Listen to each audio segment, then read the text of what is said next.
Well, good morning, everyone, and welcome to the Institutions of Extraterrestrial Liberty. I'm going to say something about the logistics of how all this is going to work in a moment, and then I'll introduce our first speaker. But before I do that, let me just take a step back and explain what this meeting is all about, the Institutions of Extraterrestrial Liberty.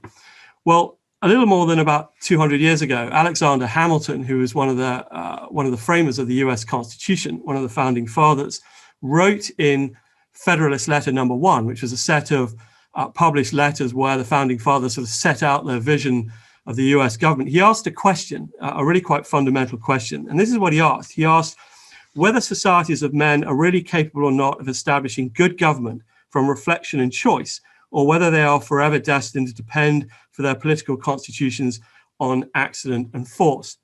I'm putting aside the unfortunate 18th century gender bias in that statement. At the core of it is a fundamental question. And the question he was asking is whether societies can break free of this age-old tradition of depending upon powerful families or violent despots to run society, which has been the sorry lot of humanity for most, let's face it, for most of the last 10,000 years of settled history. Could we go beyond that, and could a group of people get together and design some sort of rational government?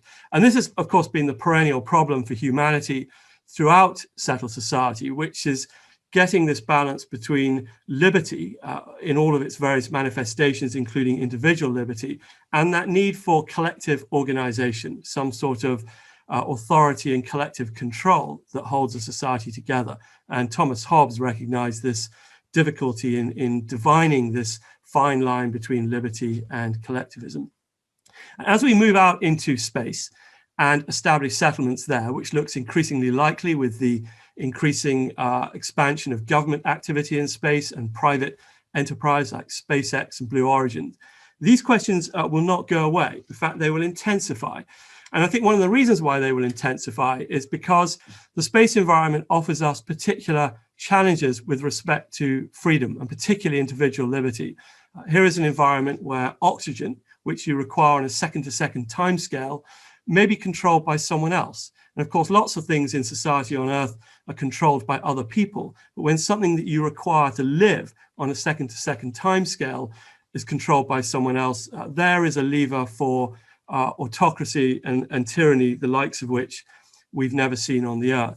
And in addition to that, there are other problems like restrictions on freedom of movement, the fact that you can't just walk out onto the lunar surface or the Martian surface.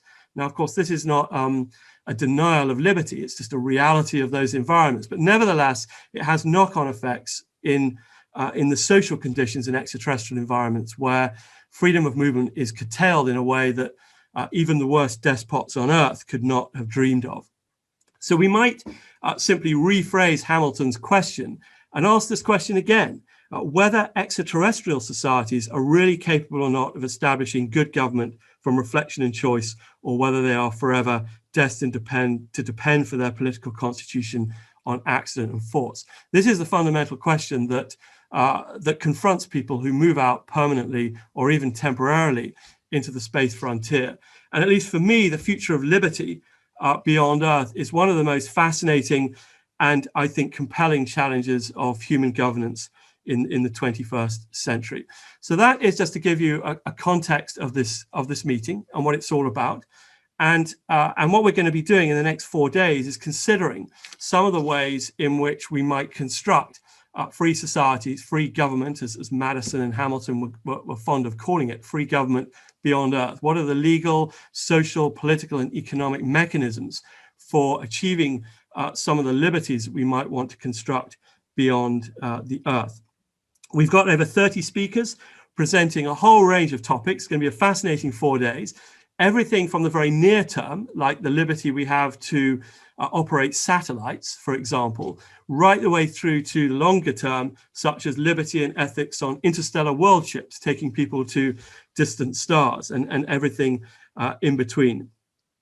All of this is going to be published. All of our speakers have kindly agreed to contribute chapters to a book that is going to be published by Oxford University Press next year with the title, The Institutions of Extraterrestrial Liberty. So that should be a very good book. So if you're interested in what you hear in the next 4 days, have no fear, you can read it in more detail in the book. That should be out, I think, somewhere mid next year, provided all of our speakers get their chapters in on time. There'll probably be some delay, but next year, look out for that. So let me just now, before we move to our first speaker, just say something about the logistics of this meeting and how it's going to work. The schedule is available online. You can have a look at that on www.astrobiology.ac.uk/events/extraterrestrial-liberty. And there you'll find information on the meeting and also the schedule. You can also find that in the link that you were sent from Eventbrite. That should be there as well. So today and the next 4 days, the talks are going to be 30 minutes each, so about 20-minute talking, and then we'll have 10 minutes for question and answers. If you've got any questions, please put them in the question and answer box at the bottom of the screen. You can see that Q&A. Just open that up and type in your question. We may allow speaking questions, but we just want to avoid chaos. So we ask that you write your question into the question and answer box. Each talk is, as I say, going to be 30 minutes in total. So we'll try and answer your question. If we get talks where there's a lot of questions, we may not get round to it. So I apologize in advance if your question is not answered, but we'll try and do the best we can to answer as many questions as we possibly can. There's going to be a 15-minute break between each talk. This is going to make the meeting a little bit clunky because there are going to be these sort of breaks where no one's saying anything in between talks. And the reason why I've done that is, one, to avoid the sort of the panic of trying to switch from one speaker to another that you would normally have in a conference, particularly with these online technologies. I'm sure you've all seen some of the problems. We wanted to give time for the speakers to turn up early, make sure they can share their slides. And also we want to start each talk exactly on time on the schedule, because some of you may want to come in and out at different times during this meeting. Some talks you may want to see that may particularly interest you. So I wanted to make sure that every talk does in fact start on time and we don't get slippage in the schedule during the day, because that just becomes inconvenient for people turning up, hence the 15-minute break. So as I say, this is going to make it a bit of a stop and start thing, but I actually think it will help when it comes to viewing this series of webinars. The meeting is being recorded, just so you know. If you have colleagues or you can't make part of this, you can watch it at any other time. We'll be putting it on YouTube. We'll let you know where that is, particularly for our US colleagues who obviously now it's too early for them, so they'll be able to watch these early talks. I'd like to just draw your attention to two keynote talks. We have two of those. One of them is today from 1 to 2 p.m. UK time. I should just say this is British summertime on the schedule. That is going to be given by Anthony Pagden, who is Professor of Political Science and History at the University of California, LA, UCLA. And he's going to be talking on the Enlightenment in the 21st century. There's going to be lots of stuff on Montesquieu and Adam Smith and all those great people. So come and have a listen to that. He is author of The Enlightenment and Why It Still Matters. It's going to be slightly broader than space. That talk is going to be about, as it suggests, the Enlightenment in the 21st century on a global scale. But he's also going to talk a little bit about how the Enlightenment can be applied, or some of the values of the Enlightenment can be applied to the situation beyond the Earth. And then tomorrow is our second keynote talk by Bob Zubrin, who's president of the Mars Society and author of The Case for Mars, The Plan to Settle the Red Planet and Why We Must. And he's going to be setting out his vision of liberty beyond the Earth. The title of his talk is The Case for Space is Liberty, and particularly, I think, a focus on the sorts of liberties we try to create on the Martian frontier. So that should be very interesting. And again, that's for 1 hour on the schedule tomorrow. And that's actually from 2:30 to 3:30, because he's going to be speaking from the US, just to make it more convenient. So finally, I just wanted to finish off my introduction by acknowledging our supporters of this set of webinars over the next 4 days. First of all, the Open Lunar Foundation is supporting this series of talks in the US. The Open Lunar Foundation is a non-profit organization helping to create a peaceful, cooperative future on the moon for all life. So they work on policy and partnerships that support a sustainable lunar settlement driven by open values. So we thank them. I also want to particularly thank the Institute for Liberal Studies in Canada. This is a registered educational charity dedicated to encouraging discussion of classical liberal ideas in Canada, encouraging discussion and ideas about issues, for example, grounded in democracy, the rule of law, economic and personal freedoms. And their mission is to provide a non-partisan environment for these discussions. And I should say, by the way, just as an aside, they have a fantastic week called Freedom Week. You can go and look for that on their website, Institute for Liberal Studies. And it's a bit like this, but it's a week of talks about Earth liberties. So not much space in there, although I'm trying to change their views on this. But Freedom Week is people talking about various aspects of liberty. So you might want to look that up as well. It's a very interesting set of talks. I also want to thank the British Interplanetary Society. It's a membership society that promotes the exploration and use of space for the benefit of humanity by connecting people to create, educate, and inspire and advance knowledge in all aspects of astronautics. And also, just as an aside, I think it's the world's oldest space advocacy group established in 1933 and developed then. So it's been around for a long time, does a lot of work on thinking about architectures for space missions, working on its own projects. If you're not a member, I encourage you to join. And then finally, last but not least, I want to thank the organization that has supported and funded this webinar, the Zoom technology we need today, which is the Edinburgh Futures Institute at the University of Edinburgh, our local supporter. And EFI seeks to pursue knowledge and understanding that supports the navigation of complex futures. And I particularly want to thank Kelly McCurlane, who has basically set all this up and has helped us set up all this technology. It might seem very basic just to set up a Zoom link, but actually it's quite involved. I've discovered all this trying to set up webinars. So I thank her in particular for all the administration and the advertising for this meeting that's been so essential. And finally, the UK Centre for Astrobiology, whose interest is to discover how habitable worlds form in the universe and how life emerges, proliferates and leaves traces on other worlds. And the UKCA is based at Edinburgh. It also has interest in space philosophy and space ethics and space governance. For example, between 2013 and 2015, the UKCA hosted 3 meetings on extraterrestrial liberty with the British Interplanetary Society that resulted in 3 books in Springer's Space and Society series. You can look those up online if you're interested.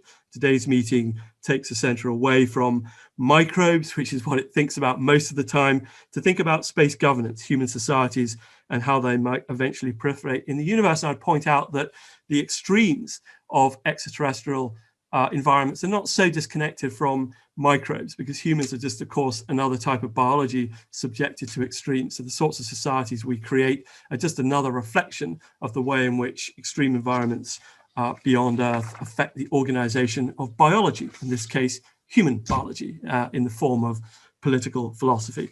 So that's the introduction to the talk. I hope you're all going to enjoy it. I think it's going to be a fantastic 4 days. I'm looking forward to hearing from all of our speakers. It's 10:15, so I'm going to move right along and introduce the first speaker for today. I'm very, very pleased to be able to welcome Frans van der Dunk. Now, Frans is an extraordinary individual in terms of the scope of his contributions to space law. He's the Harvey and Susan Perlin alumni and Othma Professor of Space Law at the University of Nebraska, Lincoln, previously Director of Space Law Research at the International Institute of Air and Space Law at Leiden University since 1990. He's also written a very large tome on the Handbook of Space Law. If you want to know everything about space law, I recommend you get this book. It's quite an astonishing piece of writing.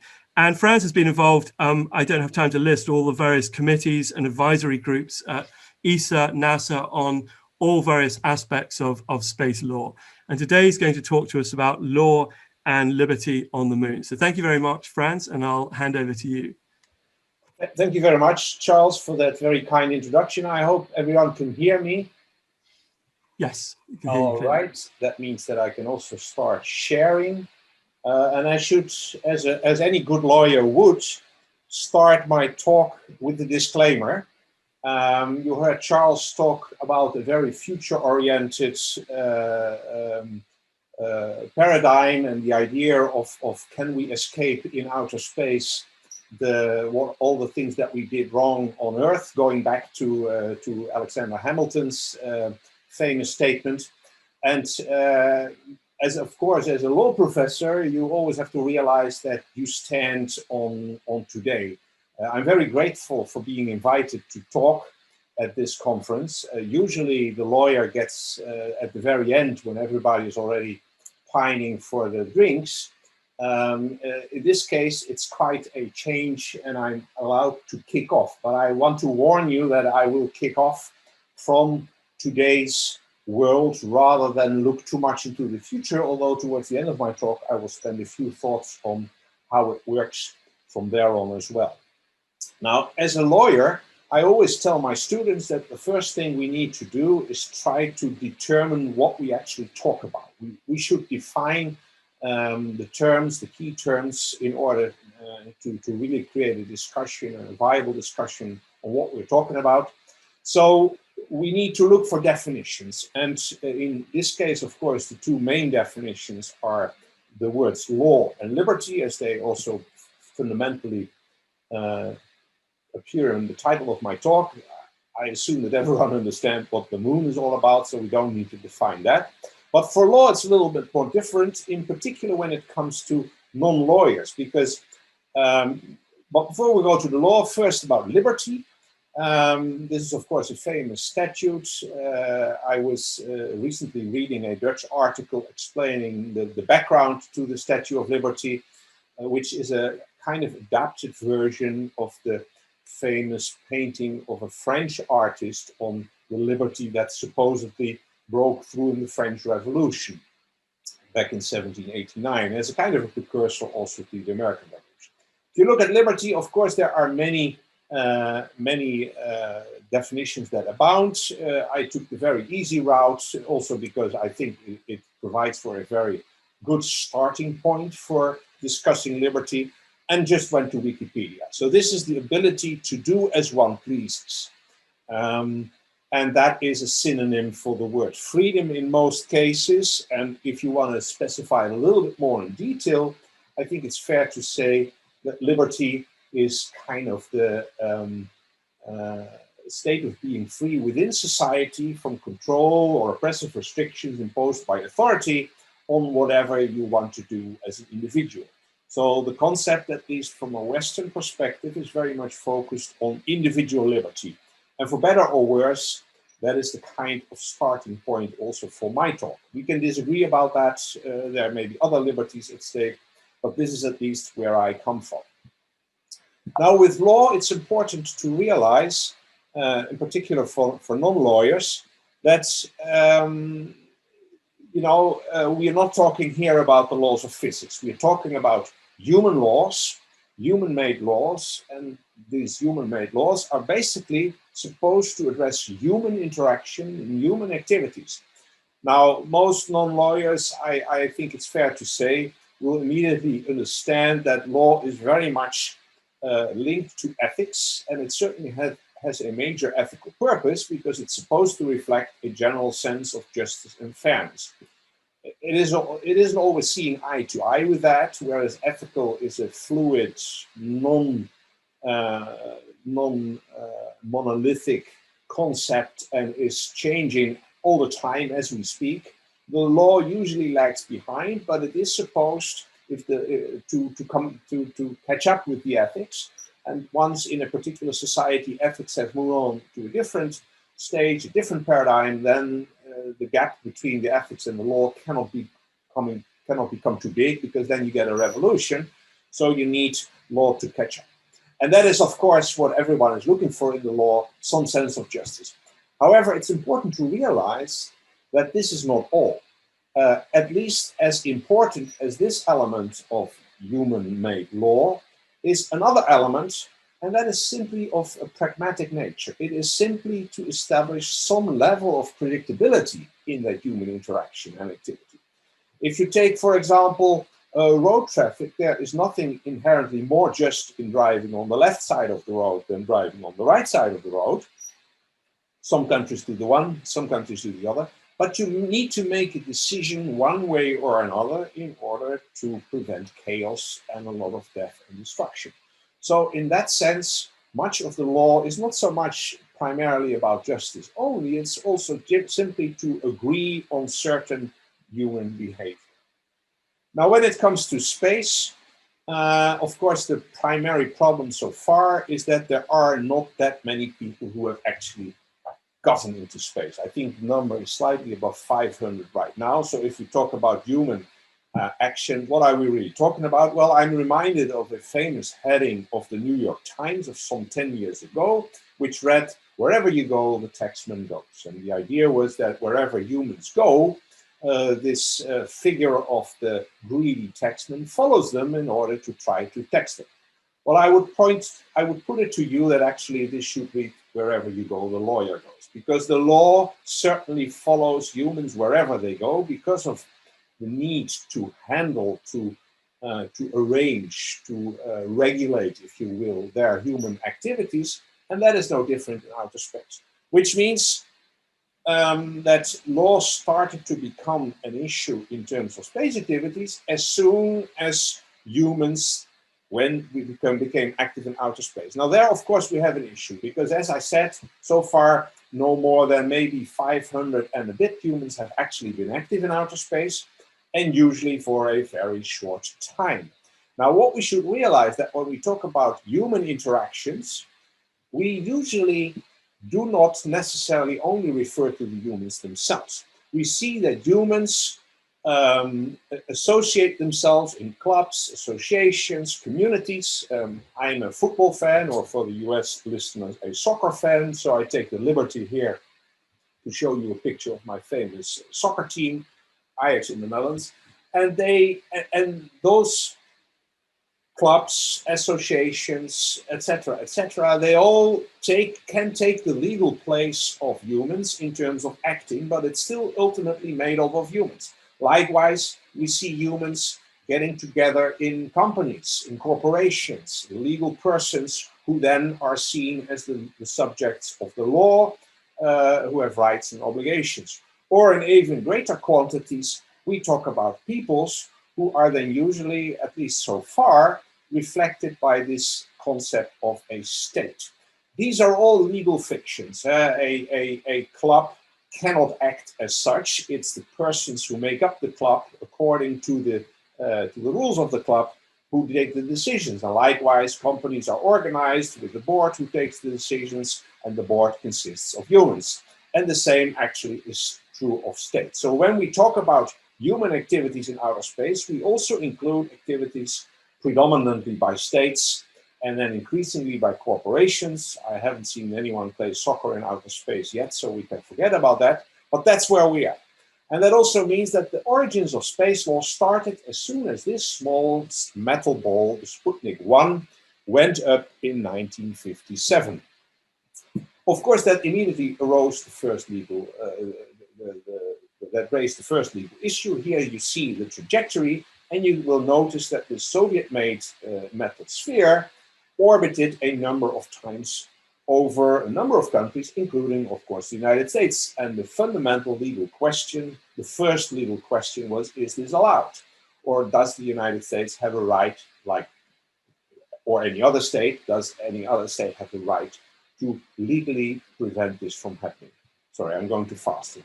This discussion within 10 years, which is pretty short in international legal terms, gave rise to a first international treaty in the UN context, which in short is called the Outer Space Treaty. You see the full name reflected there, and it talks about principles governing the activities of states, representing large groups of humans, in outer space. And it's important to realize that this treaty was ratified both by the United States and the Soviet Union, the two superpowers of the day, and then consecutively by all the other major spacefaring nations. The United Kingdom, France, Germany, China, India, Brazil, Indonesia, you name them, they're all party to this treaty. And it has 5 key clauses of importance here. The most important one is probably Article 2, and that's why I beg your pardon. This is the only article that I will quote in full. It reads as follows: outer space, including the moon and other celestial bodies, is not subject to national appropriation by claim of sovereignty or otherwise. Now, what does that mean?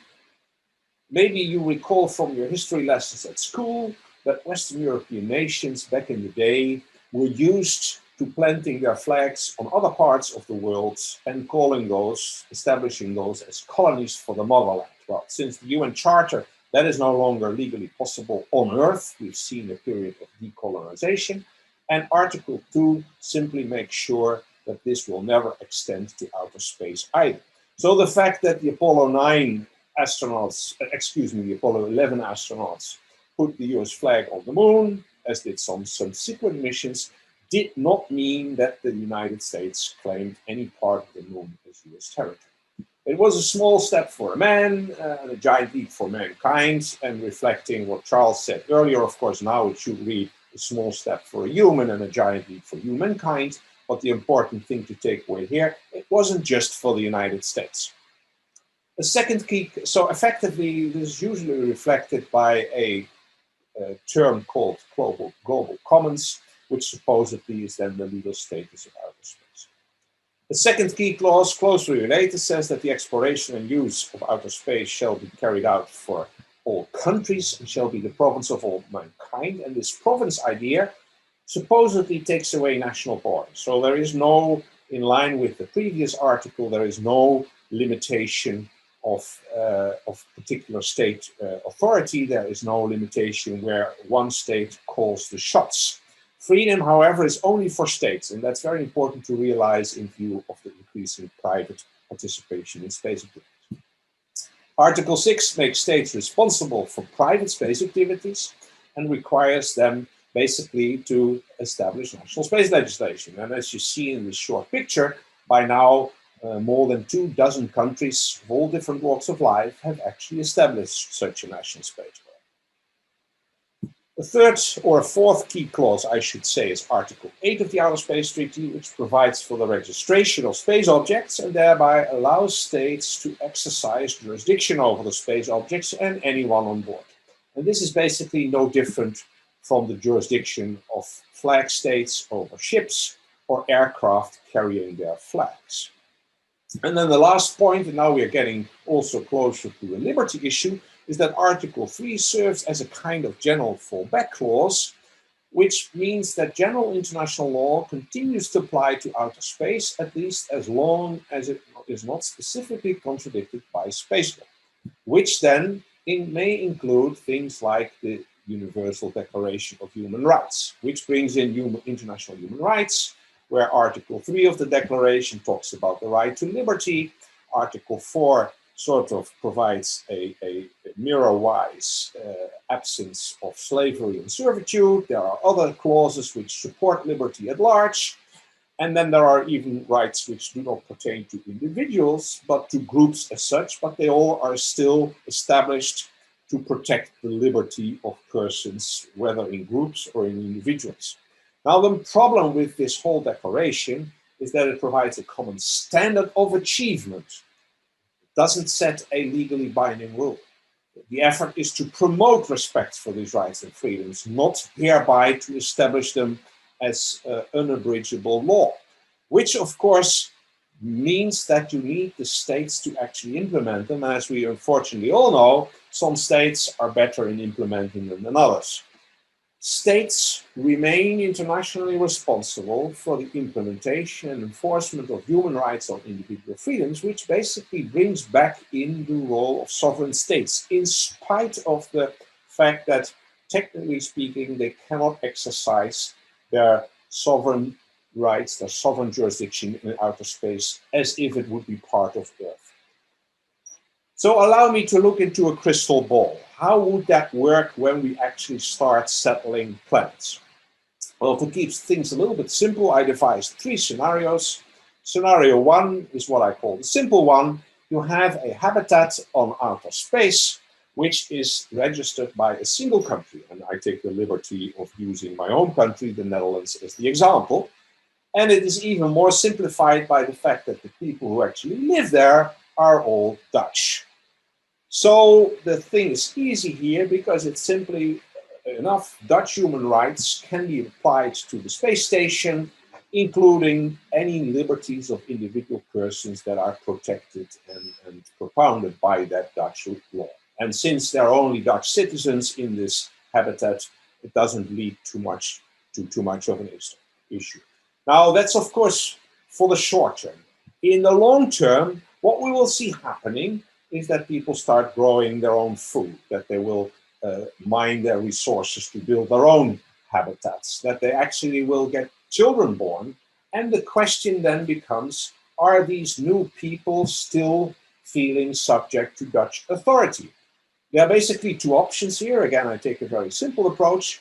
Either there will be a peaceful handover, a peaceful agreement, in this example on the part of the Netherlands, to leave these extraterrestrial persons, humans, or if it's called extra humans, whatever you want to call them, to leave them on their own, to fend for themselves, to maybe create their own first extraterrestrial state. Or there will be, well, of course, happened in the case of the United States being born, first a war before the old colonial power, the United Kingdom, Great Britain, was ready to call it quits. In any event, there will somehow, some way, probably arise a new state, an extraterrestrial state. I took the flag of the province of Antwerp in Belgium here simply because I liked it and it sort of represents all states, if you will. But the key point is, of course, that this state can then develop its own national law on liberties, which will, in my example, in many ways probably resemble the Dutch one, certainly originally, because those were Dutch people in this scenario, and that's the way they had lived before in any event, so they're very used to that. But they will, of course, already insert those elements in national law which adapt to the specific environment of outer space, in this case the moon or any other celestial body. Now we move to more complex scenarios. The less simple one is where the habitat is still Dutch, but the people living there are from different nationalities, and that's certainly not excluded by space law, and as long as the Dutch are willing to accept those on their space station, that is par for the course. Now here, Dutch law and liberties would still be the default rule because it's a Dutch registered space object.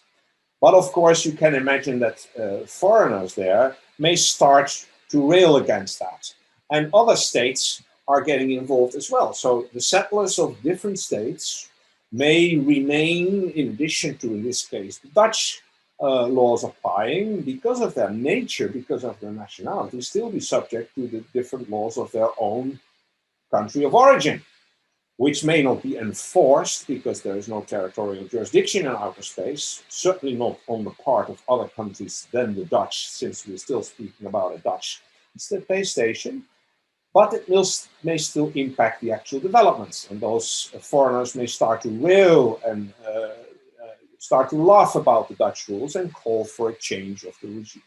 So now you are already getting into a variety of options and scenarios, which is, of course, a paradise for lawyers, I should say. Some states may say, oh, forget about our nationals. We simply denounce the nationality of those settlers. Let them do whatever they want. We don't care anymore. Some states may leave it to the settlers to make such a decision. But some states may insist that their citizens remain their citizens, even if they are in the Dutch space station on the moon or a celestial body. And the Dutch, as the registration state, will most likely continue to try and exercise control and apply their set of liberties and illiberties on the space station, just because it's a Dutch space station. Now you can imagine scenario 3 is even more complicated, because now you have a space station which is composed of habitats made up and registered by various countries, not just a single one anymore. And still the people come in from all over the place. So here you can only say that there is an urgent need for the laws to converge if you really are looking for a single, more or less consistent system of liberties. But that will take some time. Now, in order to leave some time for Q&A, I will conclude there, but it should be clear that I haven't answered the last question in any detail yet.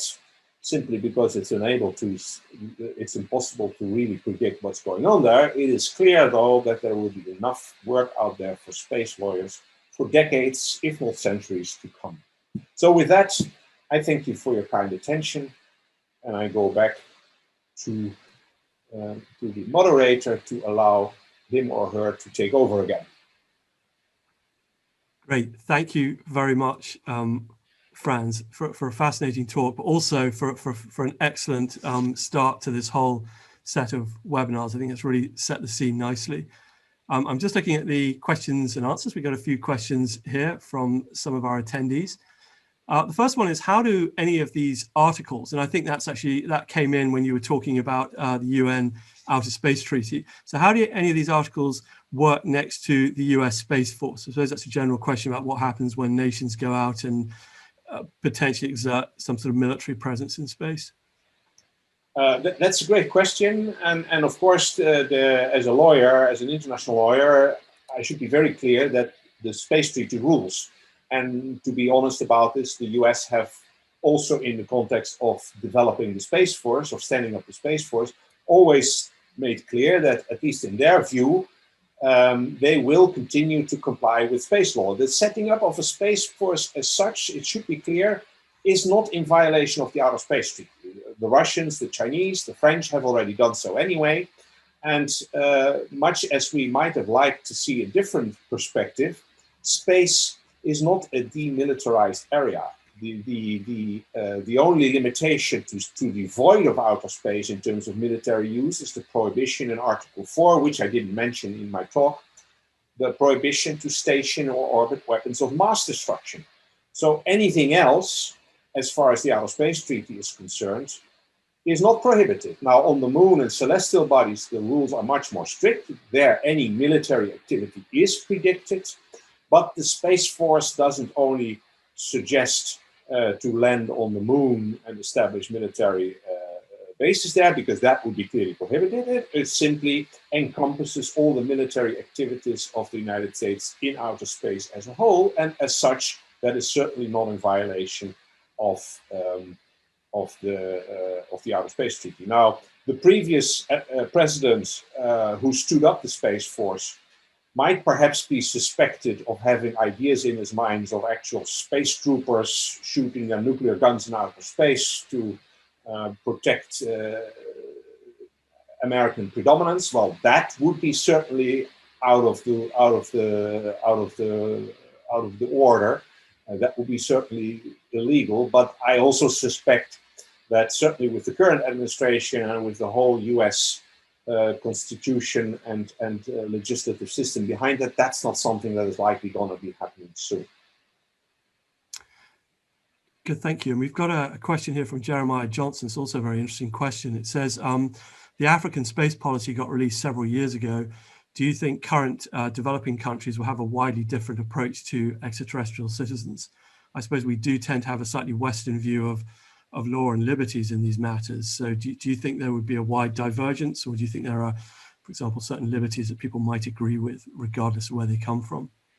Yeah, that's a great question. And I think you're basically right. It's already, of course, something that we've seen happening on Earth as well. When the UN Charter and the UN Universal Declaration were announced in the mid-1940s, that was clearly dominated by Western views of what liberties meant, very much focused on the individual. And later on, with decolonization, many countries, many newly born countries, placed a much greater value on collective liberties and on growing wealth and resources in order to allow their populations to survive. And we've seen that discussion in Earth as well, where human rights are now no longer limited to the kind of classical, if you will, Western-oriented human rights of rights to liberty and the freedom of expression, but also rights to education, rights to jobs, minority rights, things like that. So that discussion will, I am afraid, also prevail in space. What, of course, is important to note is that you only have a real voice in outer space once you do something out there. And that is, of course, the big drawback of many developing countries. They have neither the money nor the inclination or the technology to be on the forefront there, although things are changing. I mean, over the last 20 years, we've seen leading developing countries, take India, Brazil, even Nigeria, and a number of smaller ones, making great strides, getting a seat at the table. And that, of course, allows them to impact this discussion when it comes to outer space just as much. And if the African countries can sort of unite in an African policy as opposed to individual national policy, that certainly may make a difference as well. Yeah, and then Bernard Hennin has actually asked a question, which I suppose is a parallel, well, it's related, which is the matter of increasing privatization of space, companies like SpaceX, that of course also may have very different ideas about how they want to implement laws and liberties in settlements that they may establish. So I think the question here is, how do we construct a legal system that's actually practicable, is actually going to work when you've got companies moving out across the vast sort of 3D environment of space doing what they want? Is a legal structure going to work at all? Yeah, well, whether it's going to work at all, I'm a little bit hesitant to say, because that's again looking in a crystal ball, if you will. But I'm happy to say that at least the blueprint for the legal system is there, and this goes back to Article 6. And just to reiterate, Article 6, which I just put there briefly, provides that states are responsible for anything that private actors do. So if SpaceX does something in violation of the Outer Space Treaty, other countries can directly hold the United States responsible. And even more particular, and I didn't mention that in my talk, but a twin article, Article 7 of the Outer Space Treaty, which was further elaborated even by a separate convention, the Liability Convention, also makes states liable in terms of monetary compensation for damage they cause for the activities of private entities. So if SpaceX somehow does something stupid and creates damage of billions of dollars of damage, the bill has to be paid, first of all, by the United States government. And it's their problem to try and get back to SpaceX and get at least part of their money back in their license. So the system is there, which holds states responsible. I think that's the beauty of space law in a certain sense, because in other systems of law, you don't find that automatic responsibility and liability of states for whatever the private sector does. Now, whether it's enough is, of course, a second question. In the case of SpaceX, to take that example again, it very much depends upon how keen the United States is on actually controlling that, how serious it is. So far they are, because SpaceX cannot just do what they want. They need a license and then another license, and they get all sorts of requirements imposed upon them. Again, we can go deep into the weeds and discuss whether those requirements are sufficient or not. And of course, political opinions may diverge there. But I again would put to you that the blueprint of the system is there. We just need to make sure that it will continue to work as it, I believe, has worked pretty well so far. Thanks, Frans. And then another question that attendee cryptically named 1011 has asked. They've simply said, the issue, of course, you have the issue of religious systems competing to dominate. So I suppose that's an interesting question, because, of course, throughout the history of human society, there, particularly in the past, has been very strong competition between states and religious organizations. And in fact, obviously, law has in some sense come out of that conflict between those two parts of human society. So what would happen if you had a theocracy on the moon, for example? And I suppose the answer you just given, which is they would still be subject to the laws of the state from which they came.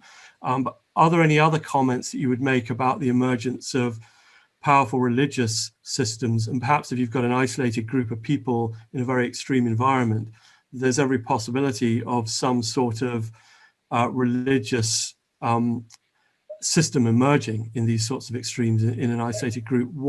How does that interface with law? Absolutely. Well, I think you already mowed away most of the grass in front of my feet. I can just try to rephrase that a little bit, in the sense that, yes, most states, of course, at least formally adhere to freedom of religion, which is one of those human rights also reflected in the Universal Declaration, which I briefly discussed. And to the extent that those states will be in control over space settlements, they will most likely try to preserve the freedom of religion to the same extent. If the if the space habitat, if the settlement would be a settlement of what is already a theocracy on Earth, where the separation between state and religion is not clear or not existing at all, then presumably you would find the same system in outer space. And as long as no explicit rules of the Outer Space Treaty are violated, and there are none in the Outer Space Treaty which address religion, left or right, there's little we can do as lawyers about that. If you want to put it that way, it's just bad luck if you belong to a different religion, and in that sense, again, it wouldn't be different from what happens on Earth. Now, of course, it will be interesting to see, certainly if people start living on the moon and start being born on the moon and then start separating themselves into kind of extraterrestrial states. I use the inverted commas to indicate that that would be a new phenomenon and nobody knows where it's going. But of course, alongside these developments, you may also get new forms of religion, because obviously the different living environments will probably generate new ideas about the supernatural, about the afterlife, if there is any, about whether there's more to life than meets the eye. It's interesting, if we talk about the moon, that there are several religions where the moon plays a very important role.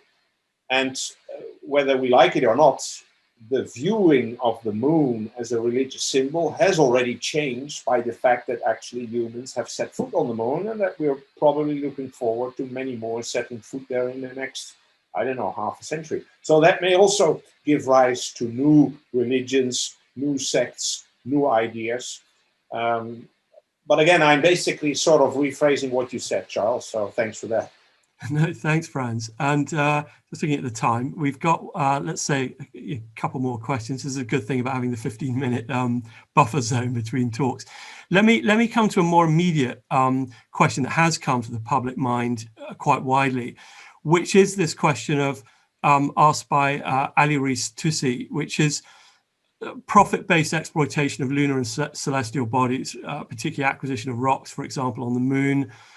Should the rest of the world worry about these sorts of laws that are being written that allow private companies to extract resources on celestial bodies under the UN treaty and exploit those, and how should we deal with that? I think we should worry in an abstract sense, in the sense that we should closely monitor what's going on and simply try to make sure that those laws don't give a blank check to private entrepreneurs who could then act as cowboys, only looking at the bucks they want to make, and not completely disregarding all the public interest. Now, I wouldn't worry too much at present in a concrete sense, because the few laws that are there do not give me that impression that that's going to happen. And the US were the first one to announce such law in 2015, and it clearly requires a system of authorization and supervision alongside with the Article 6 responsibility that the United States inevitably carries, and it includes reference to liabilities as well. Whether that's enough to preserve the public interests in the peaceful use of the moon, or in the environment of the moon, or in allowing other countries to benefit from the moon as well, that's the discussion that we should currently be having, and I think that is currently taking place. It's usually in the corridors, but there's a lot of discussion going on as to should we not develop a more extended set of legal rules about proper behavior on the moon, which can preserve exactly those general public interests in peaceful uses, in general availability, in space environment, and things like that. All the while balancing that with the interests of what I would call bona fide private interests. Where the balance will be, that will be political discussion. Now is the time to conduct that discussion, because it will still influence the way that the United States, Luxembourg, and the United Arab Emirates, because those are the three countries so far having any specificity on celestial mining in their national law, that they will further then develop the actual licensing system. And because they are responsible for what's going on, they will at least on paper, be forced to then implement whatever legal regime we agree on an international level at the national level. And we should be, let's say, fast within the next 5 to 10 years, because presumably more national laws will come online. And at a certain point, of course, it becomes more difficult to go back in time and tell all those countries to adapt their legislation to a new part of international law. So the sooner we get these fundamental things in place in a somewhat more coherent and solid and substantive fashion than they are today, the better it is. Thank you. And I think just we should have a last question here, which I'm going to ask you. I was just wondering about the practicalities of a judicial system, for example, in a settlement on the moon. So you start off with a small group of people who land there. Is that going to be, say, something like a village police officer who watches to make sure people are behaving properly? And then do you transition into actually physically constructing a court, for example, when you get to a certain size where a full-scale court system works, and maybe a small prison? So I was just wondering what you think about the actual practicalities of implementing a judicial system in a society whose size might change quite rapidly, at least in comparison to societies on the Earth. Right. I think again, there's little to add to the question, because you laid out the way it's probably going to work, and obviously it's all up to the interaction between the settlers themselves, how long they've been away from Earth, whether they have any intention to ever return. Those are, of course, key questions. And the larger the settlement grows, the more you need a more sophisticated system to settle disputes than just talking it out. I mean, if it's just one family, you talk it out, and supposedly you're all in the same boat, so you probably don't need to go to a judge. If you get more families, it becomes more complicated. The longer you are there, the less you might be inclined to look back to Earth for solving any of your disputes. Also because you start realizing that these courts on Earth have no clue what it means to live on the moon. Just like the Pilgrim Fathers, abhorred increasingly control by the British King, simply because they were of the opinion this guy over in London has no clue of what it means, to live on these wild shores of North America, to fight bears and Indians and the terrible climate. So how can he, pretend to actually speak justice about it? So the longer these societies are there, the bigger they grow, the more they do, the more likely there will be a need to develop something sophisticated. And again, in first instance, they will probably just copy the Earth-like system and elect a local judge on the moon or a local jury on the moon, if that's happening in the country where they come from, and then take it as it grows. Excellent. Thank you very much, Frans. We should probably stop there. We're 5 minutes before the next talk. That was absolutely fascinating. There are lots of other questions. I'm sorry, everyone, that we can't answer them. I would happily sit here for an hour and discuss law and liberty on the moon with Frans. Maybe we should do that one day. But for now, we need to stop. So thank you again. As I say, that's also been a wonderful introduction to, I think, all the talks in setting the stage for what we think about how liberties might emerge from laws and legal systems in space. So thank you again. Great. Well, good morning, everyone. And for anyone who's joined us, welcome to the Institutions of Extraterrestrial Liberty. Second talk for this morning is going to be by Lucas Mix. Lucas is an extraordinarily interesting individual. He is an associate at the Department of Organismic and Evolutionary Biology at Harvard, but he works at the intersection of biology, history, philosophy, and theology, and has a great deal of knowledge in all those areas. And some of us sort of work in biology and dabble in political philosophy and ethics, but Lucas actually really knows what he's talking about, and actually has a great deal of experience and writing in really genuinely creating connections between these different fields, and having that insight, particularly, as I say, at the ethics and theological boundary with biology. He has worked with NASA astrobiology programs for the last 20 years on understanding the meaning and extent of life. He's published some great papers discussing the definition of life in journals like Astrobiology, if you're interested in thinking about what is life. And he's also the next Barry Bloomberg Chair of Astrobiology at the Library of Congress, which has been running now. I'm not sure how they've had, what, 4 or 5 of them now, I think. We may be up to 7. 7. Okay, gosh, time flies. Anyway, so that's also a wonderful position that was set up by NASA to link astrobiology to the more social aspects of astrobiology, as I say, at the Library of Congress in Washington, D.C. And so today he's going to talk to us about To Infinity and Beyond, biology, ethics, and endless expansion. Thank you, Charles. I am really excited about this topic. I have been looking at this question for some time, narratives of infinite expansion. And there are many things that I could talk about. If I can advance my slides, which I can. Because of our limited time, I want to talk about just 4 words. So I'm going to talk about development. I'm going to talk about evolution and why evolution and development are not the same thing.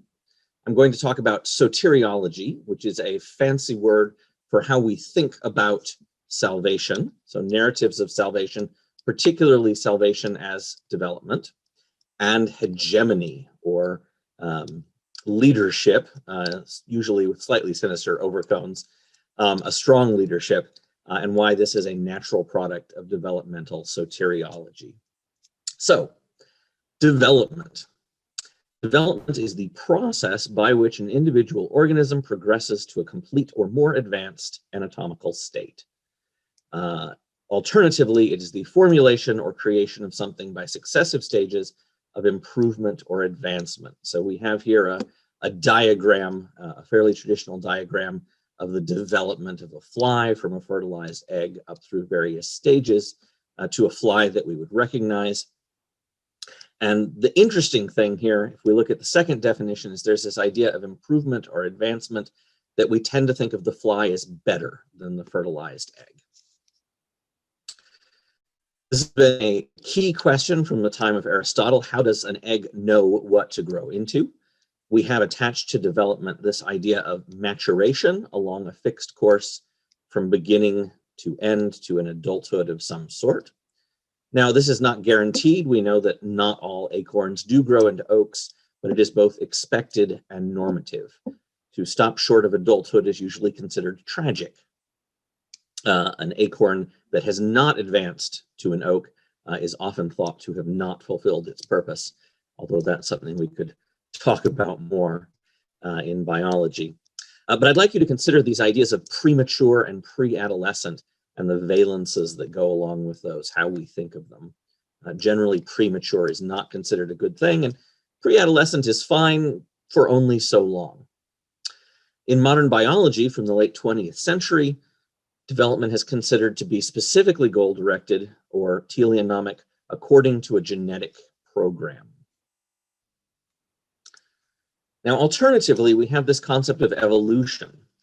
Evolution is the process by which living organisms or their parts development from rudimentary state to a mature or complete state. And that is the definition of evolution from around 1670 to around 1900.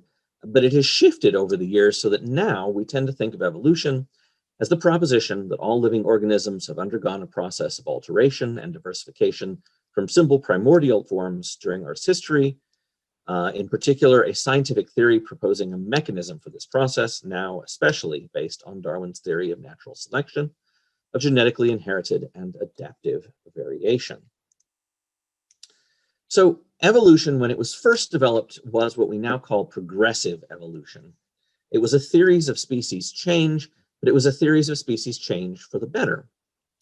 Originally, the term was coined by Charles Bonnet and Jean-Baptiste Robinet, with this idea of God's unrolling or unfolding plan. The word evolution is just a Latin for unrolling. And it was chiefly progressive in this sense through the 19th century, as in Lamarck's Path to Perfection. He thought things were getting better along a fixed path as they evolved. And it built on the medieval Scala Naturae, or ladder of nature, which showed a progression from pond scum all the way up the scale of dignity and agency to humans, and perhaps beyond to angels. So we have some classic pictures here of progressive evolution. The Book of Ascents, 1305, we see a picture of the static ladder of nature. It becomes an escalator in the 18th century, and we start thinking of species rolling up the ladder. Lamarck, interestingly, has a two-pronged progression, the plants advancing up to the complexity of orchids, while animals were progressing up to the complexity and dignity of humans.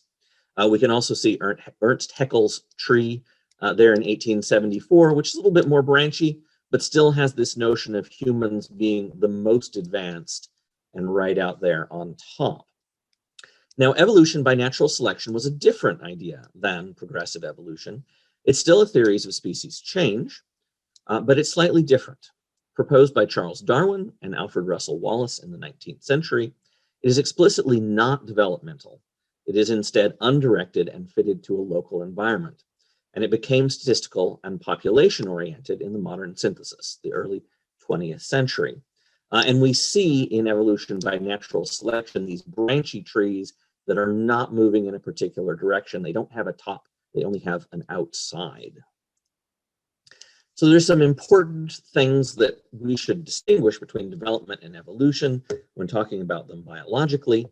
We see the development of an individual organism, but the evolution of a population, particularly a species. We think of development as directed by a genetic program, but at least in biology, we think of evolution as undirected.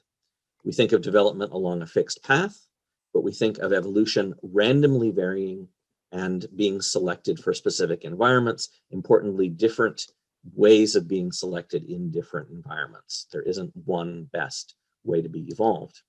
And of course, development is expected and normative, whereas evolution is probabilistic and non-normative.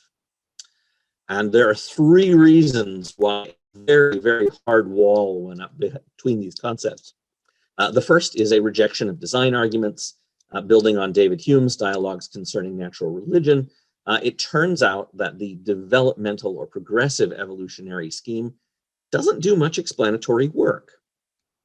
Charles Darwin also noted that there's a whole lot of misery observed in the world. Darwin particularly points out the ignumid wasp, which lays its egg inside a live insect,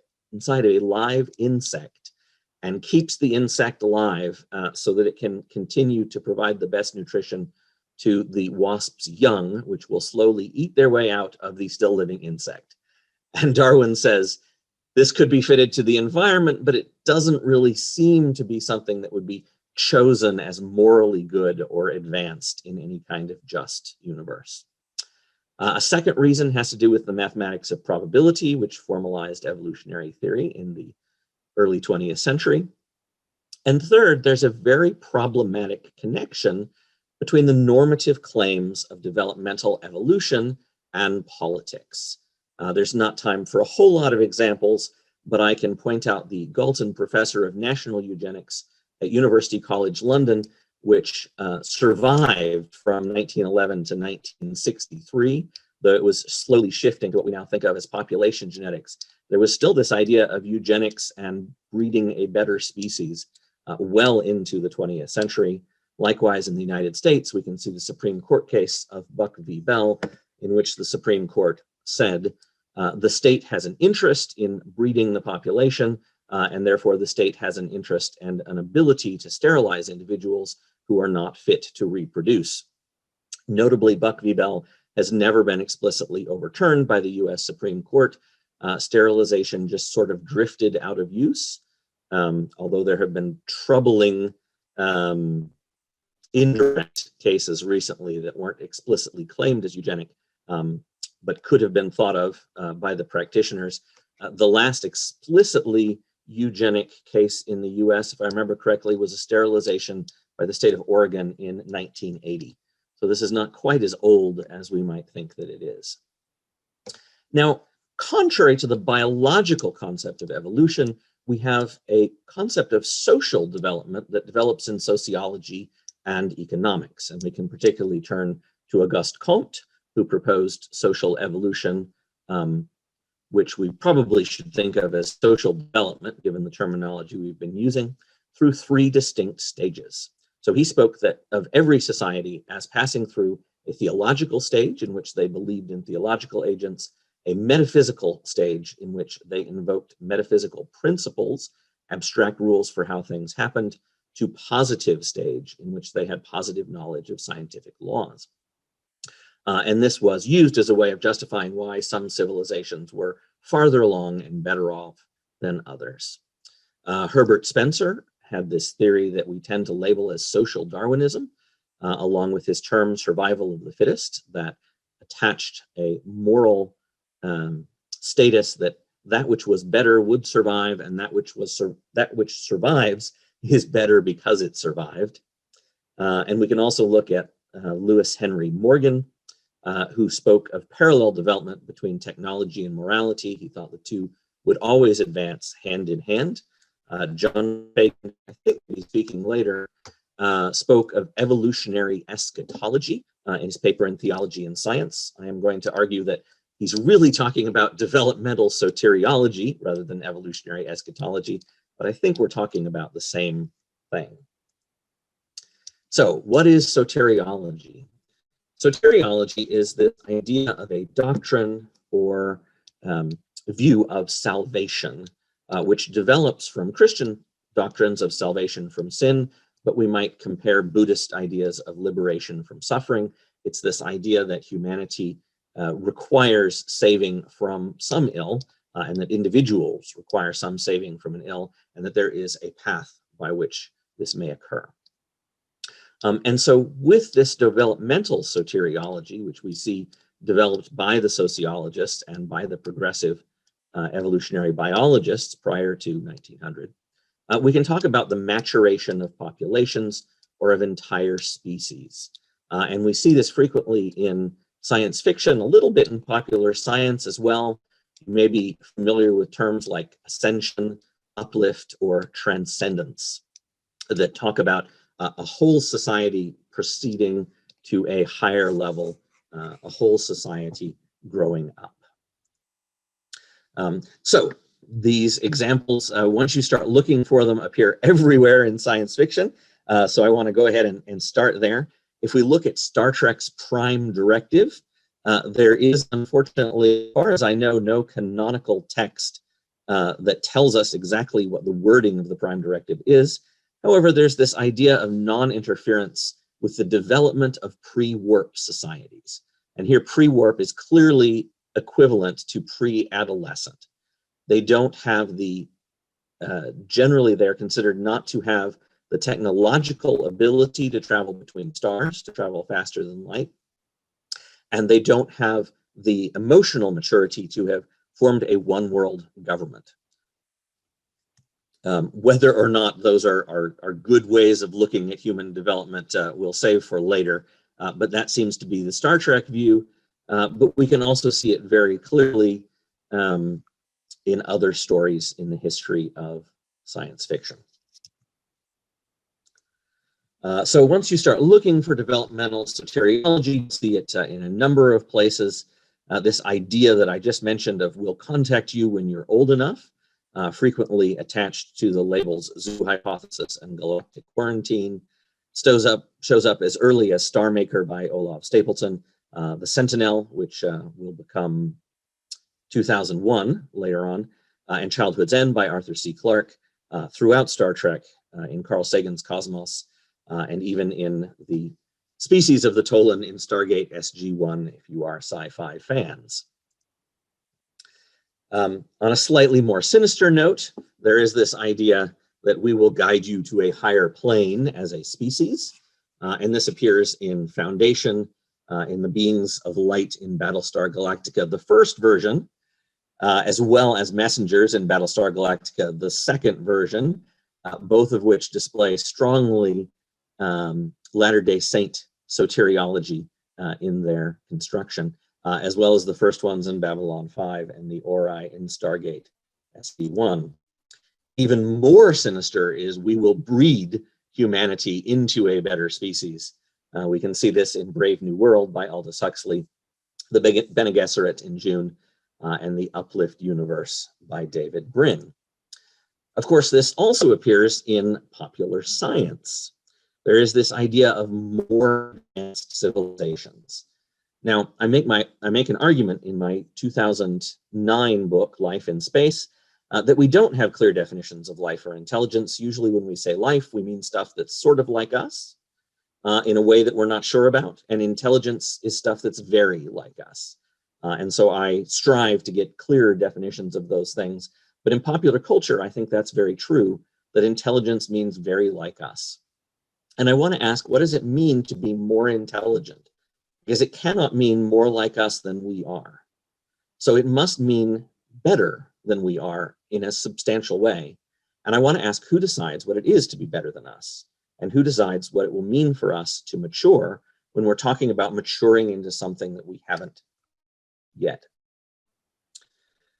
Concrete examples, we can look at Konstantin Tsiolkovsky. The Earth is the cradle of mankind, but one does not stay in the cradle forever. Carl Sagan speaks of technological adolescence in Cosmos. More recently, we can look at David Grinspoon's Mature Anthropocene and Galactic Destiny. He has this very telling soteriology in Earth and Human Hands. He says, you must only admit the possibility that immortality is occasionally the outcome of an evolutionary process to conclude that the universe must be headed in this direction. So, developmental soteriology is clearly a developmental rather than an evolutionary metaphor. So I'd encourage people to speak of it as developmental rather than evolutionary. Biology has rejected development at the level of species, and therefore this idea is not biological, but something else. Personally, I'm open to progressive and developmental ideology, but I think we need to be ever so careful about where it comes from and why we believe in it. I do not think it should be packaged as science. In particular, I think it tracks this notion that we will outgrow religion, which we see in Star Trek as well as popular science, which I tend to question. It may be an interesting idea, but it's curious about how we get there, and I think we need to be careful about where that idea comes from. Because the impersonal end of an anthropic principle is no less dangerous than the personal end of a god, and equally able to develop a priesthood. The problem is not about supernatural agency, but about an axiology of progress and an elite no. And this brings us to the hegemony problem, the leadership problem. If there is a fixed and normative path to improvement, and if we know what it is, then there is a moral obligation to help groups along this path, often at the expense of individuals. Within a society, this becomes social engineering, and when tied to biology and the development of the species, eugenics. And from outside a population, from another population, it becomes a type of colonial oversight, what we think of as white man's burden. Developmental soteriology is, I think, deeply tied to authority, and that is a problematic link. For as long as space has been treated as real estate, we have flirted with and sometimes ardently embraced a narrative that our species can mature along a predictable path, escaping the cradle of Earth and taking up an interstellar adulthood. I won't give you any spoilers, but I will say that it is a plot point in the Expanse series. Just after the television show has ended, and in the last book, I think printed so far, there's a clear link between space travel, eugenics, and galactic empire. And so this is a very popular narrative within our society and something to be aware of as we step out into space. Specifically on the concept of liberty, if we are to grow, then I think we must reflect on how we grow and what we grow into. The resources necessary for reaching space and for living in space will require us to live more closely with one another, and developmental soteriology can have a profound impact on how we view authority and liberty moving forward. A quick thank you.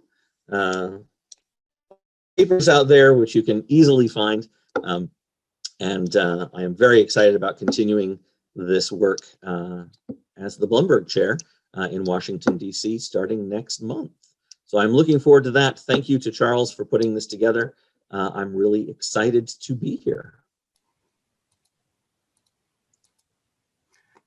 Excellent. Thank you very much, Lucas, for that really thoughtful, interesting talk. If you've got questions, by the way, everyone, please type them into the question and answer box, and any questions you may have. While we're waiting to see if anyone has any questions, I'll start off by asking you a question. Given the need to direct a society in space, given the extremities of space environments, do you think that it fits in with your view? I'm afraid, Charles, I've lost your audio. Okay, I was muted, but now I'm unmuted. Okay, not sure what happened there. Okay, let me try and ask that again. Given the extremities of the space environment and how extreme those conditions are compared to the Earth, and the need to sort of in some ways direct society to be successful, chance of it unraveling, do you think moving out into space is, in terms of social development, really something categorically different from the way in which societies have developed on the Earth? And do you worry that this need to direct societies, which you alluded to, this problem with authority, will lead to more of these, what we would consider, at least today, sort of slightly morally questionable ways of organizing human society, both biologically and socially, will actually become a necessity to survive in this environment? Well, I think probably like Hamilton and Hobbes, I look at the necessity of having strong leadership and ask myself, what systems can we put in place that will help us to resist the temptations inherent within strong leadership? And I would prefer to avoid an ideology, much less a religion, that had built into it this idea of maturation and adulthood, especially if it's tied to a concept of science and positive knowledge in a Comtean sense, because I think this has done great harm already in the human species and would not like to see it perpetuated. Thank you. And just having a look in the questions. Please do ask questions, folks. While we're waiting for those, I'll ask you another one.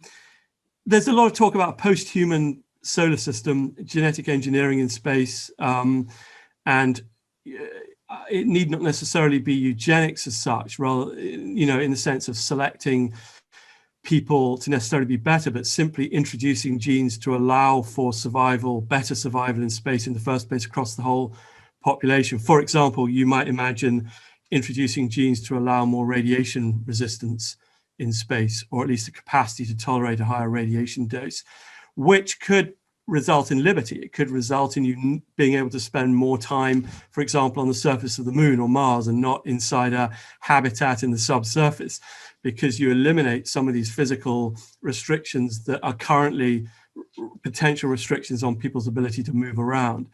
So if you were to have the ability to use genetic engineering to introduce biological characteristics into humans across the whole population that actually resulted in an extension of liberty, particularly in terms of the freedom of movement in extreme conditions, and I'm thinking particularly of radiation, how would that fit, do you think, into your views of morality and ethics? Well, I guess I have to start by saying I think you would be practicing eugenics, because I think you're trying to build a new branch of humanity. I don't know that that's a bad thing. I think that there are positive ways one could go about this. One critical thing I think would be to avoid the idea that the new population was inherently better or worse. And I actually think the Expanse science fiction series does a really good job of looking into the diversification of humanity that would come from a move into space. And I think if we can think of it as a diversification rather than an advancement, we will be on the right track. But that's a very difficult thing to do. So I think it would be good to have built into our ethical system a value for that type of diversity in particular, and a respect for these questions of how easy it is to transition from one population to another. I'm actually more concerned about the distance problem in getting from one population to another, and what it means to birth someone into a society that is distant from human society, from Earth society, excuse me. That's a terrible mistake from my perspective. I think we need to call both humans. Yes. Okay, thank you. We've got a question from 1011, who also sent me an email, so I now know their name. It's Atamar Atia, and the question he has is that says he has experience for years living in isolated, self-sufficient desert communities. As religion and tradition become very much ways for inhabitants to express their identity, and they can do this. It can become quite aggressive, saying so. For another part of the community, the ones having stepped away from old ties, this can push them to violently resist any cooperation or dominance where they've got these previous views. So I think it's more of a comment, but I guess the question that would emerge from what he's written there is, how would you deal with that, and particularly in the context of what you've been talking about in terms of social development? Is there a way to improve cooperation when people do have these very strong religious and traditional identities? Well, I will say I preach love of neighbor, and I think that astrobiology gives us a chance to think about a neighbor who is very, very different. And so if we can get in the habit of thinking of aliens as neighbors, then I think we will be more likely to treat our neighbors as friends.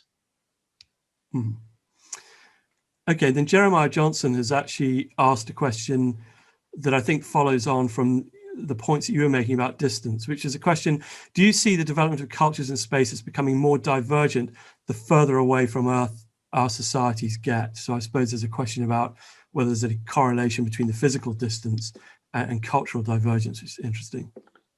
I'm an evolutionary biologist. Of course, there is a link between the distance between populations and their divergence.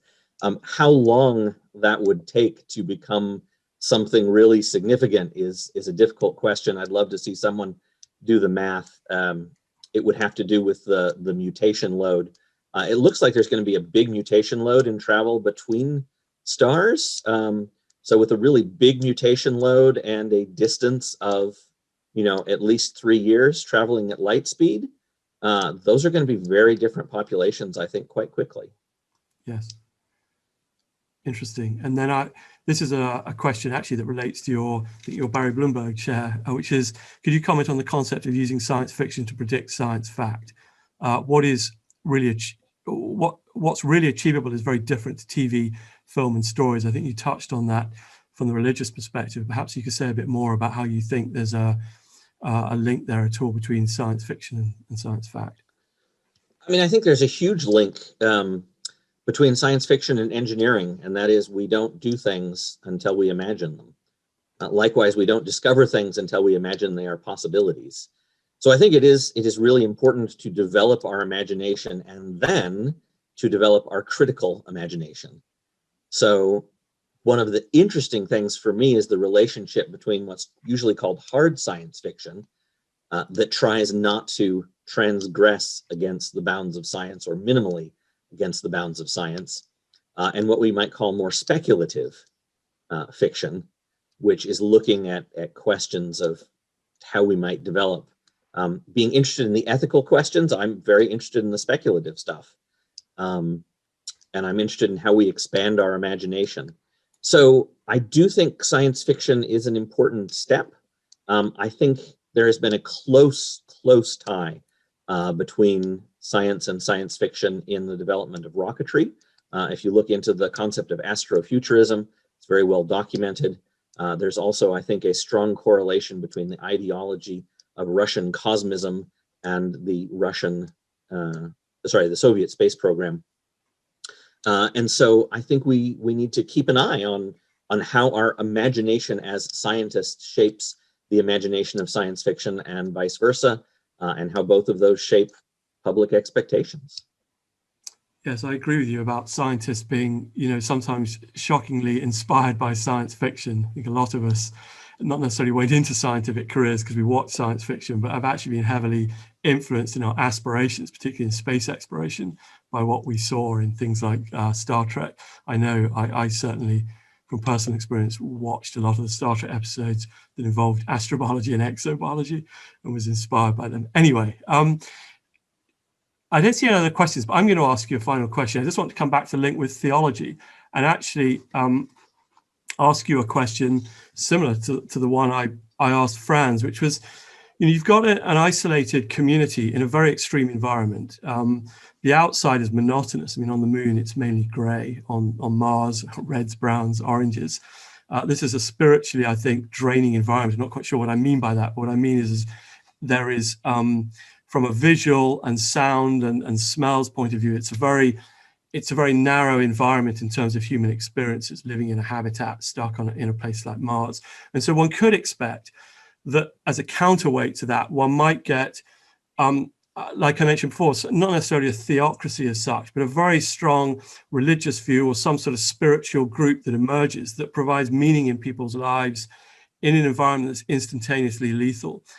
And my question would be, if that happens, do you accept that as just a necessary part of living in that environment, a natural social development of that society? And so you end up with a really strong theocracy on Mars. Who cares? That's great. That's how it's developed.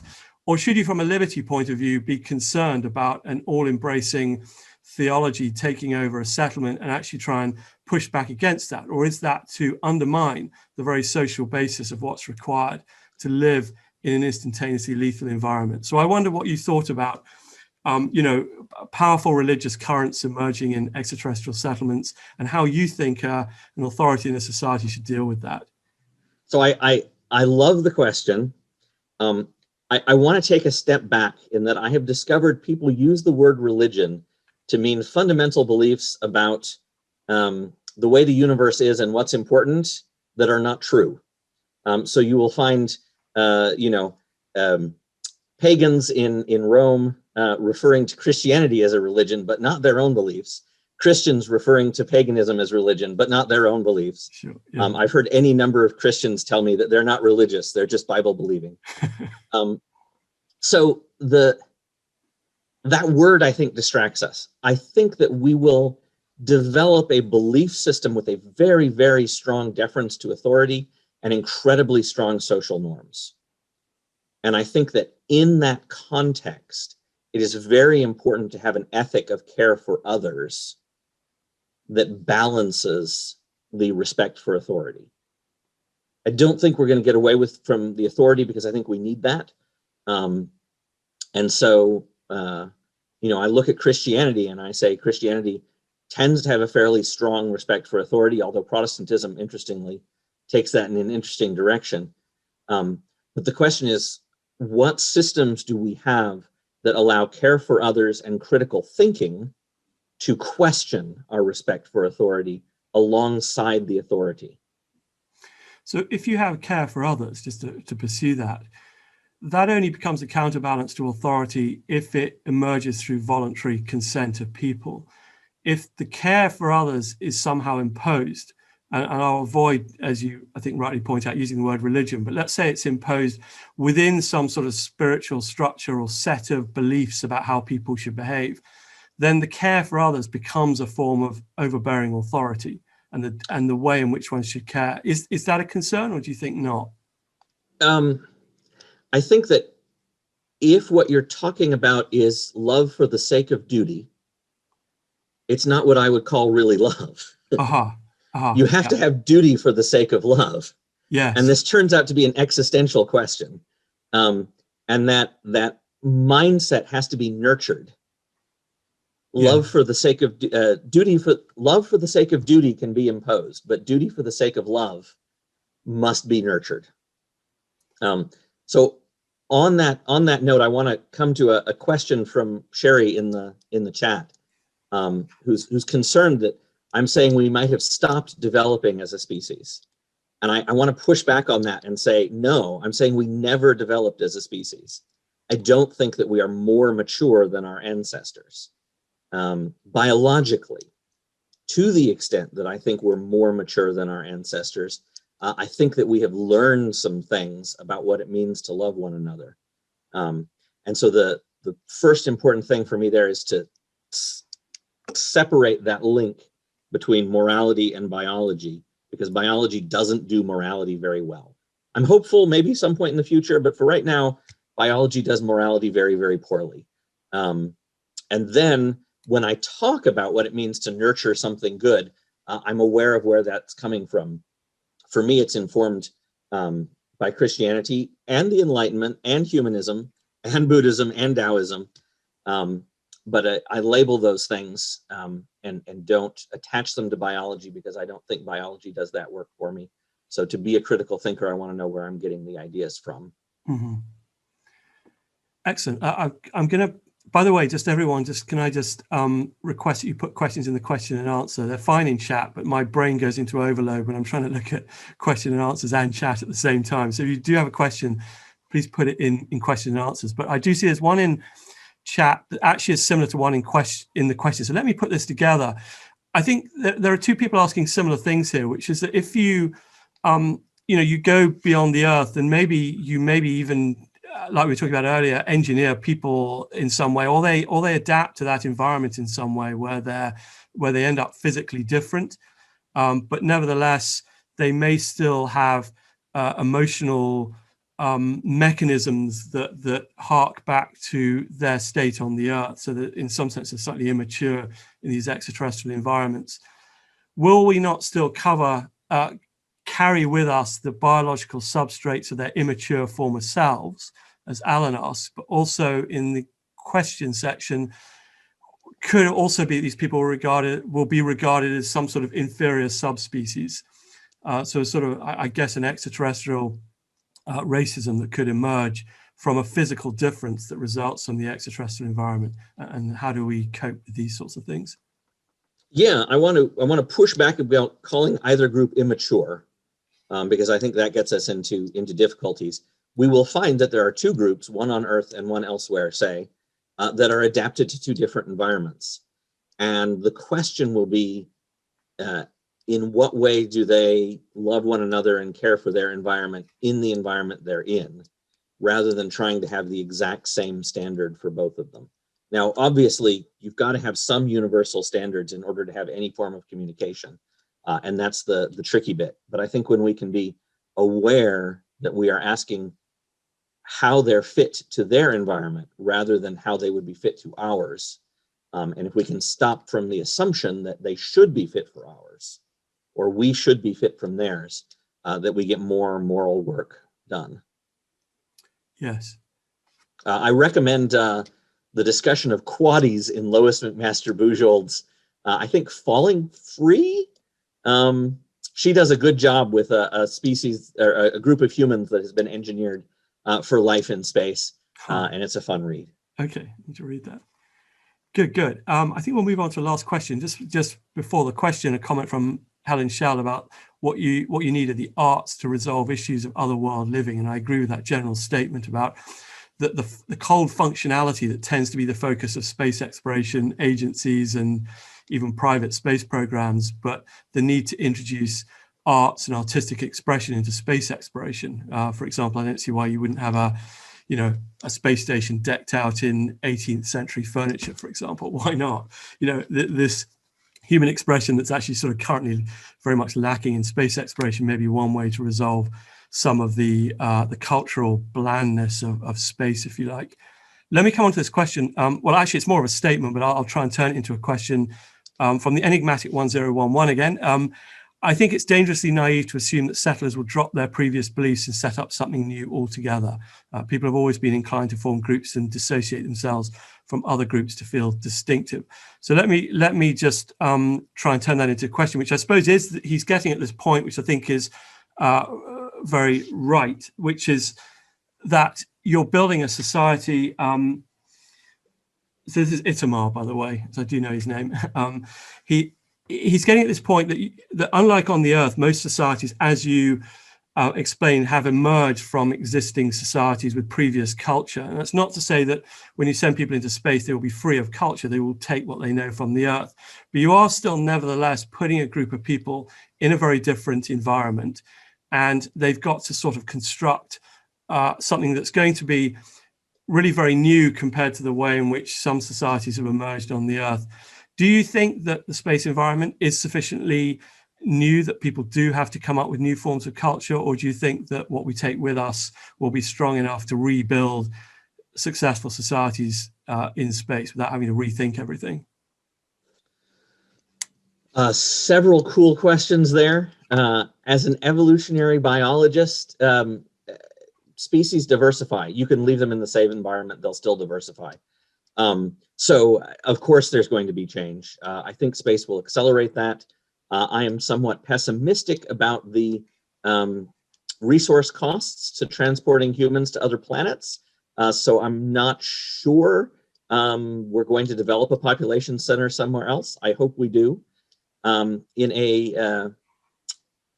think, well, we'll just say in a shockingly Christian way, I want to point out that we tend to take for granted the species imperative, that we must preserve the species, we must preserve our individual population, and we must expand to cover as much of the universe as possible.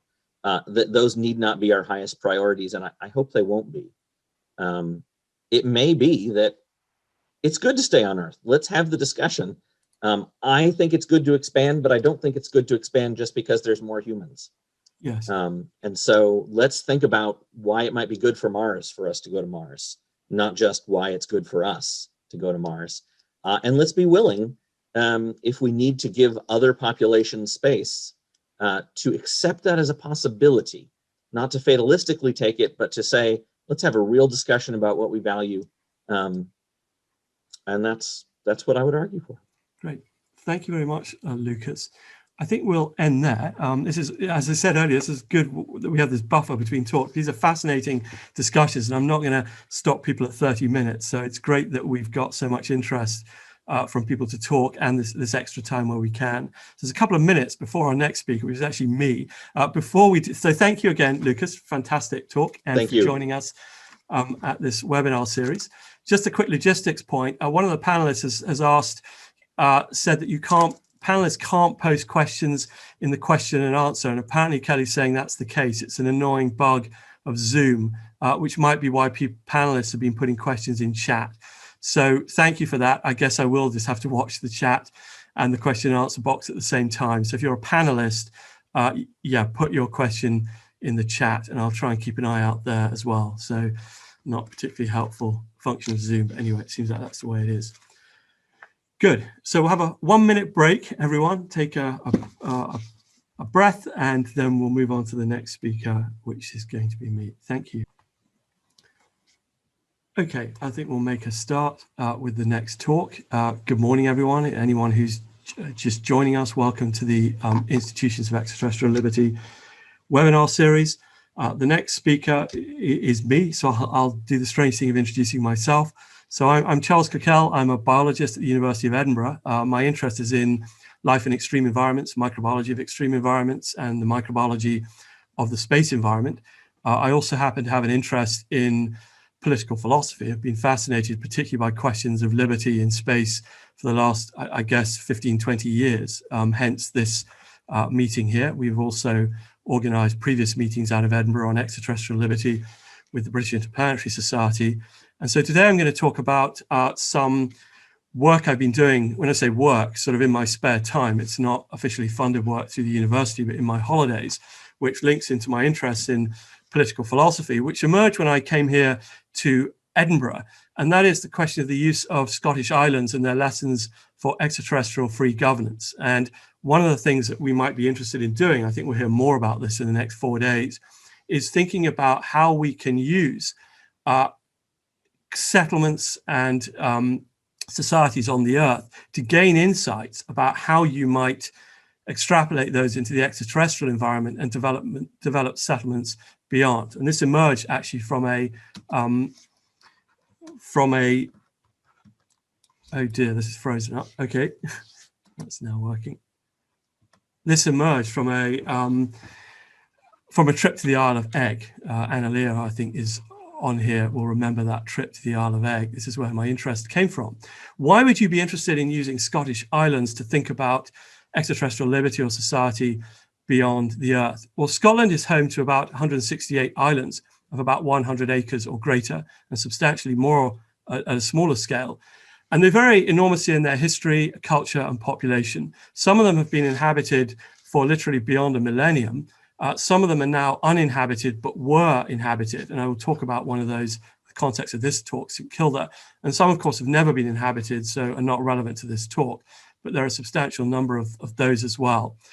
And during the last 7 years, essentially during my holidays, I've been looking at these islands with respect to their governance structures and trying to understand what we might learn, what general lessons we could extract from their histories to better understand democracy and liberty beyond the earth. And I'm going to talk today about the Hebridean Islands, which are these islands shown on the left-hand side on the west coast of Scotland, and just pick up on a few examples. I don't have time to talk about all the things I've looked at in the last 7 years. I'm going to pull out just some examples that I thought would be interesting. Muck, by the way, is one of the islands I'm going to come to in a moment, hence this sort of rather cryptic statement. Why would we think these islands were useful for understanding life beyond the earth? Well, as I said, there's a very large number of them, and they range in population sizes. Some of them are less than 10, up to over 10,000. And so these islands are, if you, in some sense, a snapshot of the different stages of an extraterrestrial settlement, from the first people to land on an island through to a full-scale society, the sort of thing that is imagined by Elon Musk. So what you've got there is a potential temporal snapshot across the spatial dimensions of those societies. Their history is well documented in books and papers. It's easily accessible. And despite the similarities of these islands, they've carried out diverse experiments in living, as John Stuart Mill might have put it. From coercive lairds, lairds, by the way, are a sort of leader or overseer of an island. It's a Scottish word for the person who runs an island, through to participatory democracies in more recent times, I'll talk about. Now, what's interesting about these islands is that despite the fact that they are environmentally different, in a general sense, at least on a broad planetary scale, they're environmentally very similar. They sit within the environmental conditions of coastal Scotland. And so in some ways, you can think of them as having the minimum number of variables other than the different societies they've set up and their populations. So from a scientific point of view, social sciences point of view, they are an extremely good set of controlled experiments, or at least as good as you can get, given the vagaries of human populations. The present-day populations are well educated. I don't mean that in a snobby way. What I mean by that is that, you know, many people there have knowledge of space exploration and political philosophy. So you can actually engage in quite interesting conversations with islanders about specifically how their conditions might be transplanted into space. There's a dialogue to be had there between the occupants of these islands and the extraterrestrial condition, and they're easily accessible. There are other island chains one could think about, like Polynesian islands, that might also make very good analogs for space exploration. But of course, they're expensive to get to, at least for someone in the UK, whereas Scottish islands are extremely cheap to get to. So all of these things come together to make these rather a good extraterrestrial analog for moving out into space. Here are just some of the islands and their population sizes, just to give you some idea of the range of them. I'm going to focus in on a few of these to illustrate some general points, as I say, about liberty. But I just want to show you just the wide variety. These are just in the Hebrides as well. There are a great number of other islands elsewhere. So I first of all want to go to the Isle of Egg. Interesting place, 31 kilometers squared, has a population of 105. I should say it varies year on year. So this is a sort of typical population any given time. And the Isle of Egg is an interesting place because it's very different from most other Scottish islands. In 1997, they got fed up with their absentee laird, who never arrived on the island. He ran it from a distance, and they decided to take ownership of their island. So immediately at once, you can see a possible parallel with the extraterrestrial settlement. Imagine a settlement being run from the Earth, where the managers of that settlement, maybe a corporation or the government, start to lose interest in it. They don't really turn up, and the settlement is never really well managed. This is what happened on the Isle of Egg, where the laird lived on mainland Scotland and never came to the island. So they essentially had what can only be described as a mini revolution. It was not violent. They raised the money and they bought their island, and they set up the Isle of Egg Heritage Trust and essentially established a participatory democracy on this island. And the overall planning of the community is undertaken by the trust. And it's worth just having a quick look at this trust to understand what they did. What they wanted to do was to avoid the traditional management of islands, which has been the case throughout much of Scottish history, which is the laird. And this is what McPhee had to say about the laird of Colonsay, which is another island. He is the enigmatic embodiment of good and evil, hope and fear, keeper of the gate in heaven, of heaven and hell, fate's own fulcrum, overlord, landlord. So you can see in that statement, lairds can be good and bad, and essentially they're unpredictable. This is what the islanders of Eigg wanted to avoid. And I suspect that if you start to implement even the most benign dictatorships, if you like, in the extraterrestrial environment, you will end up with the same situation. So they formed the Isle of Eigg Heritage Trust. It has 3 members. One of the members is the Isle of Eigg Residents Association. This is basically the local people. This is the participatory democracy where they get together and they decide on a day-to-day basis how their island is going to be run. And mapped onto the extraterrestrial case, this would be the people living in the settlement. They have a management structure. So if you can think of it as a simple executive branch, there are 4 directors who are elected by the community. The main board holds quarterly meetings, and the day-to-day management is entrusted to the island directors who are elected. And they also meet on a monthly basis. But the whole island meets in the town hall to discuss the actual implementation of decisions that might be proposed by the directors. And then it's supported by a part-time secretary. So the Isle of Eigg Residents Association is not a bad analog for how you might set up a simple participatory democracy on the moon. What's interesting is that there are 2 other groups in this board, which are the Highland Council and the Scottish Wildlife Trust. There's no obvious analog to the Scottish Wildlife Trust, maybe a planetary protection board for Mars. But the interesting analog is that you've got organizations from the mainland of Scotland represented in the Heritage Trust. So in the extraterrestrial case, the Highland Council and the Scottish Wildlife Trust might be a director from planet Earth or from a corporation from planet Earth who represent the interests of the external power, for example, a nation state on Earth that might have some vested interest in the settlement. And in fact, the Eigg Heritage Trust is an enormously interesting analog for how you can bring together the local community and people with an external interest in a peaceful, productive manner. So again, I think this is a useful case study for the extraterrestrial environment. What's also interesting is they've constructed independent organizations to oversee economic activities. So here we see overlapping but independent bodies of voluntary association. So they've got Eigg Construction that oversees the building works on the island, and Eigg Trading that oversees any form of trade with people outside the settlement. For example, tourists, but also trading with the mainland. Again, you can see immediate possible analogs with the extraterrestrial environment. Maybe you have Moon Construction that oversees construction and the economics of construction in the lunar environment, and maybe Moon Trading that deals with trading with external people. And part of this success is that there's no central control here. As I say, these are overlapping bodies that are in some sense a little bit in conflict because they have their own interests, but that separation prevents an all overarching sort of central power on the Isle of Eigg.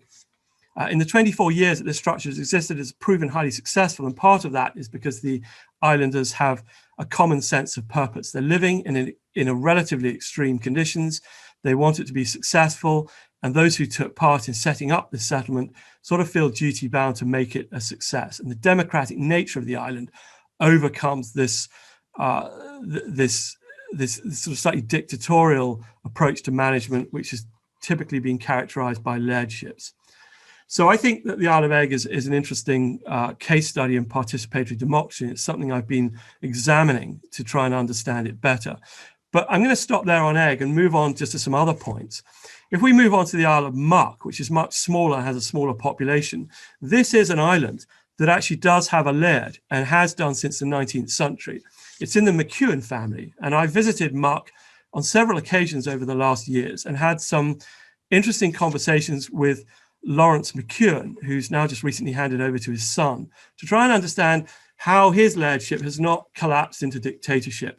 And the simple answer is that he is, as a personality, is a delightful individual and is not inherently tyrannical. So in some sense, the island has depended upon a benevolence in their leader that is just a matter of luck. He also has a specific philosophy of management, and I've bolded one of the comments he made in one of the interviews I had with him, where he said that he helped people where they needed it, but otherwise let them be. In other words, he recognized the difficulties of living in this extreme environment, and he uses his experience to help people out where they need it. But unless it's absolutely necessary, he backs off from them.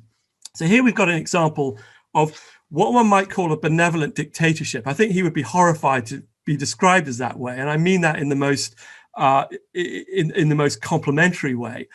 But the crucial point is here is on this island, people are relying on someone not to overstep their power.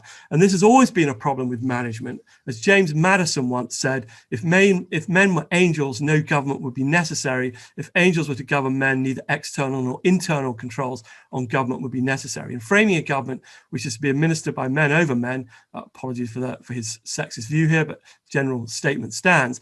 The great difficulty lies in this: you must first enable the government to control the governed, and the next place oblige it to control itself. A Machiavellian characteristic prose said, it is necessary for whoever arranges to found a republic and establish laws in it to presuppose that all men are bad, and they will use their malignity of mind every time they have the opportunity to do so.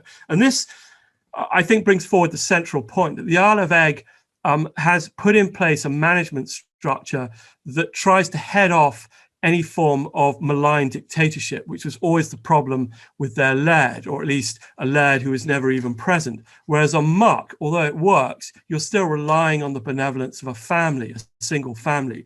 And that cannot be assumed in the extraterrestrial case. I would say, although Lawrence McEwen has done a fantastic job on Muck, the Isle of Egg is an example of what you probably want to be doing. Now, there is a contradiction, of course, in the sense of community and the sense of liberty. And I want to take you to Connellsay Island, where there has been much observation by several people on the sense of community.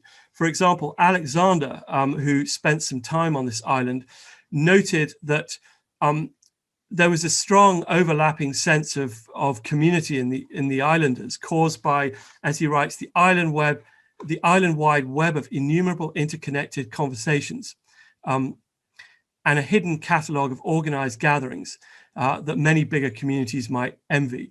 In other words, one of the benefits of maintaining a community in these extreme environments is this very strong sense of communal togetherness that results from living in a confined space on an island. And we can expect that to be the case on the Moon or Mars. But the flip side of this is that the familiar goldfish bowl, which seems so friendly and comforting most of the time, can suddenly feel suffocatingly small. Creeping peer pressure could come out of a clear blue sky. And this is the problem with isolation, is this tendency towards authoritarianism that does not necessarily come from the authority itself or the management structure, but from the peer pressure that emerges from a confined group of people where interdependence is necessary for survival. And if we go out to St. Kilda, which is an even more extreme island, which is now no longer occupied, it was evacuated in 1930. That's a fascinating story in itself that I don't have time to talk about. But there's a great deal of history about how that island was run. It was inhabited by about 100 people for many hundreds of years, and they were truly separated from the mainland. There was very little communication. And this island is a particularly fascinating example for looking at structures of democracy. But here again, we see the same sorts of reports from Maclean, for example, who said many people would regard life at St. Kilda as anything but ideal because of the absence of opportunity for individual originality and creativeness, which, though to some extent dependent on the firm support of a culture, are easily smothered by a cultural pattern which is too strong. Undeniably, there was little room for individuality. And even in the 17th century, Martin, who wrote one of the first accounts of these islanders, said the voice of one is the voice of all the rest, their common interest uniting them firmly together. So you can see again that living in extremity requires the sense of community. That has many beneficial aspects of creating collegiality, but at the same time, it crushes individuality. And in the extraterrestrial environment, where individual creativity may be necessary to come up with solutions to living in those extreme environments, this is not necessarily an end state we particularly want. And herein lies one of the major challenges of attempting to maintain a sense of community that allows successful survival in extremes, but at the same time trying to head off a crushing sense of conformity that essentially reduces the environment to one of a sort of conformist despotism. Now, you might say, well, surely that's okay. We just do what they do on Egg and we create a democracy. But St. Kilda is a fascinating example of how you can have illiberality alongside democracy, dictatorship within a democracy. St. Kilda had a very effective participatory democracy. In fact, it met every day. You can see them at the top of this picture here. Every morning, the community met in this one place outside one of the houses in the community to discuss everything that was happening for the day. Maclean says, nor was the Parliament above hearing the island's gossip, but for all that, the St. Kilda Parliament was a serious institution. So they took their democracy seriously. And yet it was possible to have despotism, because here is an example of how this can happen. In the 19th century, the Church of Scotland took over St. Kilda and they sent over a new minister to run the island. And as Maclean points out, John Mackay, who took over the church on the island, he did so not with Enlightenment leadership, but with blinkered despotism. So shortly after his arrival, he established a vibrantly harsh rule. He instigated services in the church on Sunday at 11, 2 and 6. They lasted for 2 to 3 hours. He preached long repetitious sermons in Gaelic, which involved the same message of hellfire and eternal damnation to all sinners. Children were forced to come to church at 2. Conversation between islanders was forbidden from Saturday evening until Monday morning. Singing or whistling was a serious sin. Children were forbidden to play games and so on and so forth. So here we have an example of a despotism within a structure where there is participatory democracy. So democracy does not necessarily buy you freedom, and nor does it guarantee it.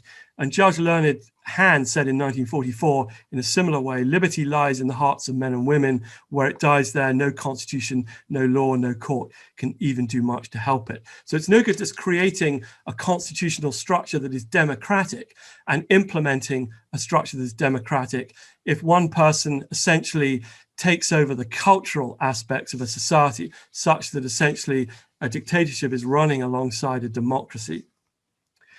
And so we might sort of try and sum up here. And again, as I say, in the interest of time, I just want to stop here and draw out some general lessons. There are many others. These are fascinating islands. We could observe that having overlapping voluntary associations is important. On the Isle of Egg, for example, it's not just the democracy, it's the independent economic groups, it's the different clubs and societies that may seem very trivial, but what they allow people to do is to get away from other people, and they dilute out power. They prevent one person from dominating everything on the island. And St. Kilda had none of these voluntary associations. So it's easier for one person to come in and dominate the island's culture despite the participatory democracy. So we might suggest many voluntary overlapping areas of interest in an extraterrestrial settlement to allow for democracy, but also to prevent domination of the culture. Continuous external influences are important. That would not have happened on St. Kilda if there had probably been more people coming in and out of that island from the mainland who saw what was going on. Because they were isolated, Mackay could do what he did. And in the extraterrestrial settlement case, I think it's extraordinarily dangerous to have a settlement a long way away, for example, on the moon, or particularly on Mars, or maybe in the outer solar system, which is utterly isolated. Clearly, it becomes potentially possible for that settlement to come under the control of one individual. So we need a free movement in and out of those settlements, the capacity to leave. Jim Schwartz is going to talk more about that, and also access to information. We need settlers to know what's going on in their settlement, who's running what, for example, who's running the oxygen machines, to be able to take part in the democratic process and challenge what's happening on the islands. One of the interesting things about Scottish Islands, just to finish off here, is that I mentioned those differences in population scales.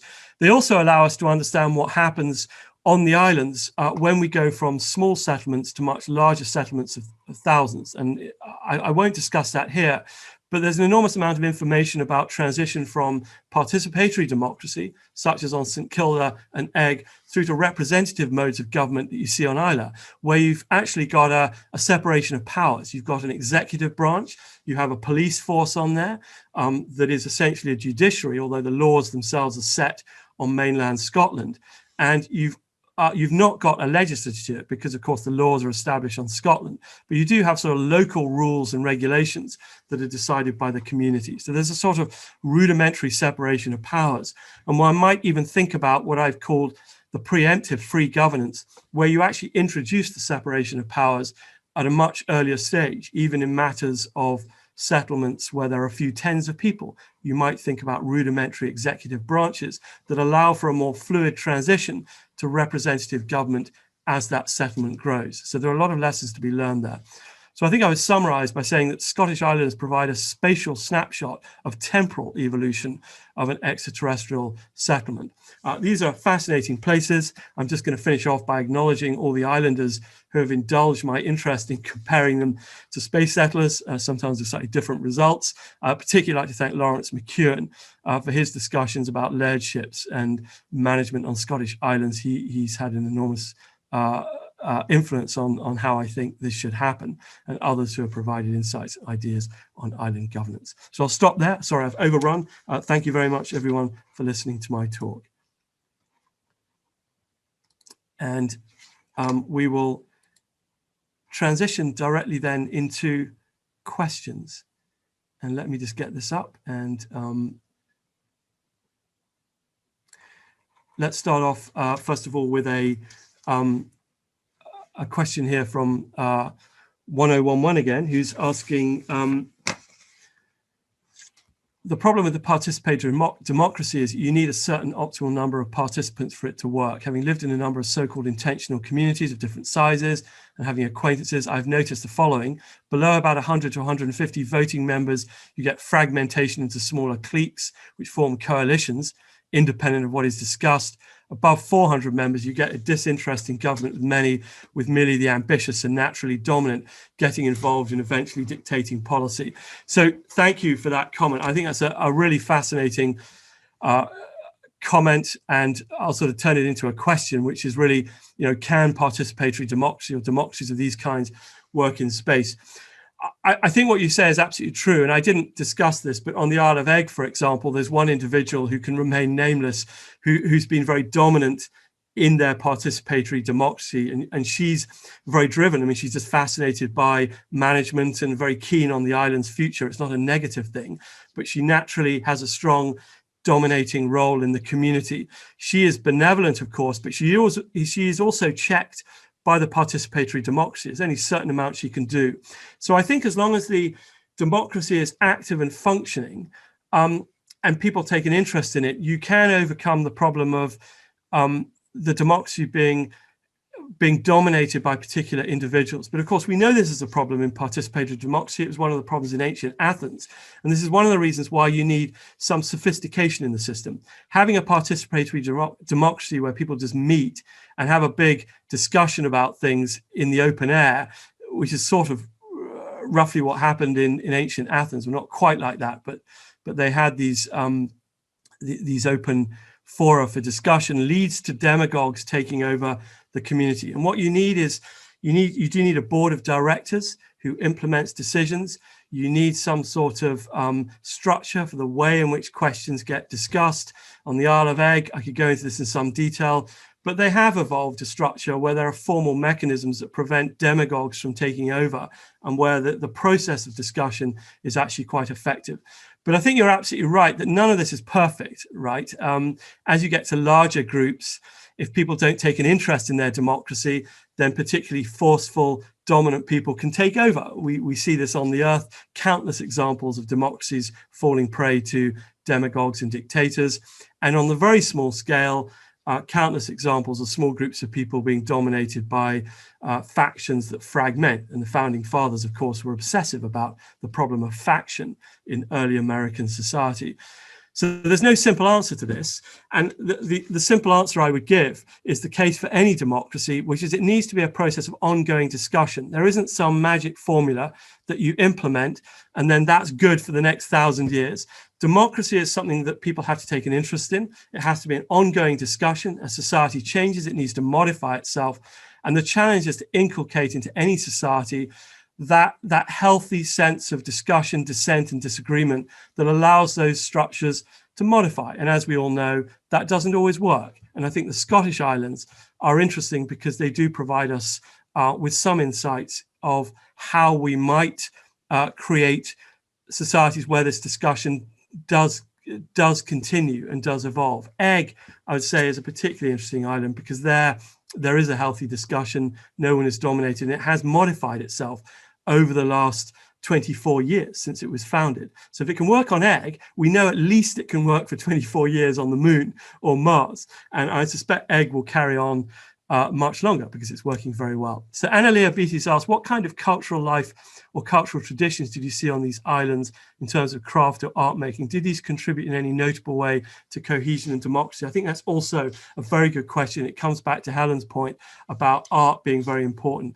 Yes, one of the things I've noticed on these islands is that art and craft groups are part of these, what I described earlier as overlapping voluntary associations, where people are not just subject to the rule of the participatory democracy. They also get together in groups, and over making paintings or doing pottery, they're talking about politics. So there are these independent groups. I wouldn't go as far as calling them factions because they're not in opposition to the management, but they provide an opportunity for people to get away from a suffocating management at the center and express their ideas and their dissent amongst other groups. As I say, overlapping intermediate organizations, if you like, and they've often been described in political philosophy as intermediate organizations. These organizations that sit between the state or the management structure and individuals. They're very, very important for diluting out the power of the state, for acting as a bulwark between individuals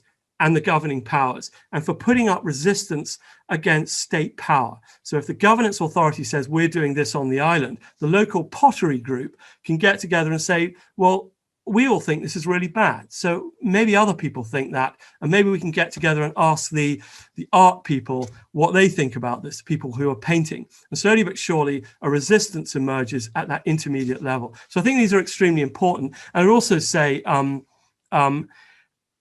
Annalie, that quite apart from the political side, these organizations are important for people to express their artistic interests in what is a relatively quite extreme environment.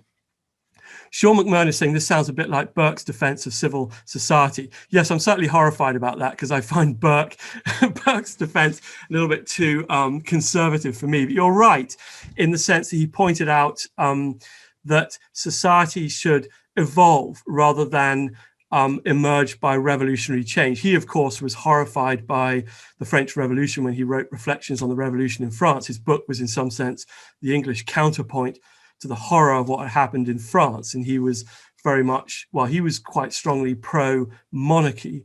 But one of the, I suppose, aspects of his writing that I agree with is this idea that society should evolve slowly by constant discussion, and that revolutionary change and coming up with idealistic organizations, essentially like an architect might design a building, designing a society from scratch, irrespective of human behavior, has not always been a good outcome.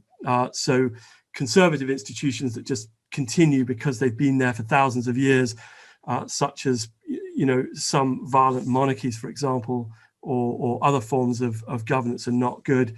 But revolutionary change, idealistic institutions are also not necessarily very good. You've got to take into account human behavior, the realities of human behavior, like Lucas was saying, but also evolve them over time. So there is a little bit of a Burke-like view on this. Have you published a paper on this, and where might we find it? Laura Montgomery is asking, and that provides me with the ideal opportunity to advertise that we're writing a book from this. So next year, we're going to be publishing a book called The Institutions of Extraterrestrial Liberty, which is going to be produced by Oxford University Press. And my chapter in that book is what I presented this morning. So it will be out there. So I haven't written the paper, but it will be coming out with some of these data and discussions. So here's a really good question. What will the pottery group do if the government turns off their oxygen supply? And I think that gets to, and I'm in the interest of time, I'm going to stop in a moment and give us all a break. But I think that gets to the core of actually the categorical problem with the extraterrestrial case, which I raised in the introduction, which is that you could argue, what's the difference between a moon society or a lunar society or a Mars society and a society on the Earth? Surely it's just the same old questions about individual freedom and liberties. This isn't a very special or interesting discussion because you're just talking about things people have been talking about for hundreds of years. And the difference with the extraterrestrial case, as you rightly point out, is that in these cases, we will be having to produce something by technology that we depend upon on a second-to-second time scale. So if the government takes away your food and water, at least you can run off into a forest, at least in some countries, and you can plan revolution. Or if a military organization invades your country, you can run off into a forest and maybe plan sabotage. So there's a temporal buffer there between your death and the emergence of dictatorship. Whereas in space, the oxygen you breathe, you require on a second time scale. Switch that off and you're dead within a matter of minutes. And so the oxygen problem emerges as a particular problem about how you manage that in space and prevent it from being controlled by a single authority. I'm actually going to talk a little bit about that tomorrow when I talk about freedom engineering, but I suspect that others will come up with this problem in other talks as well. But I think it is one of the central problems in space, how you prevent oxygen coming under the control of a single individual. And I should point out, as 101 has pointed out, this is not a new idea either. You can find it in science fiction. The first Total Recall film is the canonical science fiction depiction of a group of people on Mars where the corporation controlling the settlement starts switching off the oxygen supply. So science fiction writers have imagined this for a long time. Stephen Baxter might talk more about this tomorrow, but yeah, that raises a problem. And this is the one big difference between the Scottish Islands and the extraterrestrial case, is if the authority becomes malignant, the potters, as you write it, can just go off and go back to their houses and complain and decide how they're going to change their governance. But if someone shuts off the oxygen while they're making their pots, then they're all dead. So this is a much more extreme sense and foreboding, if you like, of central control and dictatorship that has been unseen on the Earth and unseen on Scottish Islands, even with the worst lairds. So I think that's an interesting question. I'm just having a look here. No further questions in the chat. We are 20 past. And I'll just take one final question, then I'll end off here. Do you think that any form of democracy will be more effective on Mars than strong leadership? And again, I think that gets to the heart of what I hope we're discussing in these 4 days, which is, where is this balance? And there's no answer to this, right? This is something that was recognized in ancient Athens. It was forcefully discussed by Thomas Hobbes, which is this incessant attempting to sort of balance liberty and authority, individual liberty and authority. No society ever gets this right. And one might even define a free society as a society that never tries to get it right. Because if you try and get it right, then in some sense you've become a dictatorship, because society is always changing. So if you say, right, this is the balance between liberty and authority, we've decided that, and this is how it's going to be. Tomorrow, there are going to be different social challenges. There are going to be different fashions and different ideas. That balance between liberty and authority necessarily changes. So in some sense, you could define a free society as one where there's never any dogmatic decision about liberty and authority, but it's constantly under discussion. So I would answer your question of, do you think that any form of democracy will be effective on Mars with strong leadership? I think both things will be necessary. Strong leadership will be necessary to survive in an instantaneously lethal environment. But you also want to have some form of democratic deliberation, because situations in these settlements need to be discussed with the people. And the Scottish example, just to return to my own talk, is an example of how democracy can be highly effective at preventing either absentee managers or managers who become despotic. So there's a connection there between a necessary democracy and necessary strong leadership. where is the balance between those two things? The simple answer is there isn't. It's something that has to be constantly discussed. But what you don't want to do is collapse into either extreme. You don't want an anarchic democracy such that there's no order at all. Everyone is just doing what they want, and there's potentially a collapse of a social order.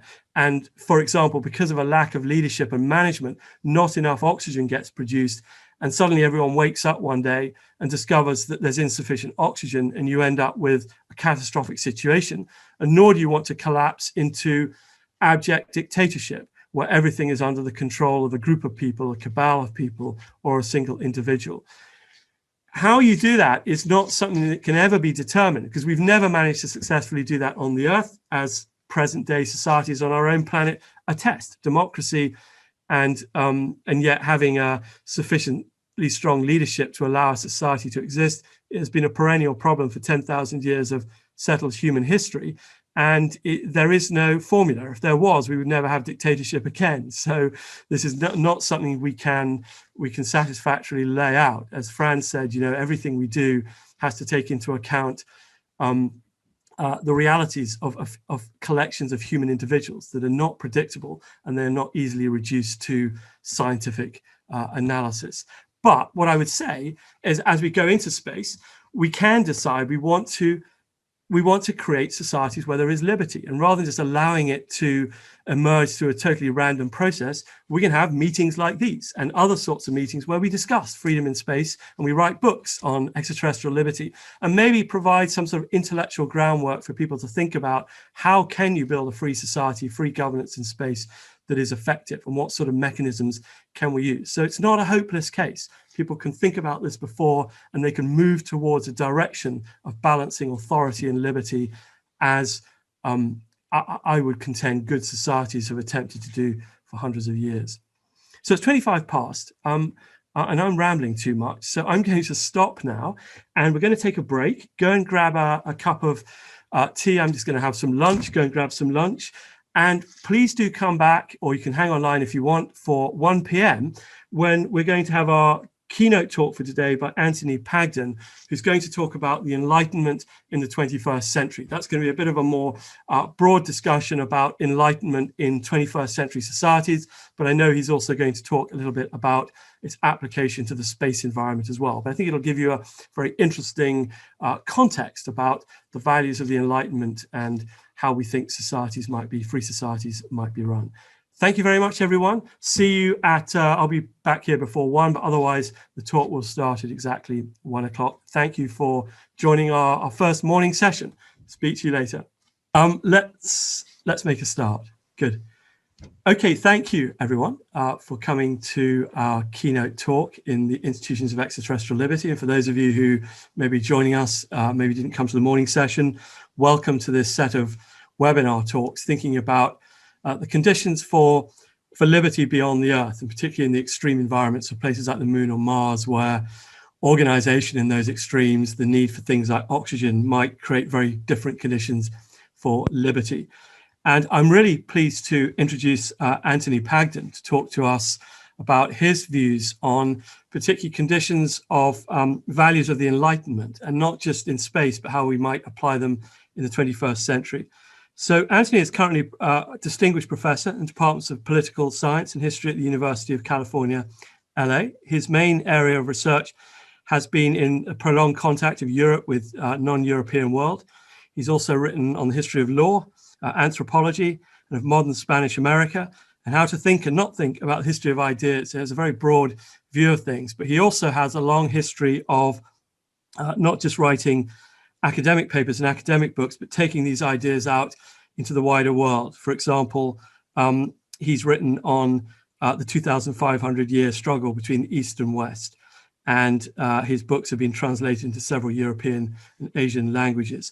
And I think probably the book that is most relevant to what he's going to talk about today, which is, and I'll plug it for you, and it's well worth reading, excellent book, The Enlightenment and Why It Still Matters. Many people tend to think of the Enlightenment as something that happened in the 18th century, and you have vague ideas about people like Adam Smith and Hume, but don't actually seem to realize that we're still living in the Enlightenment. And much of what we think and how our societies are organized through from science to political philosophy are continuations of some of these bigger ideas that were not necessarily established in the 18th century, but certainly came to the fore in the 18th century and influenced society at the larger scale. So we're still living in the Enlightenment, which brings us to the question of how are these ideas of the Enlightenment relevant to the 21st century? And in the context of our discussion today in space, and I thought it would be particularly interesting to hear from Anthony to put a wider context into the ideas of liberty beyond the Earth, because of course those ideas sit within the context of what's going to happen in the 21st, 22nd century and so on the Earth, where by far the majority of the human population will reside for a long time to come. So in order to understand liberty and freedom beyond the Earth, we still need to think about what might happen here on this planet and how that might fashion liberty beyond the Earth. So without any further distraction, I will hand over to Anthony Pagden. Thank you very much for coming and giving us a keynote talk, Anthony, on the subject of the Enlightenment in the 21st century. I should say, finally, this is in association with the Royal Society of Edinburgh, Royal Society of Edinburgh. So I shouldn't miss that as well. It's a crucial part of our talk. This is a joint event with them. So thank you very much, Anthony. Thank you very much indeed, Charles. Thank you very much indeed for inviting me to this meeting, which is a great honor for me to be allowed to address this gathering in what, virtually at least, is one of the great capitals of the Enlightenment, of course, Edinburgh. And I would also like to thank the Royal Society of Scotland, a great Enlightenment institution, one of whose founders was, of course, Adam Smith, of whom I shall have something to say later. And I know this is, for me, a very great pleasure and honor indeed. I just want to begin by saying that, briefly, that I've been having trouble with my computers. I say problems, one of them collapsed last night, so I hope that this will go ahead as planned. If there's any problem, just please forgive me and bear with me while I try to sort things out. Charles has already given you an overview, really, of what I plan to say, or at least the subject I wish to address. The importance for us in the 21st century of the Enlightenment can't really be overestimated. So the Enlightenment is everywhere apparent, although many of us may not be entirely aware of it. And it's apparent for two reasons. The first is quite obvious. Without the Enlightenment, modern science, as we understand it today, would not have taken the form it has, or at least not here in the West. It might have happened in China or India, although a number of the philosophers of the Enlightenment considered that possibility and thought it very unlikely. But it wouldn't have happened where it did happen and how it did happen in France, in Britain, in Germany, in Italy, in Spain, in Scandinavia, in the United States, and even in the republics of Latin America. Now, the second aspect of it is less obvious, perhaps, but equally pertinent for us in this virtual Zoom room. In the recent past, what we refer to as the West has become increasingly divided intellectually, morally, and politically into two broad groups who have sometimes radically opposed views about the world they inhabit. On the one side, we have those who generally, while they are prepared to acknowledge human frailty and the human capacity for doing harm, believe that it's possible to improve through knowledge and science the human condition. And because they believe this, they believe also that there exists a human nature, common to us all, although I suppose few today would employ such a term, and that human nature is much the same everywhere. They hold, that is, that although matters such as cultures and religion are important and that differences must be respected, this can only be done when such things conform to some standard of behavior by those cultures towards all their members, which every rational being of whatever culture, religion, and so on, could be brought to understand and respect, even if they didn't necessarily share it. To put it differently, they believe that the means by which humans order their lives cannot be anything other than human, consensual, intelligible, and changeable. We might say that they give predominance to individual agency, to autonomy, a key word in discussing the Enlightenment, and thus to individual freedom. On the other hand, on the other side, we have those who believe that cultures cannot be questioned or changed by those outside them, and that there exists no such thing as a single rationality or a single human identity, and therefore no single rule of justice, but only what the contemporary American philosopher Michael Walzer has called spheres of justice, spheres that overlap, certainly, but are nevertheless distinct and always sovereign. The Indian caste system, for instance, so apparently and blatantly unjust to contemporary secular sensibilities, would, argues Walzer, be entirely just if it were accepted as such by all those who are affected by it. In fact, he claims it is not, and so the question does not arise. In this context, all he will accept as possible universal criteria would be a list of what he calls, I quote, negative injunctions against oppression and tyranny. And these would inevitably be remarkably short, particularly if a system of caste was not to be included among them. For members of this group, let us call them for the sake of argument communitarians, Enlightenment universality is nothing other than an attempt to impose what is in fact simply one set of norms, those of the West. Today they're Western, tomorrow they might just as well be Chinese, on the whole world, and is therefore necessarily, subject comes up again and again, imperialist and ultimately, of course, tyrannical. Now, there are, of course, I don't want to oversimplify things more than is necessary. There are many shades in between, but the dichotomy is there, and it ultimately derives, as I have said, from an acceptance or denial of the arguments put forward by the philosophers and scientists, the novelists, the poets and playwrights who made up what they called, and it was a very self-conscious movement, the Enlightenment. Now, originally the term Enlightenment, Aufklärung in German, Lumière in French, Illustration in Spanish, Illuminismo in Italian, and so on and so on, there's a word for it in practically every European language, meant very simply casting light where there had once been darkness. It meant demolishing prejudice, a favorite term of abuse, described by Charles de Secondat, Baron de Montesquieu, perhaps the most lastingly influential of the political and legal philosophers of the Enlightenment, as I quote, not what makes one unaware of certain things, but what makes one unaware of oneself. And by so doing, it deprives one of the necessary freedom of action, which the individual must be allowed to exercise.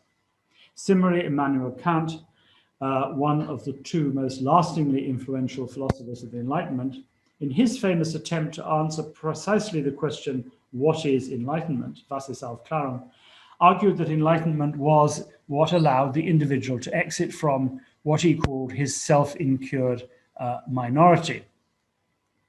And by minority, what Kant meant was, I quote, the inability to make use of one's own understanding without the guidance of another.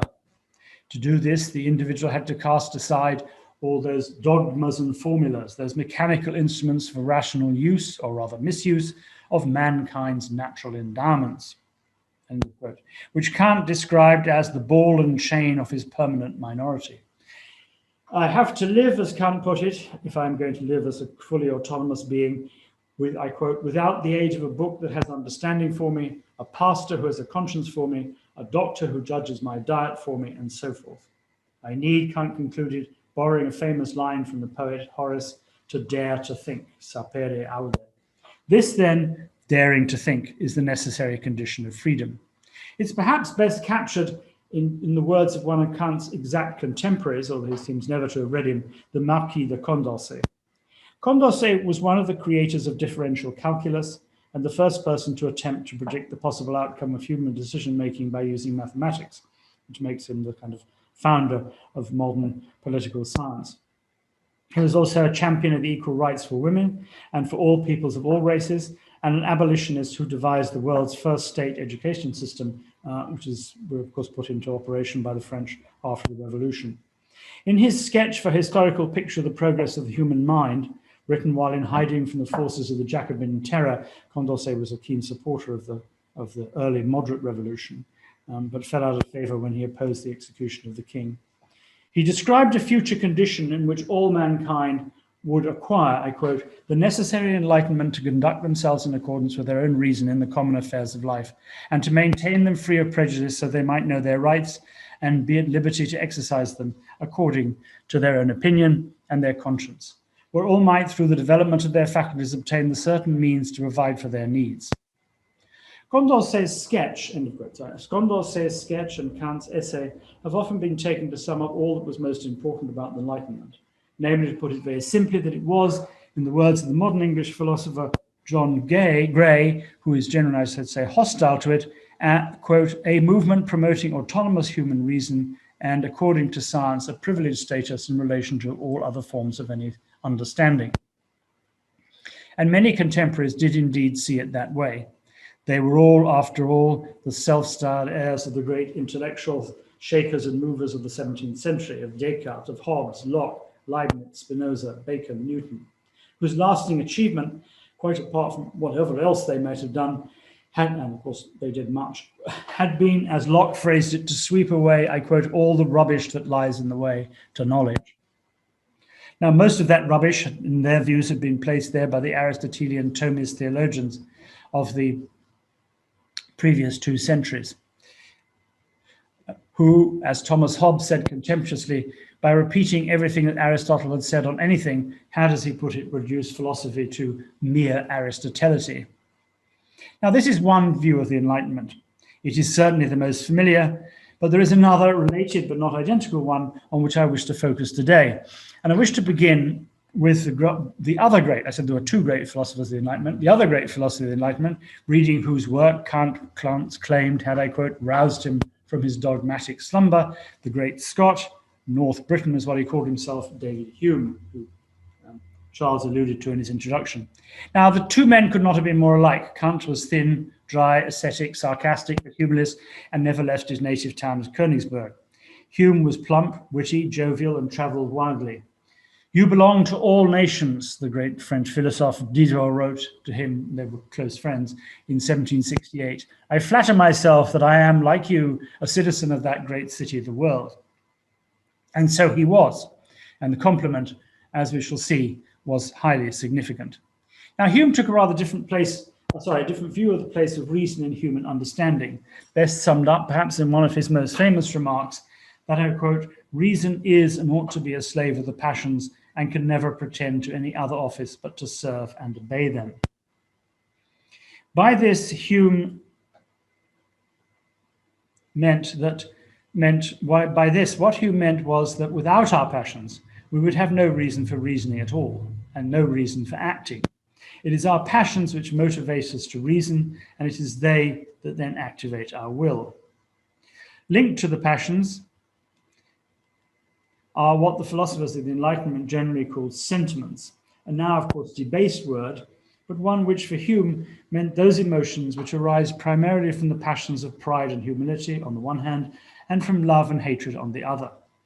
Now, there are a great many of them, but the most important and most, for what I want to say today, is what in the 18th century was called sympathy, or we today would call empathy. Now, sympathy has, however, a far richer range of connotations in empathy, and I will continue to use it. What this is best explained in the Theory of Moral Sentiments of 1759, the first major work by another great Scot, Adam Smith, who has already been mentioned. When wrote Smith, we see someone being tortured, then as long as quote, we ourselves are at our ease, our senses will never inform us of what he suffers. What does inform us of what he suffers is our recognition of our similarity with the victim, that is, our sympathy for what Smith described as our brother who is upon the rack. What I need to know, however, is the cause of the suffering. Sufferings come in many forms and shapes, and obviously if somebody who's been waterboarded is suffering differently from someone who is being hung up by their fingernails. Only then will I be able to know how I will feel if I were to find myself in the same predicament. In other words, to be at all effective, my initial act of unthinking instinctual sympathy has to activate my reason. For the compassion of the spectator must arise, in Smith's word, I quote, altogether from the consideration of what he himself would feel if he was reduced to the same unhappy situation, and was, and this is important, at the same time able to regard it with his present reason and judgment. So we can operate both our sentiments and our reason simultaneously. And of course, the example of the torture is merely an extreme one. We can feel sympathy for all kinds of activities, both negative and positive, it should be said. Now, it's important to stress, that since it is based upon an emotion and may thus be, I quote, used to denote our fellow feeling with any passion whatsoever, end quote, sympathy depends on no prior moral, religious, or cultural conditions. It emanates from within each of us as free, autonomous individuals. And even, so Smith claimed to believe, I quote, the greatest ruffian, the most hardened violators of the laws of society is not altogether without it. Someone who was indeed altogether without it would not, therefore, simply be human. What it provides, therefore, is a minimum psychological principle on which to base a claim to human sociability, both within individual communities and, what is still more significant for my purposes, between them. No passion, wrote Hume, if well understood, can be entirely indifferent to us, because there is none of which every man has not, within him at least the seeds and first principles. We seem, he went on, to have a concern even for those whose lives are remote from ours. Why else, he asked, should we seem to see the fates of nations, provinces, or many individuals so extremely interesting? Even if we have nothing particular at stake in what happens to them, why otherwise do we read newspapers? Why are we moved by reading poetry and by the lives of beings that are entirely imaginary? I may not be able or willing to do anything about the victims of, say, suicide bombers, since my sympathies can only be aroused by the sufferings, can only be aroused by the sufferings of the dead for whom I can do nothing. Let's say the victims of the Holocaust, and Hume gives us as an example for the same sentiment, the cruelty of the Roman emperors Nero and Tiberius. But it does not mean that the thought of them does not have the capacity to trouble me, and because of that, to become the principle of my future actions. No quality of human nature is more remarkable, wrote Hume, both in itself and its consequences, than that propensity we have to sympathize with others and to receive by communication their inclinations and sentiments, however different from or even contrary to our own. End of quote. From here, it was only a short step to imagine the existence of a world made up of diverse peoples, but all united by this common sympathy. This, then, I would claim, is the basis of enlightened universalism. To believe, for instance, that the Indian caste system would be acceptable if all agreed to it would be to assume that we should feel no sympathy with the sufferings of, say, the untouchables, even if for some perverse reason they were to consent and take pleasure in their suffering. It is also, however, obviously the case that although we're able to experience sympathy with every other human on the planet, no matter how remote or alien, we are more likely to act on that passion if the person or persons are near and in some degree familiar to us, than we are if they are so remote that we, in Smith's words, can neither serve nor hurt them. This familiarity required to compel us to move from simple feeling of discomfort, of benevolence, to action, or at any rate the possibility for familiarity, was a condition of history, however, which was believed in the 18th century to have reached, if not the final, then certainly a crucial stage in what was known as the commercial society. Now, this is, of course, the source of what Smith famously called the Wealth of Nations, which is, as you all know, the title of his best-known book, the great first work of modern economics. Commerce, however, was far more than mere economic exchange. It was far more than, to use the invisible hand of capitalism. Commerce had not only made property mobile, as Smith insisted, it had done the same for peoples. It had become the channel by which peoples encountered one another, and through encounter, it was hoped they became to know and understand one another. It was responsible, as Smith put it, for, I quote, the communication of knowledge and all sorts of improvements. In Montesquieu's famous formulation, I quote, commerce has made known the customs of all peoples of the world and spread everywhere. It was this, he went on, which gave to it the power to cure, I quote, destructive prejudices. And it is almost a general rule that wherever the customs are gentle, there is commerce. And wherever there is commerce, customs are gentle. The famous du commerce. Now, for Immanuel Kant, it had also indeed been this commerce which had resulted in a state of which, I quote, the community of the nations of the earth has now gone so far that a violation of rights in one place of the earth is felt in all. For Kant, however, and indeed for what I'm about to say now, the key term here is rights. For it is on the basis of this that that other great project of enlightenment was built, and that is cosmopolitanism. Now, cosmopolitanism is not a creation of the 18th century or the Enlightenment as such any more than modern sciences, but the form it took in the 18th century has shaped the modern conception of a unified world, which is, of course, extremely relevant to our discussions about what might eventually happen beyond it, than any previous form of universalism. Cosmopolitanism has, as I'm sure you're all aware, come in for some very severe criticisms. The cosmopolite, and not only nowadays, but also by contemporaries, the cosmopolite, says Jean-Jacques Rousseau, who is very hostile to the whole idea, is one who is guilty, I quote, of loving the entire world in order to enjoy the privileges of loving no one. In the scathing words of the contemporary English philosopher Roger Scruton, I quote, "Cosmopolitan is the belief in and pursuit of a style of life which shows acquaintance with and ability to incorporate the manners, habits, languages, and social customs of cities throughout the world." And then he went on sardonically, "The cosmopolitan is a kind of parasite who depends upon the quotidian lives of others to create the various local flavors and identities in which he dabbles." Similar comments have come over the years from Hitler, from Stalin, and more recently from any number of nationalism populists across Europe. The objection, however, is always at bottom the same. The cosmopolite and cosmopolitanism has no direct allegiance or attachments to or roots in any particular society or community. This is not, however, how the philosophers of the Enlightenment saw it. For them, it was not a matter of detachment or contraction, of, as Scruton put it, dabbling in the quotidian lives of others, nor was it a bid for the kind of flattening and homogenization, the Coca-Colaization, the McDonaldizations are being called, of the world, of which contemporary globalization is so often accused. It was indeed the very opposite. It was a demand for expansion and inclusion. What the philosophers of the Enlightenment were asking for was an effective vision of the human that demanded a degree of attachment, which, although it began at home, did not because of that simply stop at the nearest frontier, social, cultural, religious, or natural. Of course, every Enlightenment philosopher would have said, I care more for my family than I do, say, today for the displaced masses in Syria or Iraq.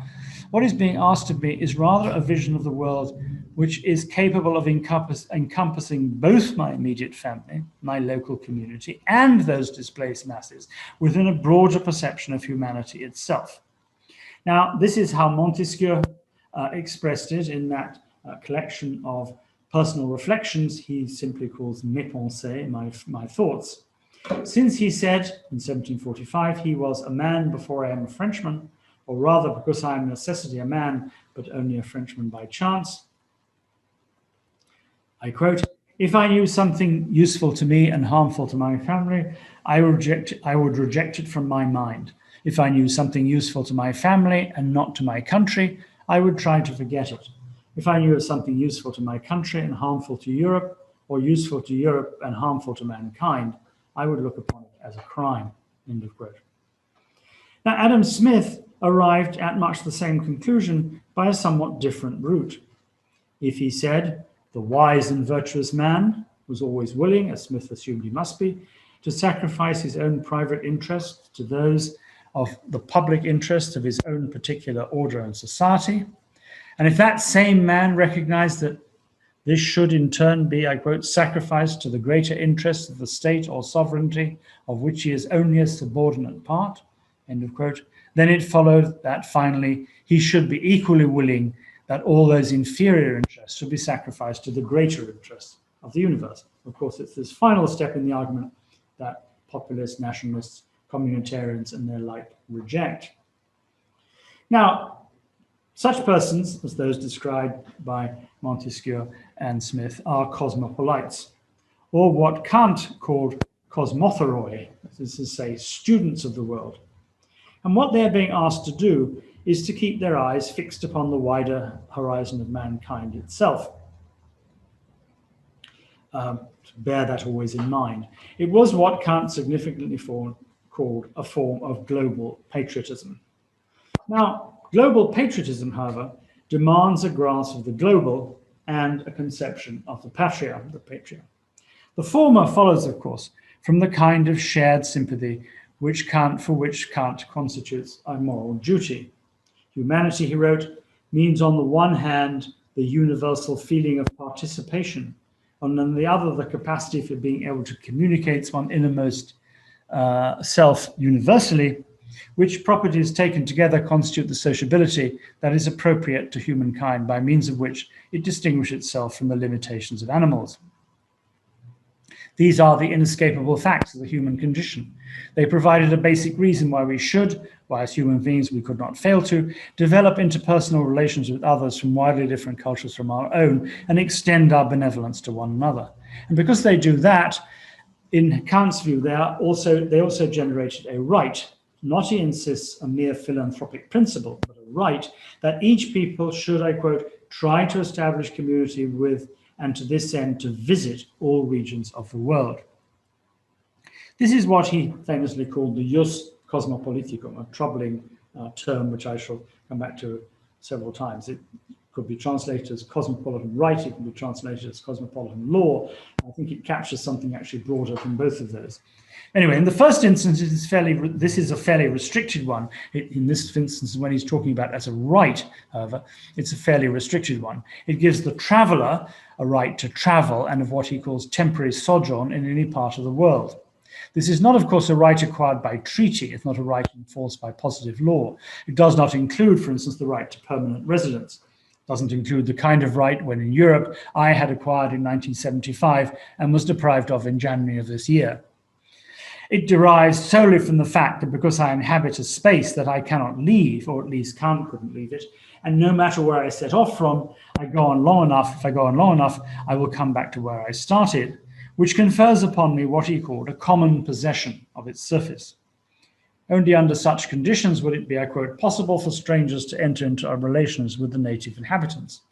And since societies cannot flourish in isolation from one another, much less in contempt of one another, it is a right that arises from a general concern for the good of the species. It had been, Kant argued, precisely the tendency of the Greeks to isolate themselves from the rest of humanity, whom they then lumped together as barbarians, that had been, I quote, the prime cause contributing to the downfall of their states. Now, this, I should say, this notion of the right to travel is not entirely, of course, a new idea either. It harks back, indeed, to an ancient conception of the universal, what's called the universal right of hospitality, and the idea that travel, or what was called the rite of passage, was a natural one, and therefore part of what was called in the 17th century the law of nature and nations.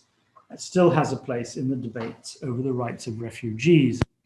It was for most part also, as it is today, what at the time was referred to as an imperfect right, in that it could be overruled in the interests of public safety and so on, which is why Kant himself accepts that the Chinese and the Japanese, whom he generally reviled precisely, not for their culture, not for their language or anything, but precisely for isolating themselves from the rest of humanity, were entitled to place, he believed, they were entitled to place severe limitations on the activities of the European trading companies, since, as he put it sarcastically, having given such guests a try, they knew that in this case, visiting was merely a synonym for conquering. Now, the origins of the claim made on behalf of the rites of passage may be old, but Kant's version and the implications for it of Smith and Hume's theory of moral sentiments are really quite different.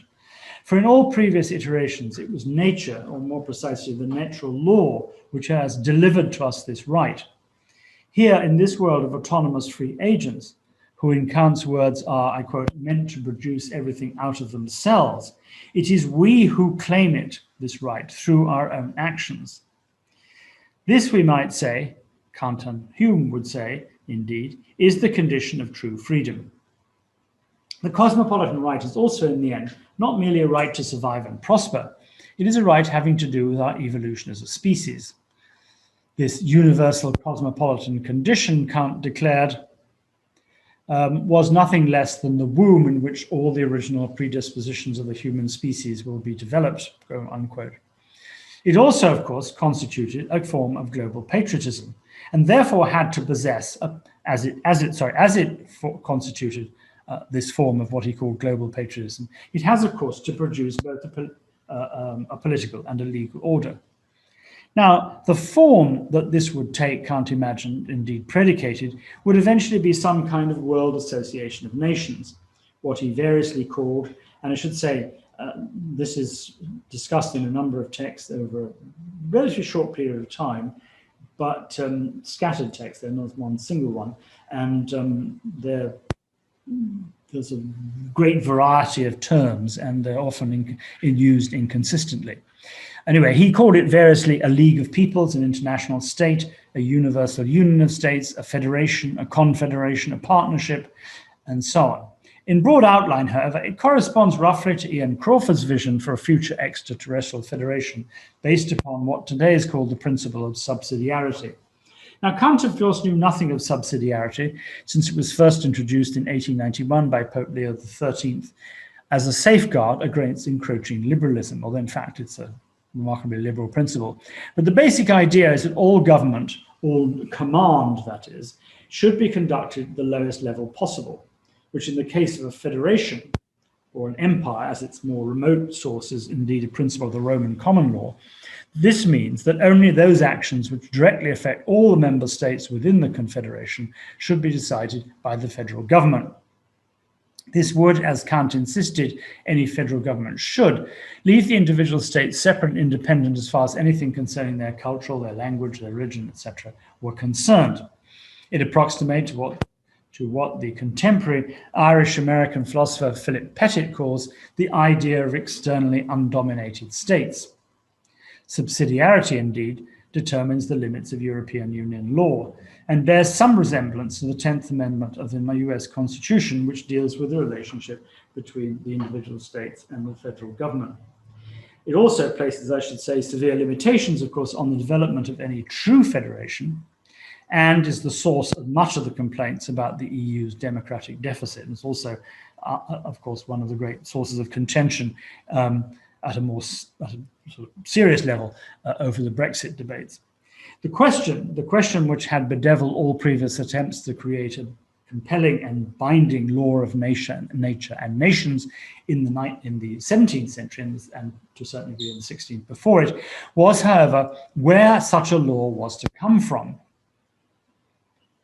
As I've tried to suggest, the enlightened conception of sympathy, broadly understood, had provided a reason why all human beings possess a disposition to communicate and thus to reach an understanding with each other and a corresponding right to the possibility of interaction with each other. But the relationship between individuals was one thing, those between states quite another. For whereas individuals within states were bound by the rule of law, states in relationship to one another were not. As Kant phrased it, I quote, "States considered in external relationship to one another are like lawless savages by nature in a non-rightful condition." Furthermore, this is a condition in which the very concept of a law or a right would seem to be so inherently meaningless that, I quote, "it is difficult even to form a concept of this or to think of law in this lawless state without contradicting oneself." End of quote. Now, so long as this remained the case, no universal law, no law of nations was even conceivable. As all the previous attempts by the great natural law theorists of the 17th and 18th century, Hugo Grotius, Samuel Pufendorf, Christian Wolff, Emma de Vattel, all of whom Kant dismisses as the sorry comforters of mankind, precisely because they tried and indeed failed to create in his idea any plausible universal legal order, was in Kant's opinion merely an indication of good intentions. But it could have no purchase as law because it was not subject, and in the world in which, of course, he knew, it could never be subject to any external coercive power. In other words, what was required was not the law of nations, which was inextricably bound in with the natural law, a form of law imposed by nature on humans, but instead a form of positive law created by humans and imposed by them on nature. For this, in 1783, Jeremy Bentham had coined the term international law. Now, since all positive law is based on consensus, to arrive at such a rule of law, the world would first need a common global order of justice. And this is precisely, I would argue, what Kant's Jus Cosmopoliticum was intended ultimately to provide. Kant indeed had seen, unlike all previous attempts to dream up a world federation, of which there were many, that such a union would only work on any scale if all the parts of which it was made up shared a common political regime. And not just any political regime, for although external undomination, to use Pettit's term, is not incompatible with internal domination, it is very likely that any unfree or dominated state would be willing to enter into a relationship with any state, dominated or undominated in the first place. All states in which the future world federation had to be then what Kant referred to as representative republics. By this he meant a state in which the sovereign is constrained, I quote, to give his law as if it could have arisen from the united will of an entire people. This is the definition of what he calls external rightful freedom. It did not mean, however, that the law had to be made by the people. Indeed, Kant is explicit in saying this is not a democracy. The counterfactual here is crucial. This would be a system which the peoples are not free, and Pettit's understanding of republican non-domination. To do so, they'd have to be lawmakers themselves. But the fact that they could have given their consent means that for Kant, they become co-legislating members of the state. Kant, of course, fails to explain how a society would be created in the first place except through revolution, and this he rejected, nor what would happen if the representative should suddenly decide to cease to be the representative of anything other than their own particular interests, as indeed the American colonists believed that George III had done. Only when this had been satisfied, and all of the states of the world were representative republics in this sense, would they be able to join together and create a common law among themselves and thus exit from the state of nature. Now, this common law is, roughly speaking, what we today call the law of international law. Of course, modern international law is frequently brushed aside by the so-called realists, much as Kant himself had brushed aside the law of nations in his own day, in the belief that the international world today is still, in fact, in a state of nature, or what has been called a law-free policy space. In reality, however, unlike the late 18th century, it is hard to imagine any modern state, even China, operating for long outside the rule of law.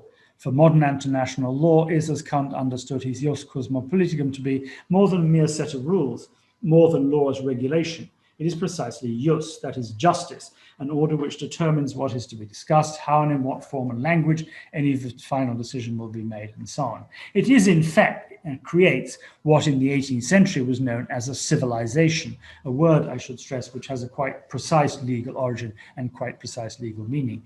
A civilization beyond the state of nature in which all states still otherwise exist.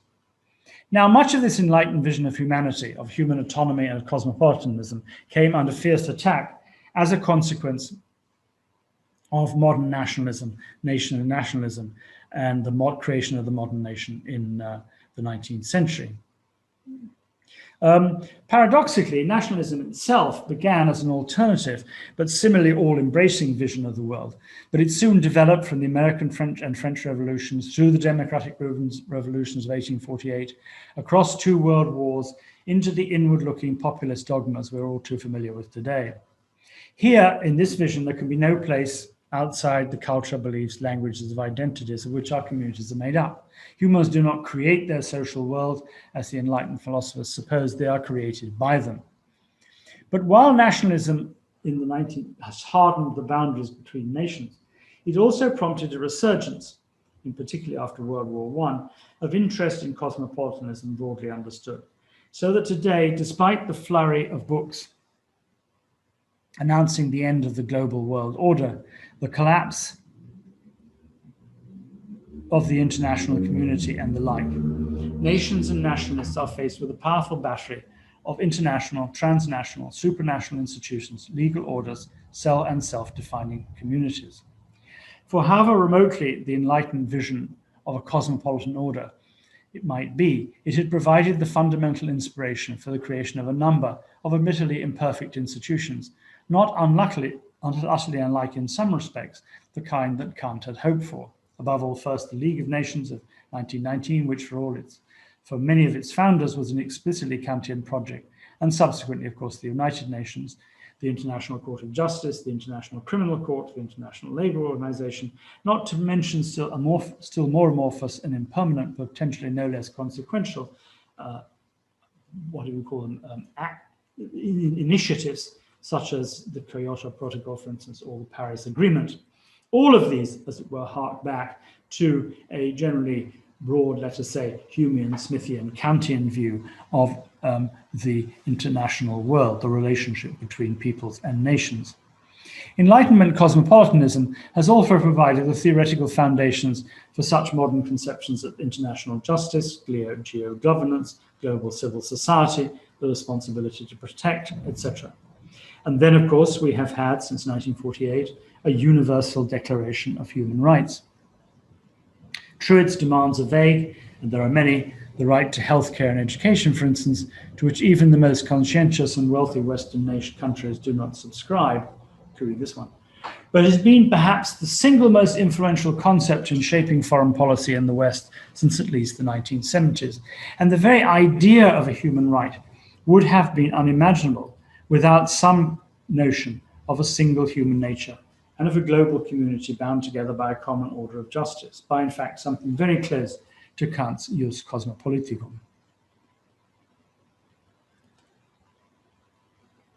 So to come finally to the topic of this conference. Sorry, I'm taking so long about it. What are indeed the conditions of freedom beyond Earth? For here in space, we have indeed, as Charles has pointed out, a new state of nature, which will thus compel its settlers to draw up something resembling a new social contract among themselves. In some ways, of course, they will find themselves in the position not unlike the early settlers of America. Like them, they will initially at least be entirely dependent technically and economically on their respective mother institutions, be they states or private corporations. They will require, again, as Charles has pointed out, the very real necessities of life. For while, as he says, I quote, everywhere on Earth one is free to breathe the air, in space oxygen has to be manufactured, and thus dependent, at least initially, upon technologies imported from Earth. I should say the analogy between this and the settlings in America, not the later settlements in Africa and Asia, are very striking. And similarly, as was the case in the early Americas, this is also, as Charles has stressed, an opportunity, so to speak, for a form of extraterrestrial tyranny, which might be far greater than anything that currently exists on Earth. And even if the settlements were to be carried out by private enterprise rather than states, it is very likely that the Musks and the Benzos of today would end up, in fact, like the Virginia Company, the Dutch East India Company, and the British East India Company, if their power and influence would become too threatening by being absorbed by the state. Unlike the early American settlers, however, these new colonists will not be able so easily to carry with them the social and political institutions, customs and systems of law of their former homelands. They will not be able to build New Englands, New Spains, or New Amsterdams in outer space quite so readily. But since they will initially at least be humans like us, they will need, if they're going to build societies of any kind at all, to carry with them the same guiding principles. Above all, the principles of cooperation and participation on which the earthly societies in which they come have been constructed. They will also carry with them that capacity for sympathy which Hume and Smith identified as the source of all human sociability. And since these extraterrestrial settlements will, like the colonies in America, eventually become self-governing, they will need to extend our existing legal and political institutions of international governance. To do that, they will inevitably be thrown back on the Enlightenment vision of a universal, now no longer merely global, of course, order of justice, grounded upon our common human nature and our irrefutable capacity to enter into communication with one another. For in space, those are the only human attributes we are likely to have in common. And if all that comes to be, it can only be some version in principle, no matter how remote in practice, of Kant's cosmopolitan order. This was indeed, as Kant himself had seen in 1795, an idea, a condition of future time.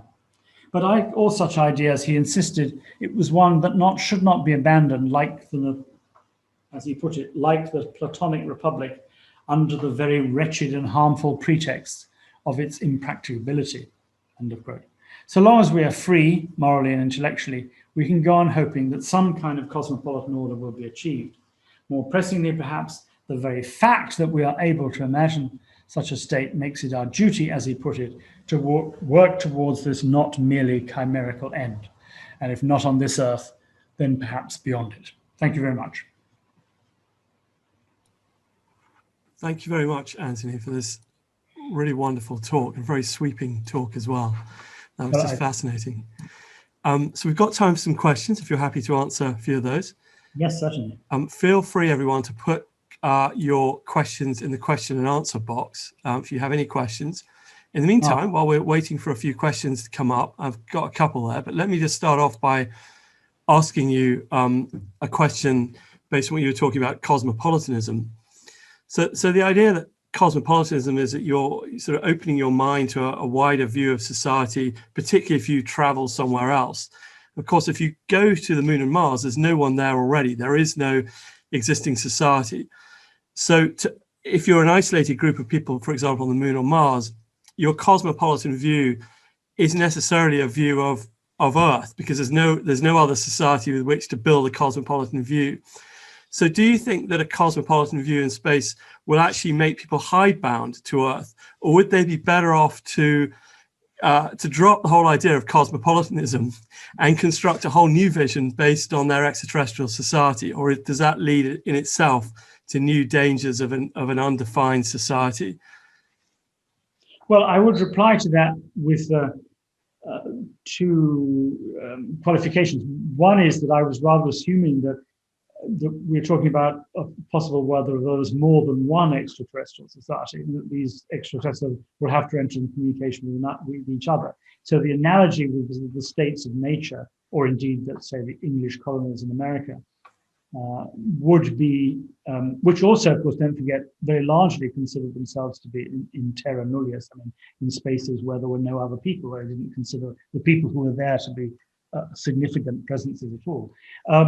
But there would have to be connections between them, relations between them. I was also thinking along the lines that we've been seeing a lot. Watch the French television. I mean, and there's been a great deal about the space station because of the commander of the present International Space Station, the Frenchman. So, and I'm struck by how you have there a multicultural, multinational group of people all cramped together in one tiny space. And that therefore the degrees of understanding and cooperation that are necessary between them very much, as it were, reflects or reflects a kind of understanding that would have to exist on a larger scale between different space colonies. So I had that in mind rather than what would happen with the relationship between one particular colony, so to speak, one particular settlement and the Earth itself. Now, even on that level, however, one is assuming that whatever relationship there is, we're talking about a relationship between a colony and some kind of multicultural, multinational entity, even if it's a private one on Earth, not just one particular state. So the cosmopolitanism is a way of getting, so to speak, different groups of people with different views and ambitions to collaborate with one another at both a cultural, political, and legal level. Okay, and then following on from that, Scott Cassingham has asked a question which I think does follow on from that. Are we more likely, despite those aspirations, to see a cosmopolitan order or an extension of nationalism? And I suppose that question fits within these concerns about resource acquisition in space, countries going out into space to acquire resources on the moon. And given the lack of the breadth of possibly nations in different planetary bodies, could we see countries extending nationalism rather than taking a cosmopolitan view? And how would the Enlightenment thinkers, I suppose, advise us to try and increase the success of cosmopolitanism in these environments rather than nationalism in a very localized space settlement? Well, I think the question is a very pertinent one. I think this obviously is the great danger would be that there would be a different kind of space race. And that so long as you have ideologically conflicting bodies, and I imagine the future would be some kind of conflict of like the Cold War, and that the race to dominate space would then take on a deeply nationalist quality to it. I don't know. I couldn't possibly predict what's likely to happen. I mean, the answer would be. The answer of the three people I chose to focus on, and they're only, of course, they're representative, they're not exhaustive, would precisely be that this is a violation of a natural human right, that is to say, the right to communicate, the right to share common resources and so on, and that ultimately it will be destructive. and that ultimately any form of nationalism is going to be destructive of itself. It's going to lead ultimately to warfare. I think one of the things, of course, I left out of this account is that at the back of all of this really is an attempt to bring an end to human conflict. Simply Kant's project is an attempt to bring an end to, primary attempt is to bring a human conflict. And all ideas about federation and confederation that go back as far as, Dante's great model in the 12th century are attempts to bring an end to conflict. That if you have you export nationalism into outer space, you're going to get warfare. And warfare is going to be ultimately of that environment utterly destructive. It may be the case that because, as you rightly pointed out in your essays in your book, that the shortness of resources may be a question that is going to force people to cooperate with one another. Indeed, in the ways that communities in, say, North America on a smaller scale, the Solomons, were forced to cooperate with one another in ways they were not able to do within Europe itself. Yes. Okay, thank you. And then following off that, Billy Kapoor raises an interesting question. They ask, they're talking about Polynesian societies and their sense of community that's built into their languages, and whether this would contrast more positively in space versus atomized Enlightenment views of the self. And I suppose what that's getting at, there tends to be, I think, my personal thoughts, a slightly caricatured view of the Enlightenment as human beings being atomized, this very individualistic conception of society. But I think, as you pointed out, Adam Smith actually was not the consummate individualist in that sense. He talked about sympathies, and actually community was a very important part of the Enlightenment view.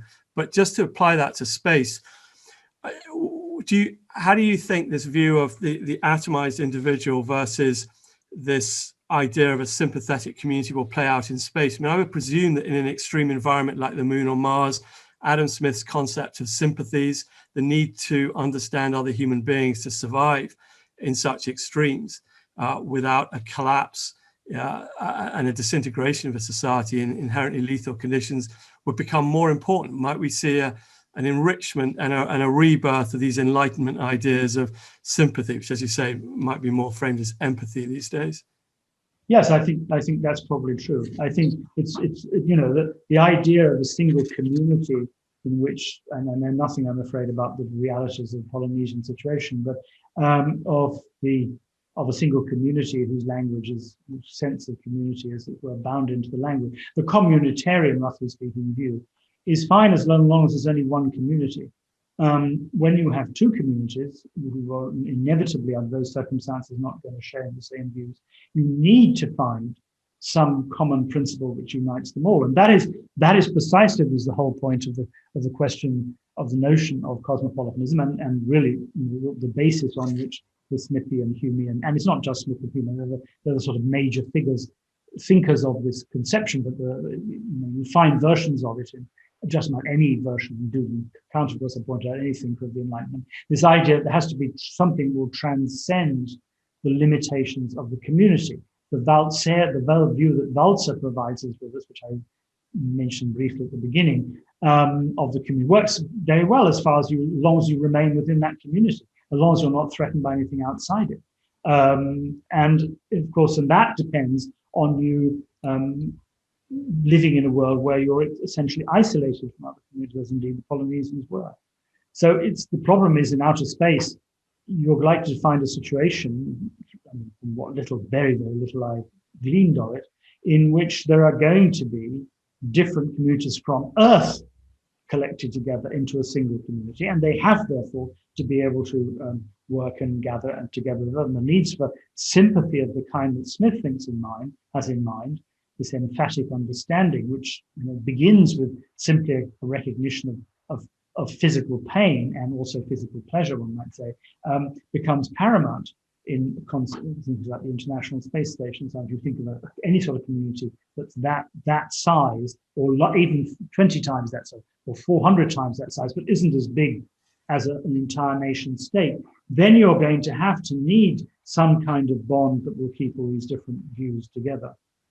Yes. So it's an atomized, yes, it's true that you begin with the individual, and that it's true that the atomized individual is the autonomous, I should put it that way, is the crucial. But it's only what we've got to try and imagine. What they're getting at is the idea of a society made up of autonomous, atomized individuals, not of one conflicting. Yes. Yes.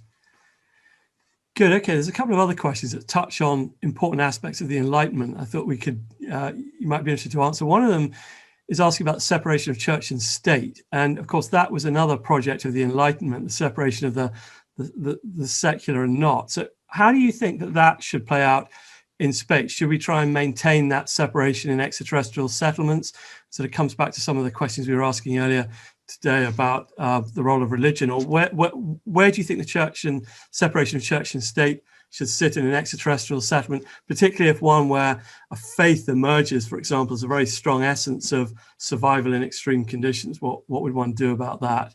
It's a very difficult question. I should say, of course, the separation of church and state goes all the way back to the adoption by the Roman Empire of Christianity in the first place, and of church and state, I should say, not necessarily. So that it's one of the great features of Western civilization, so to speak, is that there is this distinction. I mean, of course, it differs enormously depending on which place or part of the world you're in.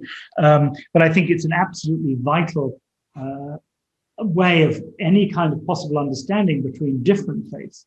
I mean, if you're going to have a society in which there are different faiths, there has to be, and this was one of the lessons we learnt in Europe after the end of the great wars of religion of the 17th century. It's one of the lessons of the Treaty of Westphalia. You have to have a state or a secular system, a secular rule, which is going to be above and beyond religion, and which guarantees the freedom of religion to all members, but doesn't, as it were, isn't in any way determined by it, doesn't make laws in accordance with it.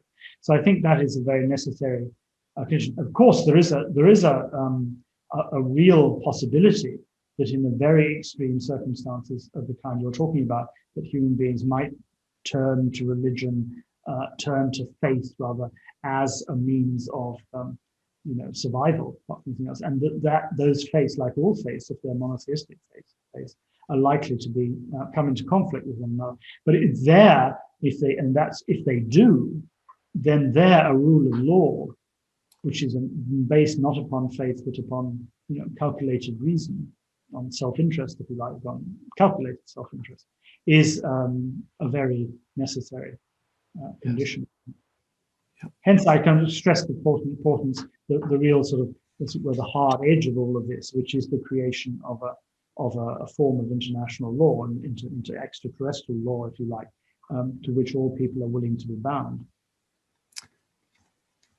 Excellent. And there's a question here from Paul Gladstone Reed. I think we should accept the fact that not everyone agrees the Enlightenment was great. So he's got an interesting question. He says, Enlightenment principles underpin the apocalyptic violence of settler colonialism, white supremacy, and racialized capitalism in the modern nation state. Of course, and a revolutionary Atlantic world. Of course, that's a fascinating discussion in itself. But there's certainly a view that the rationalism, the scientific view of how to organize a society, some people would claim was the basis of societies that very much became focused on a scientific organization rather than a view of humanity. So, just picking up on that and taking this contrarian view of Enlightenment principles, how can these principles we've been talking about be transferred to a universal practice of egalitarian sovereignty with regards to settlements beyond the earth, without contributing to some of these other more negative aspects of what it's been associated with in the past? Well, it's a very tough question to ask, because it's a huge debate which I've been involved in for years, and we don't have time, 3 minutes to answer. Yeah, sure. So if whoever it is would like to write to me, I'd be happy to try and reply. But I think that the answer is that the answer is this, that the claim that the Enlightenment is responsible is essentially a false one, to put it very simply. Or at least the claim that some kind of scientific rationalism, as manifest in the 19th century, is responsible for that, is not false. And I think there's a lot to be said for that.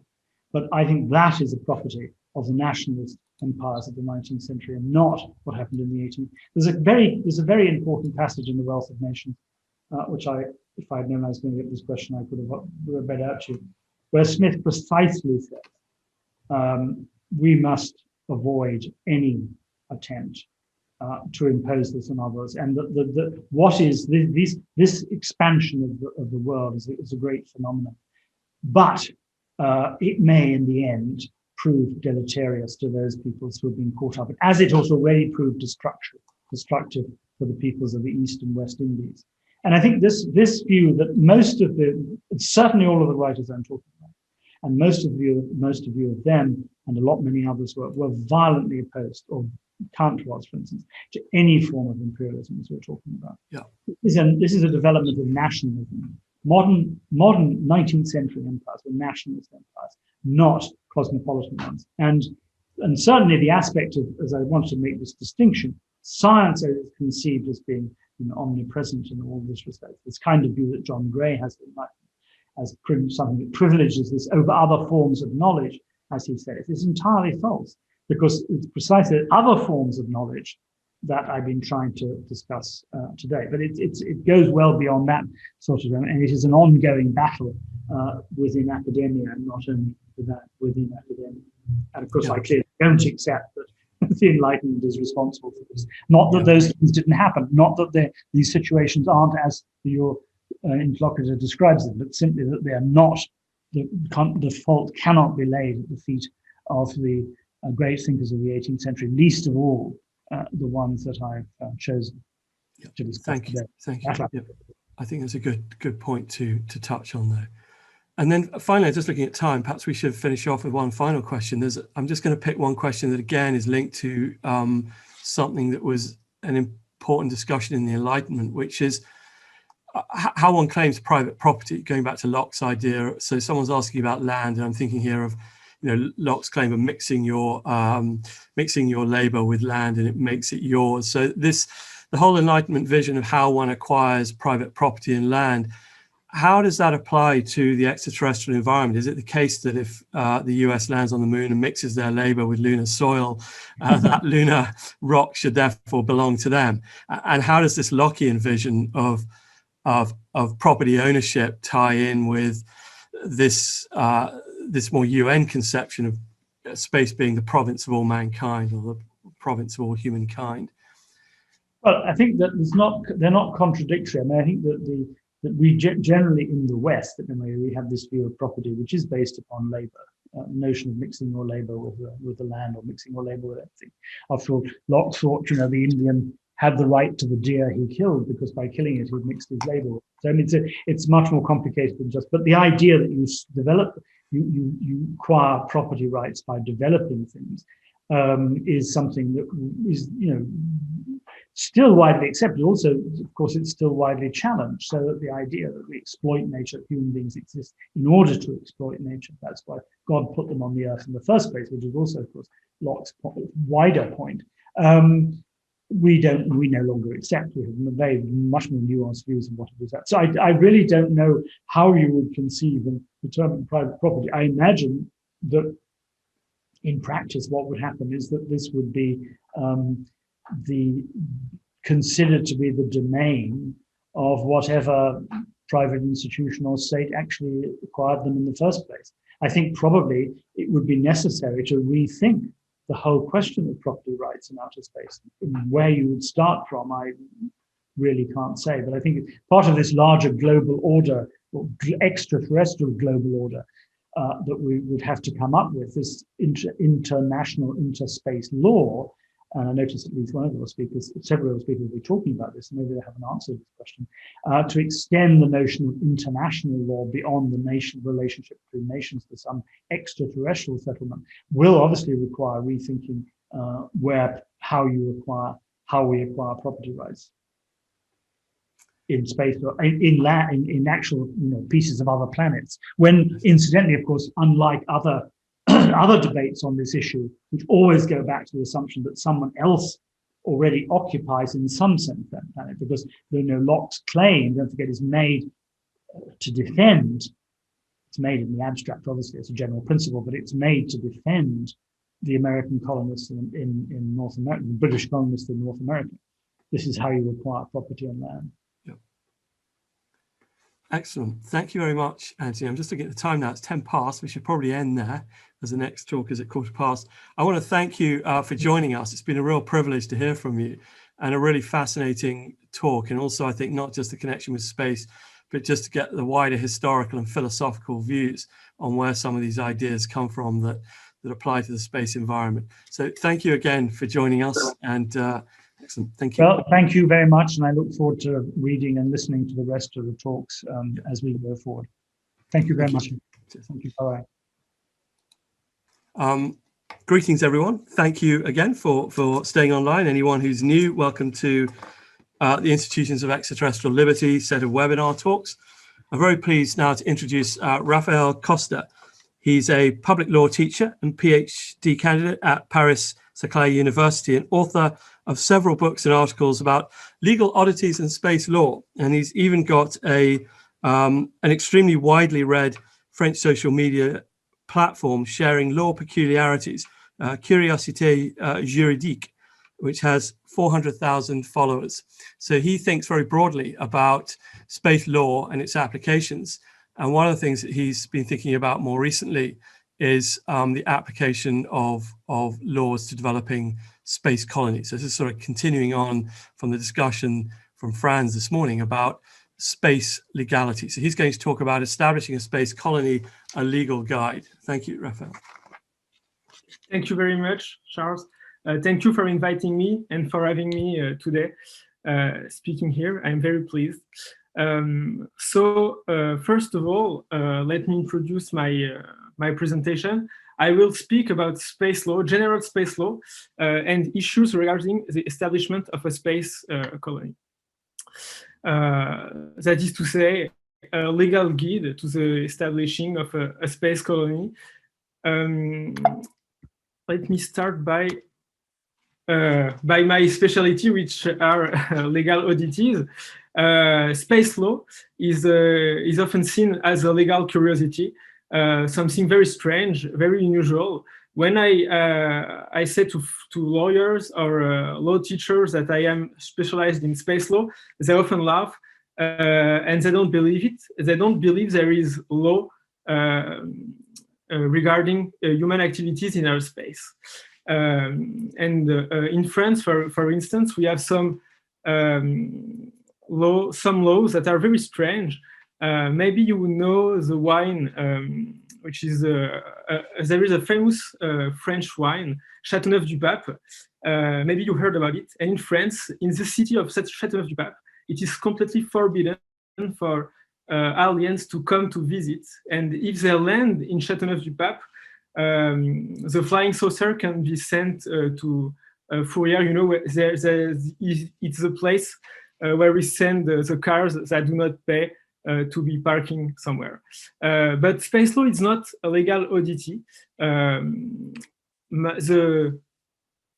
main proof that it's not anymore a legal oddity is this book you can see on the screen, 50 Years of Space Law, 50 ans du droit de l'espace.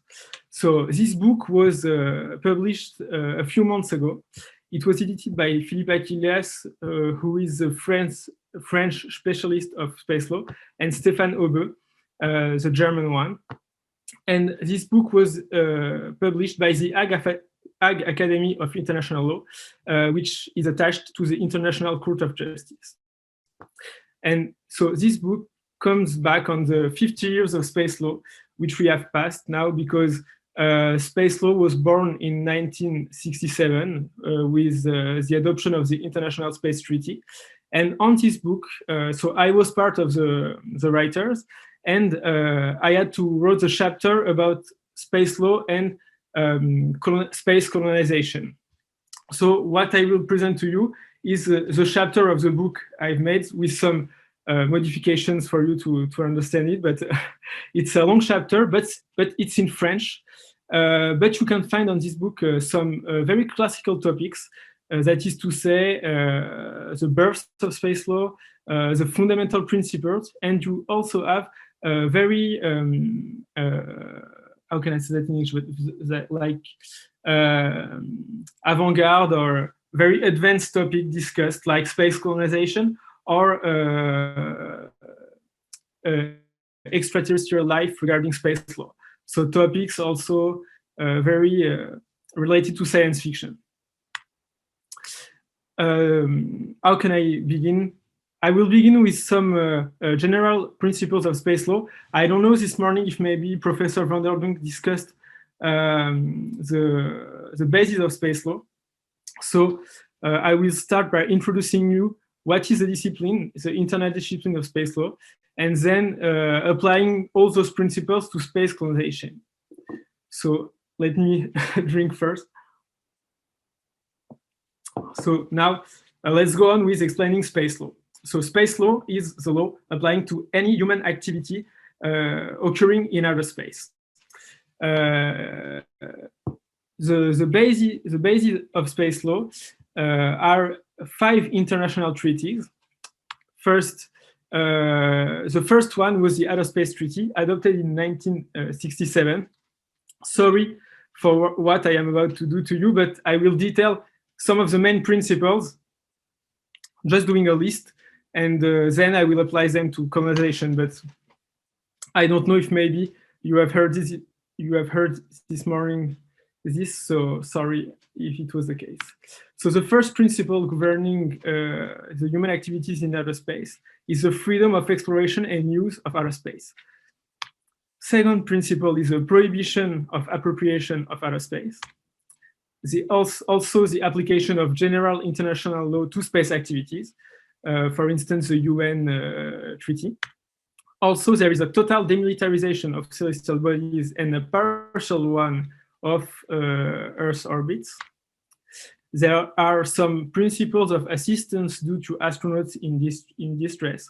Also, principles of returning space objects in case of falling on a foreign state.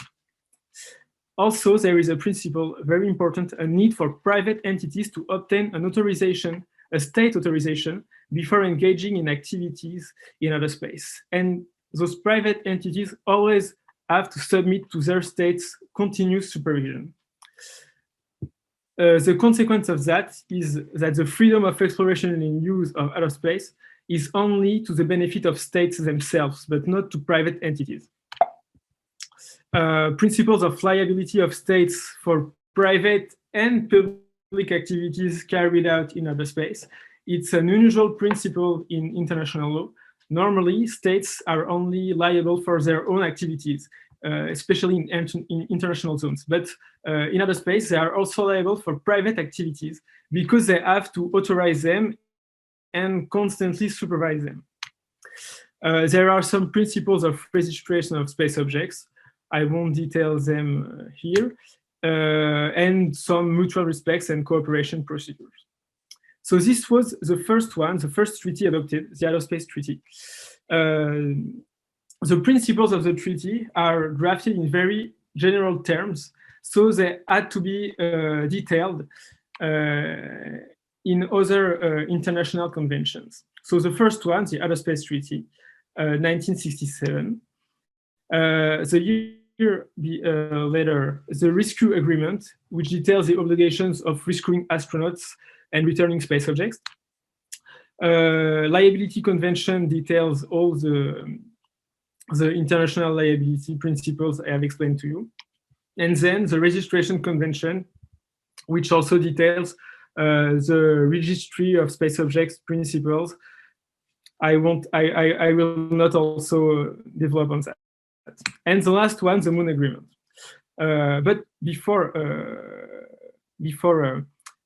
entering in details on the principles applicable to space colonization, let me just tell you how many states have ratified and signed those treaties. It's really important because a treaty only applies to the state that has to a state if this state has ratified it, and if the states only have signed it, the treaty applies, but in a very minor way. So the Outer Space Treaty was ratified by more than 100 states, including all spacefaring nations. You can see now for the Rescue Agreement, liability and registration, it's not that much, but there are also a big number of states who ratifying it. And the Moon Agreement, which should be the treaty at the basis of space colonization law, only received 20 ratifications, including none. There is no spacefaring nation who has ratified this agreement. And among the signatories, we can find only France as a spacefaring nation, but there is no spacefaring nation who has give a consent to apply this treaty. And it's a treaty applying to all human activities on the moon and in any on any celestial body within the solar system. So it's like that. Now let me enter after this brief introduction. I'm sorry it was a little bit long. Let me give you a definition of what is aerospace colonization, legally speaking. So first of all, colonization is not defined internationally and legally. There are several definitions of what is colonization. So my definition is that colonization is a process by which an organized group of human beings extend its territory to new places. There can be more elements, but I think this is the base, the core definition to all process of colonization. So colonize a space or space means occupy it definitely. So the human establishment must exceed and outrun its founders. And we have to distinguish colonization from immigration, because immigration is more like a personal or familial process, and colonization is a social one.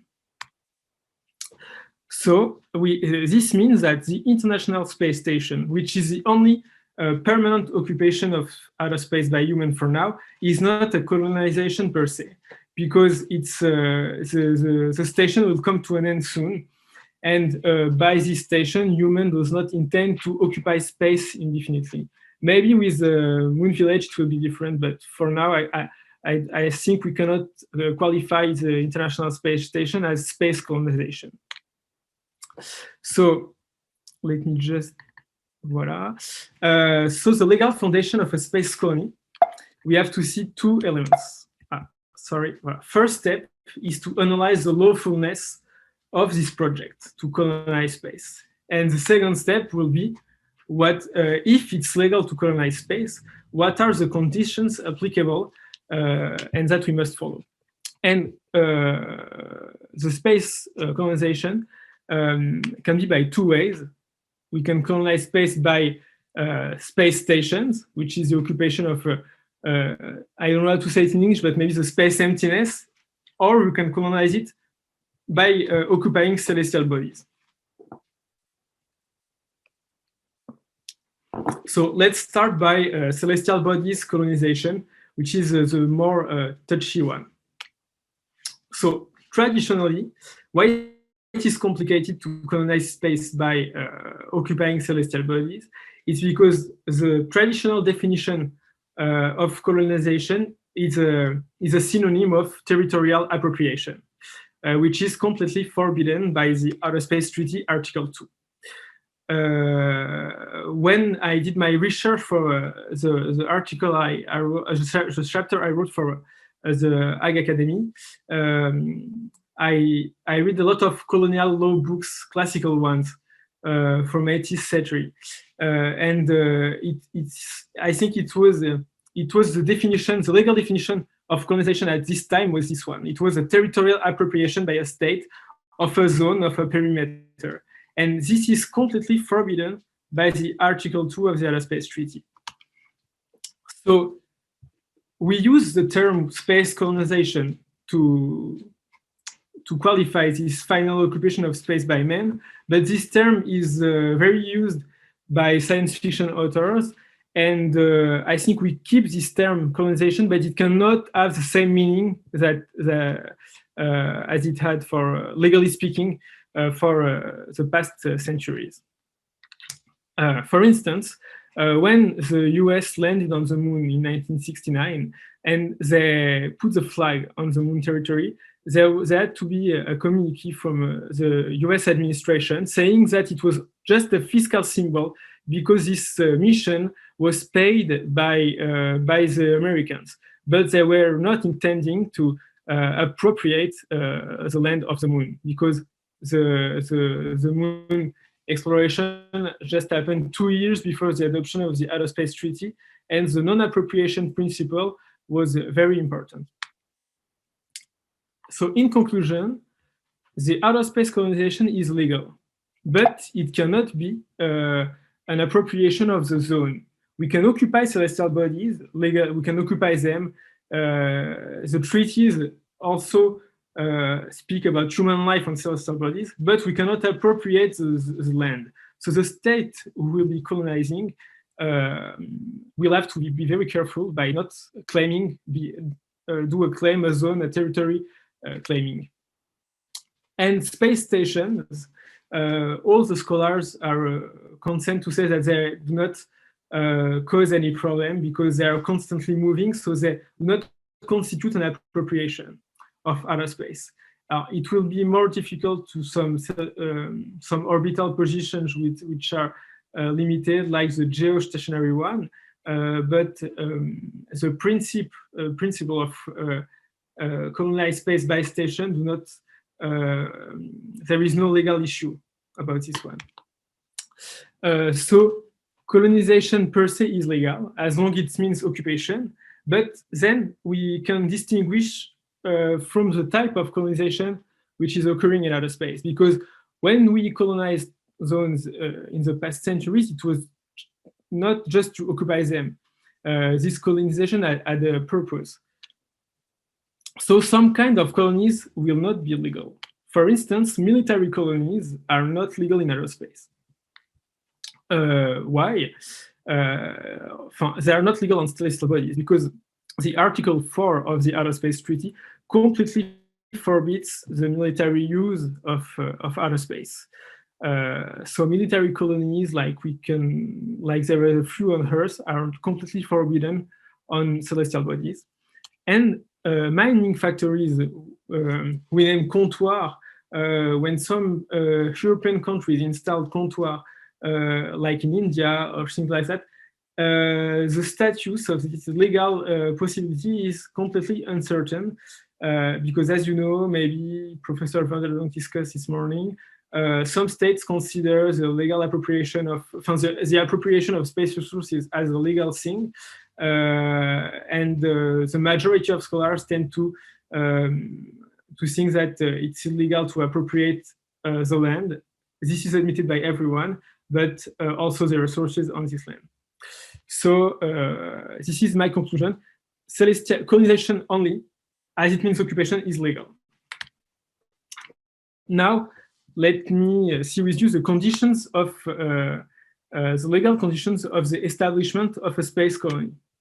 So the first condition, of course, is to respect the legal regime of use of outer space, as we saw in the beginning. You see with my list, my boring list of the principles of the Outer Space Treaty. So this is the first condition to respect to establish a legal colony within the few years. Also, a very important point is that a colonizing state, and I speak only of state because, as I told you, space law only applies to states, and then states have the responsibility, the international responsibility, to ensure that these principles are also applied by their nationals. So the state who will be colonizing can only retain personal jurisdiction over the settlers. This is very important because if it retains territorial jurisdiction, it will be an appropriation of the land. So it's one of the conditions. It's maybe an evident one, but not that much, because when a state was colonizing, it was applying its law to a zone. But now it cannot do that in space.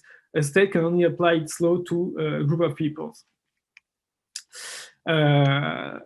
So the state who will keep jurisdiction over a colony will be the state of registry of the space object. And space law precise that a state retains jurisdiction within the module it's sent to space, but also within the settlers when they are outside the module. So imagine a state is colonizing the moon. It will retain jurisdiction over the settlers inside the modules, but also outside. This will give, will raise maybe a legal issue, because what happens in case of legal issue outside the module? For instance, if there are several states colonizing the moon, as long as something happens inside the module, it's the law of the state of registry which applies. But if there is a legal problem occurring outside any module between two foreign settlers, what is the law applicable? If the states colonize unilaterally, there is no answer to this question.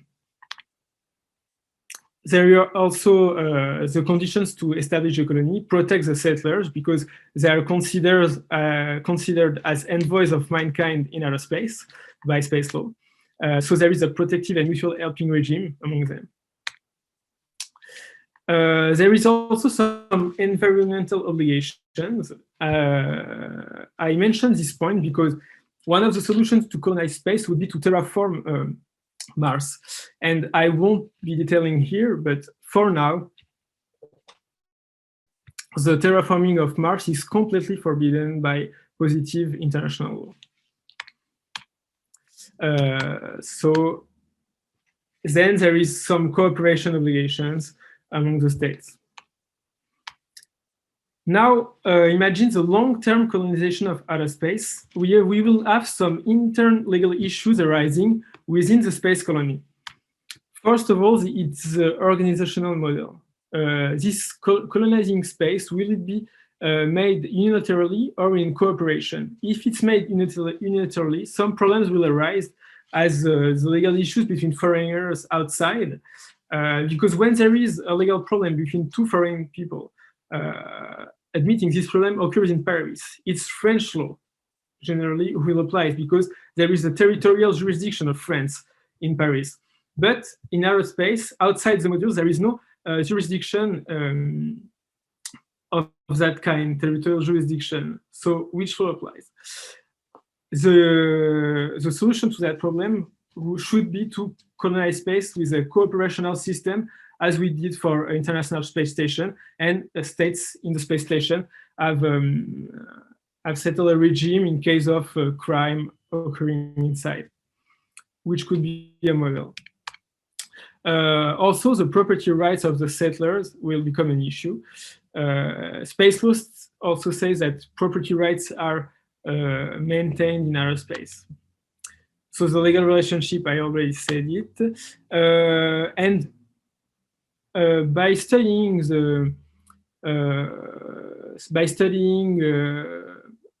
classical colonial law, I saw that generally when a state built a colony, there was not that much of a legal order. But by the years, there was a progressive growth of a complex legal order and institutions as law was expanding. Then we have some external legal issues to space colony, long-term speaking, and this will be the link with the colony and the metropolis, because in space law, the space activities should always be carried within the supervision and authorization of a state on Earth. And with the colonies, with the long-term issue of colonies on Earth, we saw that the link with the metropolis was often a problem. And in outer space, I think this issue will be much more, because all activities in outer space should be reported and authorized by Earth. So what will be the legal regime of the outer space colony? This regime will only be exclusively decided at the beginning by an Earthian state. There are three kinds of regimes: subjugation, assimilation, or autonomy. And this will be at the will at the beginning of a state. There is, if the legal regime choose is too much subjugative or not sufficiently autonomous, risk of unilateral declaration of independence by a space colony. Maybe if this colony creates its own state, will the elements of identification of a state are population, territory, and jurisdiction. But as there is no possibility to claim territory in outer space, maybe we can see the birth of a new kind of state, the free territory one, if there is a declaration of independence. I don't believe it that much, but maybe it will be some legal creativity. And as it is, there is not that much sense that if there is a declaration of independence, it will be by a free territory state. Maybe this will signify the end of positive international law, because state will be space will be appropriated by this new state created in outer space by this colony. So I am done. Thank you for your attention. I hope this was not too long and you enjoyed this presentation.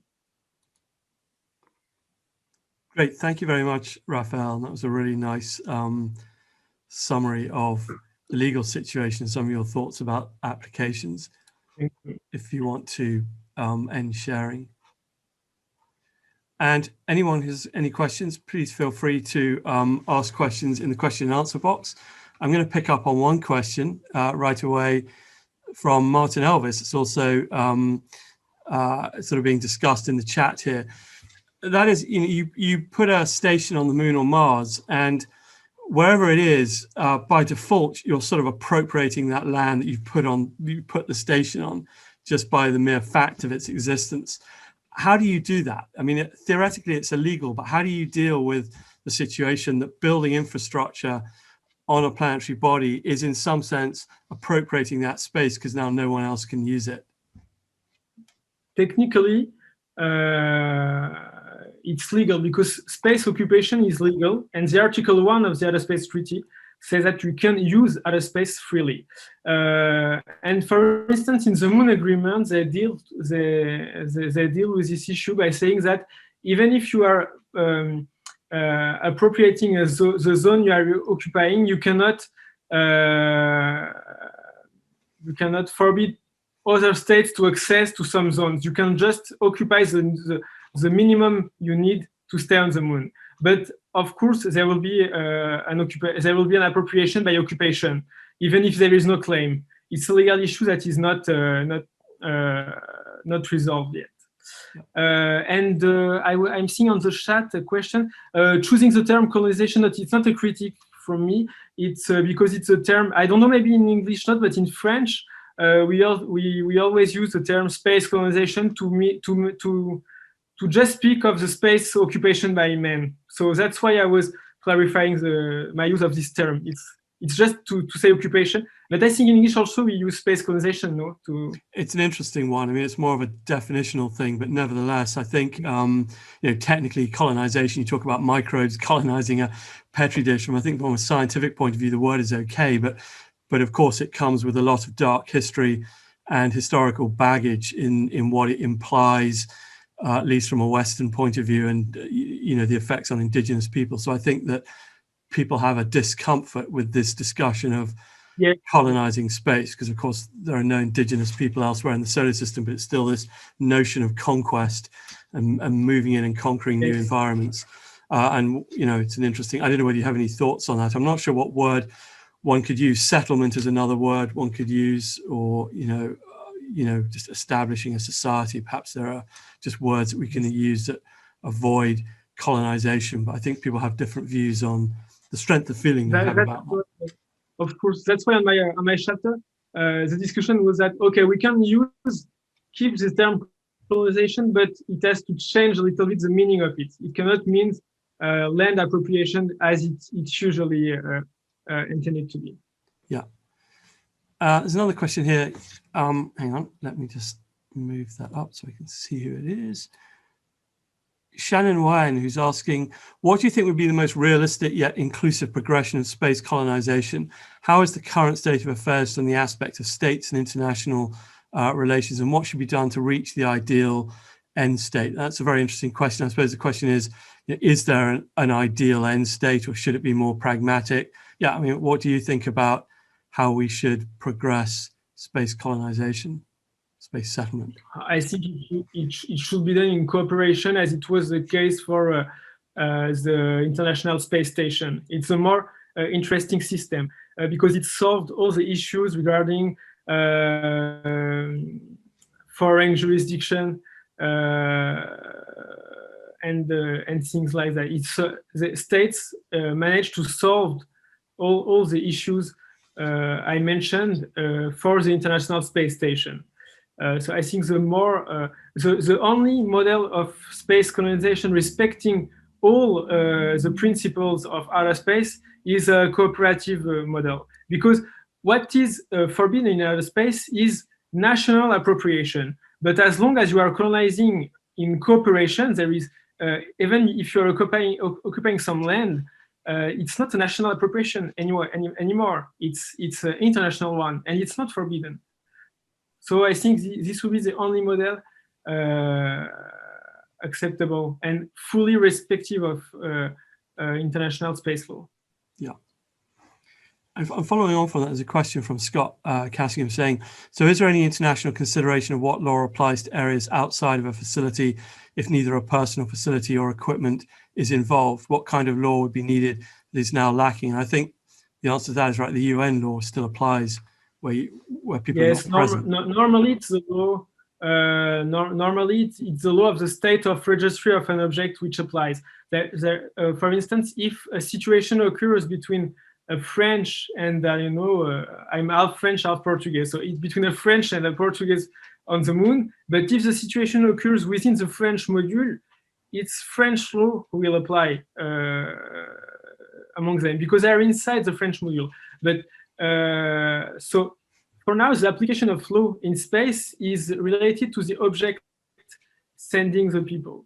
So my point was to say what is the law applicable in case of a situation occurring only between two persons, not involving any space object, and outside those objects, because we don't have the answer for this question. Okay. And then just following on, Shannon's following on this question about, again, turning to this idea of the development of space settlement and how it progresses. This question of, so how should the cooperative model be realistically executed, taking into consideration the global superpowers from a realistic perspective in international relations? And I suppose this question, ties directly into the Artemis Accords that we'll hear more about tomorrow from Chris Newman. But this general question of if you have various powers present on the moon and Mars, particularly in places where there may be a limited resource, and Martin Elvis has thought about this, where you've got a limited resource, how do you put in place a cooperative regime where there isn't superpower conflict on the moon? I know that's not an easy question to answer. There is it's not an easy question. If there is no how to say that in English? Sorry. If the superpowers do not want to set up a cooperative regime, there won't be any cooperative regime. We cannot force them because states are autonomous persons regarding to international law. So there is no, from a realistic perspective, I think it will be impossible to set up this cooperative regime from a really realistic realistic perspective. I think there is no solution as long states do not have an interest to fully cooperate to establish a human permanent settlement. So some states which have political same views can manage it as they did for the International Space Stations, but we will not succeed to gather all states to realistically set up this cooperative regime. I think it's impossible. Yeah, so do you think ultimately, pragmatically, we just have to wait until a situation arises, and then presumably the two parties have to cooperate? I mean, either they fight or they cooperate. So presumably, in some sense, to say it's difficult to come up with these regimes of cooperation is difficult, but one of the reasons why we don't come up with them, of course, because it's not needed yet. But ultimately, if there are two stations in a lunar crater, for example, eyeing up some lunar ice that they want to exploit, presumably at that point, there will be no choice but to come up with some internationally agreed regime. Yes, of course. It will be when the situation occurs, there will be law, of course, because states will have to cooperate. And even if they do not cooperate, it will still be there will still be the need for law, and the law applicable to outer space will still be the UN treaty for now, I think. So I don't really have an answer to this question. We will see. We will have to wait and see. So I'm just going to ask you a related question that comes to mind that I don't really see addressed many times by space lawyers, which is the policeability of laws in space. I mean, we can come up with these legal agreements and Artemis Accords and other things that set a framework that's either regulations or formal law. How do you think, I mean, what are your thoughts on the policeability of laws? Presumably if you're in a crater on the moon, you're in a confined two-dimensional space, in which case you could actually have some sort of police force like you do on the Earth. But if you have people hiding in the vast three-dimensional spaces of, say, the asteroid belt or beyond, how realistic are laws throughout the solar system, and particularly in the outer solar system, where the space is, you know, the three-dimensional space you have to police gets larger and larger the further away you go from the Earth, and increasingly impossible to police? Do you have any thoughts on policing a solar system legal regime? I think I was not prepared to this question. Okay. Just wondering whether you had any sort of general thoughts. You have first, if you have some people hiding, if I clearly understood your question, if you have first of all, if it's still current space law applying to space, there will be a difficulty if you have some police situation on celestial bodies, because the Article 4 of the Outer Space Treaty completely prohibits military uses of celestial bodies, and even it prohibits even the sending of military people. The military people can only be sent to celestial bodies to do like some scientific activities. So for now, I think the only place we can have like a space policy will be on the emptiness of space. On celestial bodies, it's forbidden for now. So it will still be the same thing. How can we apply law to this place? But it's an unresolved question. We cannot it's an interesting one, because of course, you know, you can say we just, you know, the response to what happens is someone puts, you know, military equipment in space. Well, we have a tough space law, but in the context of this webinar series, of course, one of the defining characteristics of tyranny and of a tyrant is that they don't really obey laws, or where they do, they use them to their own advantage. So with the best will in the world, the best legal structure does not stop tyranny, because that's what tyranny is.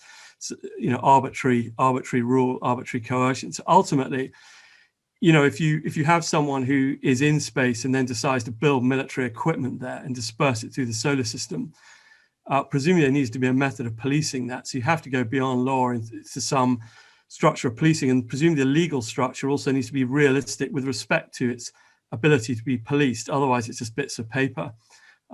So yeah, I'm just interested to know how lawyers think they can build laws that are not necessarily just good in themselves and well constructed themselves, but can also be implemented and enforced, because presumably that's a quite important aspect of a law, right? The ability to enforce it in the first place. Yes, of course. I have nothing else to say to what you say, because it's completely true. If there is no international will to enforce space laws, there won't be, because international law, it's a difficulty that the subject of international law have themselves to make it be respected. For instance, if you want, as a private entity within a state, if there are some laws that are not respected, you just go to court, and there is a third person that will apply law to you and your situation. But in aerospace, it is impossible, because the subject of law is the state itself. So there is no third party that the state can go and see and tell them apply space law to my situation, because there is another state violating it. So there is a state themselves that have to make sure space law is applicable. There is no third party Yes. as a guarantee. I can see one question about terraforming. It's where it is prohibited. You can see it's not stricto sensu prohibited. You can see this prohibition in Article 9 of the Outer Space Treaty, which prohibits the modification of outer space environment. And so if you apply this principle, it prohibits terraforming for Article 9. But it's only a principle applying as long as all scientific research haven't been made. So it's just an interpretation thing, but to me now, in the current state of international law, terraforming is prohibited. Also, I think there is so this is a general principle of terraforming which is prohibited, and then there is some techniques which are forbidden. For instance, you cannot send any mass weapon of mass destruction on celestial bodies, and I think there is some technique to terraform Mars by the sending of weapons of mass destruction, which are also forbidden. So terraforming itself is forbidden, and also some techniques are by themselves. Yes. Do you have some more questions? Or no, I think we should probably stop there, as we're 3 minutes off the next speaker, but that's fine. That's what this buffer zone is for, and it's fascinating. Okay. And I hope it was okay with my English. I know I have a terrible accent. The talk was excellent, very clear. Thank you very much, and thanks for your time, Raphael, and for joining us. Okay, thank you. And for everyone else, thank you. Have a nice day. Thank you. Cheers, Raphael. Bye. Well, yeah. And for everyone else, yeah, we hope to start in 3 minutes' time, 3 o'clock. Just seeing if our next speaker has arrived yet. Doesn't look like it. Anyway, we will we'll be back at exactly or just after 3 o'clock. Thanks, everyone. It's 1 minute past, so I think we'll start if that's okay with you. And then at the end, I'm ready. Yeah, Michael, if you've got time to stay for questions to the end of the half an hour, I know you've got to go at the end. But, yep, I'll stay. Sure, absolutely. Great. Yep. Okay, great. Well, hello everyone again, and thank you for staying online. For those of you who may have just turned up, thank you for coming to the webinar series, Institutions of Extraterrestrial Liberty. So our next speaker this afternoon is Michael Shermer. He is a science writer, historian of science, and founder of the Skeptic Society, and editor-in-chief of its magazine, Skeptic, which is largely devoted to investigating pseudoscientific and supernatural claims. And the Skeptic Society currently has over 55,000 members. So Michael Shermer engages in debates on topics related to things like pseudoscience and religion, emphasizing scientific skepticism and the application of the scientific method to these sorts of problems, hence his work on founding the Skeptic Society. He's the author of a number of books, including Giving the Devil His Due, in there he does consider some aspects of extraterrestrial settlement. So today he's going to talk about governing Mars, lessons for the red planet from experiments in governing the blue planet. Thank you, Michael. Oh, thanks, Charles, and good afternoon, everyone, or as we say in California, good morning. So when I was writing my book, The Moral Arc, and the last chapter, I speculated about the future of moral progress. That is, to what extent can we expand the moral sphere even more to include not only all members of our species, but other species, and what happens when we migrate out into other moons and planets, and possibly even other solar systems and other galaxies and so on. Well, we're still taking with us our DNA. We're still taking with us our human nature. And so that got me to thinking about more close to home when Elon Musk announced he was going to, send people to Mars. I tweeted at him just for fun, and here's my tweet. When you start the first Mars colony at Elon Musk, what documents would you recommend using to establish a governing system? And then I listed a few: U.S. Constitution / Bill of Rights, Universal Declaration of Human Rights, Humanist Manifesto, Atlas Shrugged, Against the State, and Anarcho-Capitalist Manifesto, and so on. And to my utter amazement, he, a few minutes later, replied back, direct democracy by the people. Laws must be short, as there is trickery in length. Automatic expiration of rules to prevent death by bureaucracy. Any rule could be removed by 40% of the people to overcome inertia. Freedom. I thought, well, that's pretty good for, 140 characters or whatever that is. He did elaborate on that. Someone else asked him at the South by Southwest conference that year. This was 2019. What exactly he meant by that. So he expanded on that. Most likely the form of government on Mars would be somewhat of a direct democracy where people vote directly on issues instead of going through representative government. When the United States was formed, representative government was the only thing that was logistically feasible. There was no way for people to communicate instantly. A lot of people didn't have access to mailboxes. The post office was primitive. A lot of people couldn't write. So you have to have some form of representative democracy or things just wouldn't work at all. But on Mars, everyone votes on every issue, and that's how it goes. There are a few things I recommend, which is keep laws short. Long laws, that's like something suspicious going on there if there's long laws. To which I responded, well, yeah, that sounds great in principle. Can't reasonable people just get along with a handful of rules, such as don't hurt other people and don't take their stuff? That's the title of Matt Kibbe's Libertarian Manifesto. Or golden rules like do unto others as you would have them do unto you. And its silver derivative, don't do to others what you don't want done to yourself. Unfortunately, the answer is no, that it doesn't work that way. And the reason is human nature. And so here I quote from James Madison in his Federalist Paper number 51. This is one of the founding documents of the United States, which is an analog to what we're about to embark on in colonizing the Red Planet. So here's what Madison said. But what is government itself but the greatest of all reflections on human nature? If men were angels, no government would be necessary. If angels were to govern men, neither external nor internal controls on government would be necessary. In framing a government which is to be administered by men over men, the great difficulty lies in this. You must first enable the government to control the governed, and in the next place, oblige it to control itself. Therein lies the problem.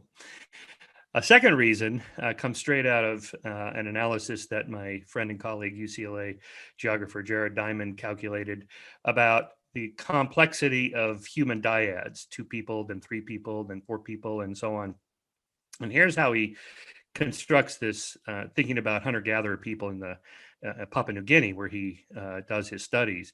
A small band of 20 people generates 190 possible dyads or 2-person interactions. That's 20 times 19 divided by 2.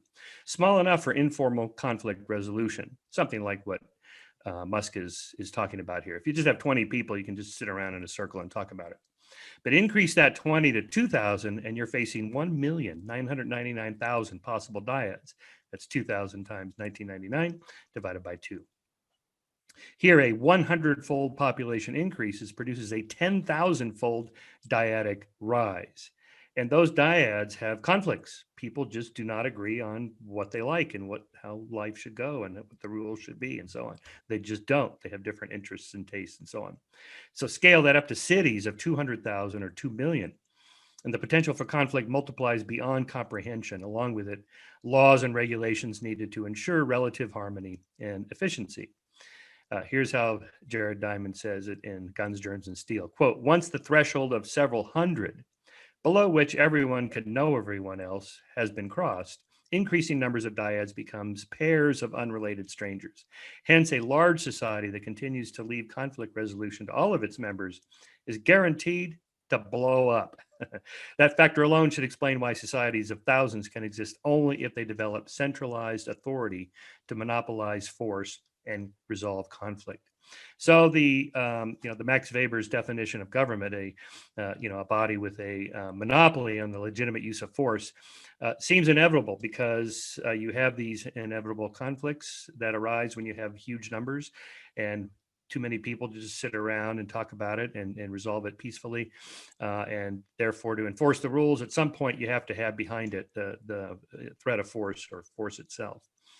So Musk has said that the threshold for a self-sustaining city on Mars or a civilization on Mars would be 1 million people. That number generates nearly 500 billion dyadic combinatorial possibilities. That's 1 million times 999,999 divided by 2. Meaning any hope for manual of short laws would soon become tomes of bureaucratic legalese and all that entails in earthly political and legal systems, suffocating regulations, entangling restrictions, government overreach, and suppression of individual freedom and autonomy. Martian colonists will need to figure out how to prevent a bureaucracy from expanding in response to the accelerating dyadic combinations as their population increases, which has happened on every government on Earth as if it were a law of nature. Now, it's possible that Elon's engineers or NASA's social scientists or whoever will think of something completely different. I don't want to discount that. It's possible we just haven't thought of something better than democracy. I mean, democracy is, an evolving system over thousands of years, or at least centuries anyway. But maybe we just haven't thought of it. Maybe it's just too much inertia. Well, whatever it is, it's going to have to deal with the problems I just described, and I don't see a way around that. The direct democracy sounds good, but the moment you set that up, you get into the problem of what the founding fathers of the United States called tyranny of the majority, also known as Bob rule. You get 51%. Too bad for the 49%. We're going to do whatever we like. Well, you can't do that, which is why we have a Bill of Rights. There's certain things you just can't do no matter how many people. It could be 99% of the people think X should be the way it is. If it violates one of those rights in the Bill of Rights, well, then you can't do it. And so I think a few lessons can be learned from natural experiments. So let's think about how historians conduct science. Most people think of history as part of the humanities. I think of it as part of the social sciences, as a science. That is, we can use the comparative method and see what different experiments have been tried around the world. So I think of it like this. Let's say in the United States, we have 50 different states with 50 different gun control laws and regulations. And we can look to see how they differ, which they do, and to see and controlling for other factors like socioeconomic status and so forth, and see how their gun violence rates vary, and see if there's something we can tease out of that mess of data, some causal vectors that would lead us to find a right solution to, say, gun violence. So you can just apply that anywhere, and so you have across the board historically intentional communities, that is, nation states and groups of any kind that were intentionally set up, designed, written laws and constitutions and so on, and we can see how they differ. Now, obviously, this is very complex. A small country of mostly homogeneous people is gonna probably have different kinds of problems than a massive, huge country like the United States with a very heterogeneous population. But nevertheless, you can control for those sorts of things. But if we scale down and look at like artificial communities, such as the kibbutzim in Israel, or some of these communes that were established in the 19th century in America, and we can see how they do. They mostly fail because they tend to lean toward a more communal form of governance, and that doesn't work with human nature for the most part. And then a final example that I really enjoyed reading in Nicholas Christakis' book Blueprint.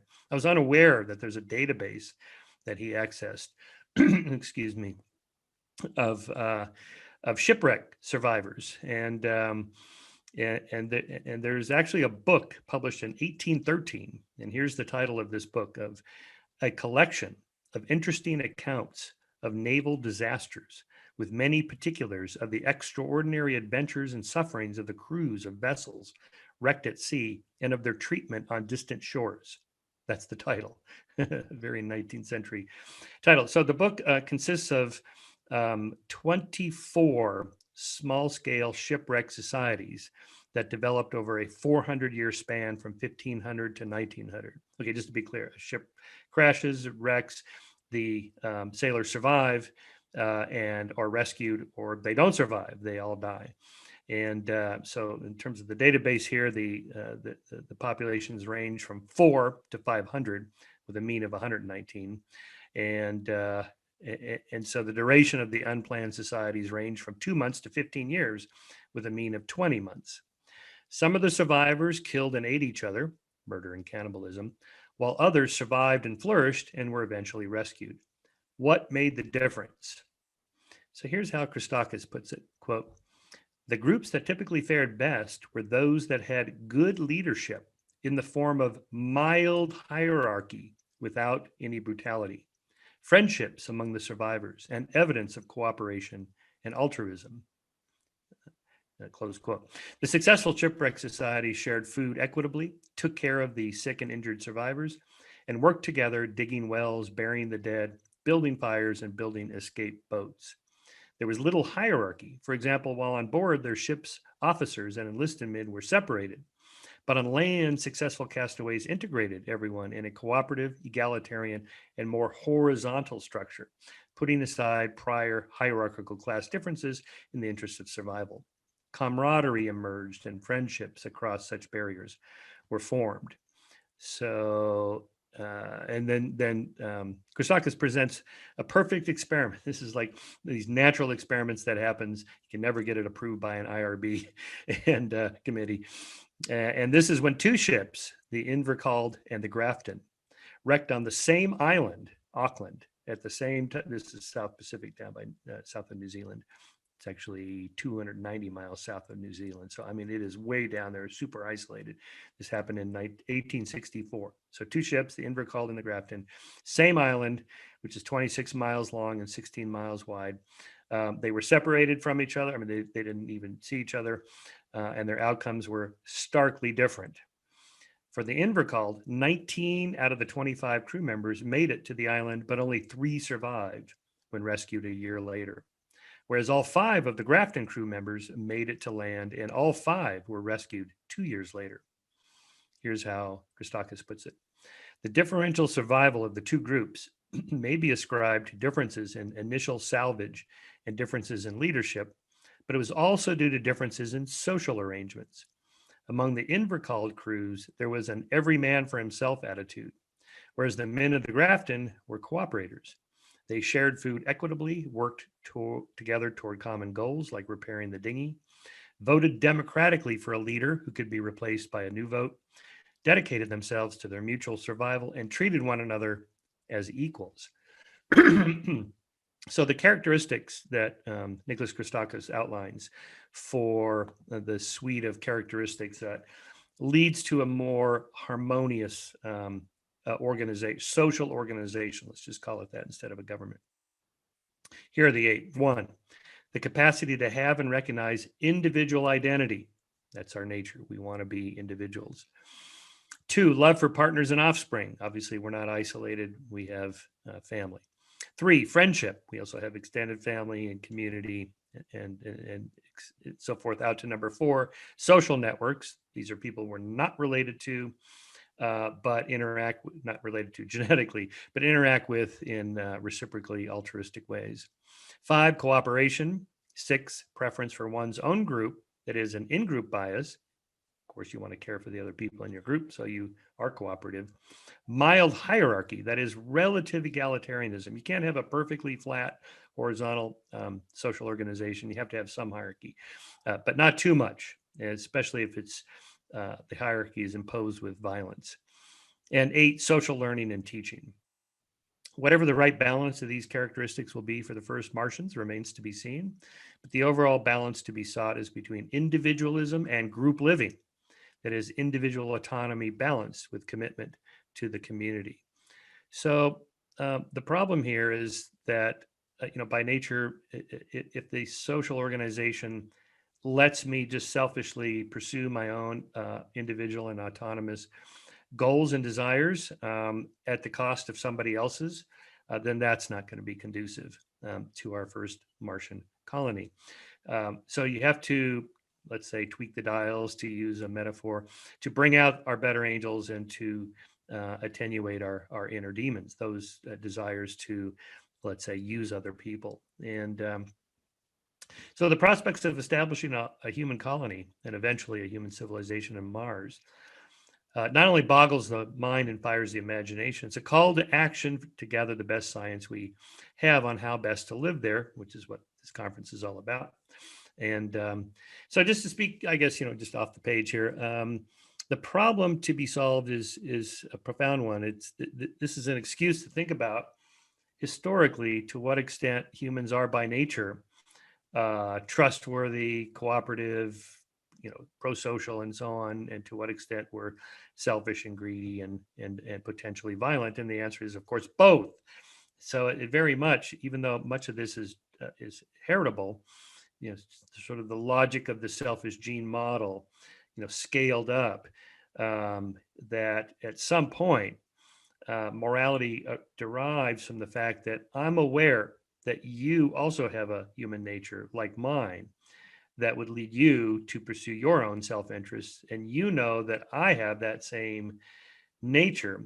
So I have to take your interest into consideration if I want you to take my interest into consideration. And out of that, we can derive a moral system. And from that, we can derive a governance system. So it has to be a disinterested party that decides conflict resolution, because it's clear to everybody that we each have our own self-interest. So much of, I think, modern democratic constitutions, particularly those developed after the Second World War, after the decolonization period, many of which were modeled on the United States Constitution, are kind of converging toward certain let's say, political truths that we're probably going to have to take with us to Mars rather than invent a whole new governing system. In terms of that, I mean, again, I don't want to write this off. It's entirely possible Elon's engineers will come up with something none of us can think of. But that's not how science and technology works. If you look at the history of science and technology, every object ever invented, every scientific discovery ever made, every one of them comes from incrementally from some other invention or idea that was already there.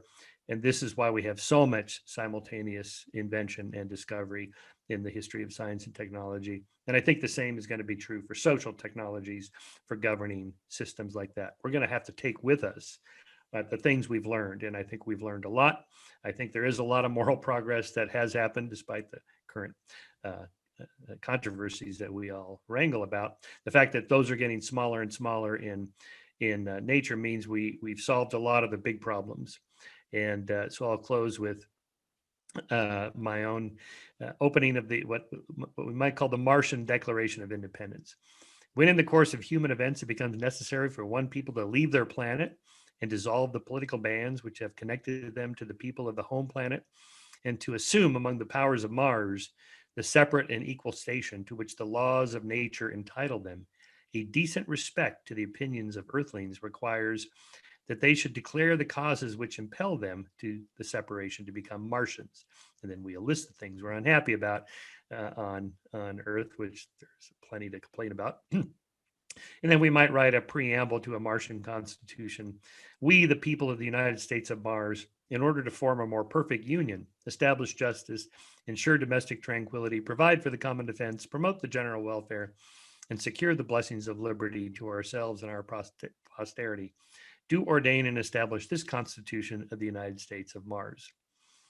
Well, I know it sounds crazy, but more unlikely things have happened in the history of our civilization. And as Robert Browning stirred, but a man's reach should exceed his grasp, or what's a heaven for? Okay, here we go. Thank you for listening. Great, thank you very much, Michael. That's excellent. And anyone got questions, please do put them in the question and answer box. So Bernard Hennon's got a question. He's asking, is the fact that colonists in space will be educated and scientifically educated change the way they will perceive society and how they should operate? Do we have analogues of small scientifically literate populations forming self-autonomous colonies?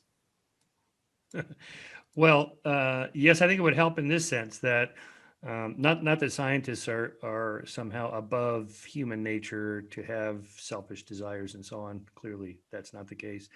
but they're trained to, instead of embracing, say, a political ideology, a norm of truth seeking, whatever the facts say.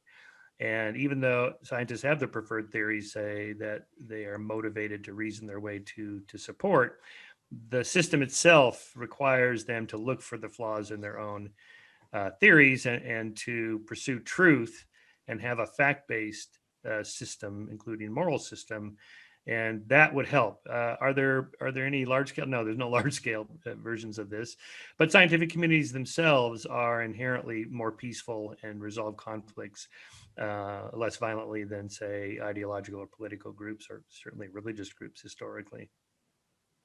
Yeah, it's an interesting one, because I suppose there are, of course, there are small scientifically literate populations at Antarctic stations, but they're not permanent. They're quite short term. That's right. Yes, and they yes. tend to be quite Yes, hierarchical. Yes, and they have their own state behind them. You know, Yes. so they're you know, they're not like Hobbes living in, you know, isolation. Yeah. On that subject of short-term versus more permanent settlements, do you think that there might be, I mean, do you think that the lessons we learned, you brought up shipwrecks, can be applied, given that those people, well, I suppose some of them were stuck on islands for years, right? So fairly long time. They weren't like short, small groups of people in a research station. Some of them were quite long-term experiments. But do you think we have good experiments on the Earth where we have these more long-term communities that have started from scratch? Well, these intentional communities that I mentioned, 19th century communes in America, for example, or the kibbutzim, some of them can survive if they have, you know, like a long-term goal. Like some of these, you know, produced products and they're kind of employee-owned companies, something like that, where there was a sense of community. But they still have a lot of hierarchy in the commune where everybody is supposedly equal. There's still a lot of hierarchy because, again, somebody has to, you know, resolve the conflict when the two people that are in conflict can't do it themselves. And at some point, you need some ultimate force that, you know, we're going to kick you out of the group. You know, Christopher Baum's book on this, The Origins of Morality, he has this huge database of hunter-gatherers around the world, currently, you know, surviving ones, and how they deal with free riders and freeloaders and bullies and people that don't play nice by the rules of the group. And they have a whole system of enforcement of the rules and gossip about the person who's not trustworthy or is not a good group member, all the way up to sanctions and punishments and even capital punishment, which is where that first came from. Is our hunter-gatherers practice capital punishment at some point? If you have one of these dark triad bullies, you know, psychopathy, narcissism, and Machiavellianism, the so-called dark triad, they just do not ever play nice by the rules. They don't care. And so sometimes you just have to get rid of them. And that's probably going to happen on a Martian colony. You're just going to have some guy out there, and I say guy because it's probably going to be a guy that causes so many problems. You just got to get rid of him and, you know, send him back to Earth, or, you know, send him to one of the Martian moons or something like this. I don't know. That inevitably is going to rise. And, you know, natural selection just could not get rid of every last non-cooperating social group member. That's just too costly in terms of how natural selection works. So we've evolved this system where we have about 1% to 3% of the population are these kind of bullies and free riders that we just have to have some system to deal with. Yeah, thank you. And there's a question from Matt and Billy actually asking similar questions. Billy saying, you know, would a scientific outpost not have all the tyranny of a university? I love that, by the way. And then Matt saying, you know, to follow up on Bernard's question, is there a danger that a society dominated by scientists could lead to problems like excessive expert planning, scientific socialism, or technocracy run amok? Yeah, well, that's been a problem historically. We could say so-called scientific socialism, you know, going back to Marx and Engels, and, you know, those experiments have been run. We've had lots and lots of experiments for over a century, and we can see what a disaster those kind of social structures have been. So it's good to learn from that and not take those with us. Here I'm thinking of kind of a Burkean conservatism in the old sense, probably better described as classical liberalism. That is, Edmund Burke wrote, his great work on the French Revolution and contrasted it with the American Revolution. And the American Revolution was, gradual, incremental, tried to be peaceful. Things were done legally through committees and this long disputations and discussions. Whereas the French Revolution decided, we're just going to get rid of all the old institutions and start completely over, starting with a new calendar even. And the problem with that is no one's smart enough to reinvent social technologies. You have to take what's already been invented that works and discard that which doesn't work. And it's not very engaging and to motivate a crowd to get behind you. To go out there and let's change the political system. As I'm fond of saying, it's like, if I say, what do we want? Incremental peaceful change. When do we want it? Eventually. No one's going to march behind me down to City Hall for that. What engages people's emotions are, violent revolution. We're going to overthrow. We're going to defund the police. What we're experiencing here, we're going to get rid of the entire government. That almost always fails, leads to violence. The body counts are highest in those systems, so we have to avoid that. Okay, thank you. And then there's a final question. I think I know you've got to head off, but Christopher Johnson is asking, isn't liberty just another element to trade off in a settlement which might be weighed against other values like survival? I think that's an interesting question because, of course, we're treating liberty like it's some end in itself, some end state that we're after, rather than necessarily thinking of it as one thing that may need to be traded off, particularly in an environment that's instantaneously lethal, where maybe survival trumps liberty in many more situations than it might do in a settlement on the earth. So I wondered, what do you think about that, as liberty just being another element to trade off, or should it be something sacrosanct that's at the core of a community, regardless of whatever other challenges it faces? Yeah, here I would invoke Thomas Sowell, who's thought a lot about these things, that there are no solutions to social problems. There's just trade-offs. So if you want more liberty, you're going to get less of something else. If you want more rules, you're going to have less freedom, and more controls, less autonomy. These kinds of things, and all of politics and economics are just trade-offs. In economics, it's the distribution of goods that have limited resources and too many demands on them, and it's all of it is a trade-off. So I'm a big liberty-loving guy, but I think I'd rather see it as just another part of the goals that we have, along with other things like survival. Here, Charles, I quoted much from your previous works on this. It's not like we're going to North America from Europe, 500 years ago, and there's air and food and water and food on the hoof and more fish than you can pull out than you can possibly eat and so on. You're going to essentially the top of Mount Everest and worse than that to live. And so obviously I think there's going to have to be more cooperation. I'm not sure about, should there be a centralized entity, a government or a corporation that produces all the air and water and food that we need, or if we should have half a dozen or a dozen different entities so that no one gets too much power. I'd probably err on the side of the latter. Excellent. I'm looking at the time.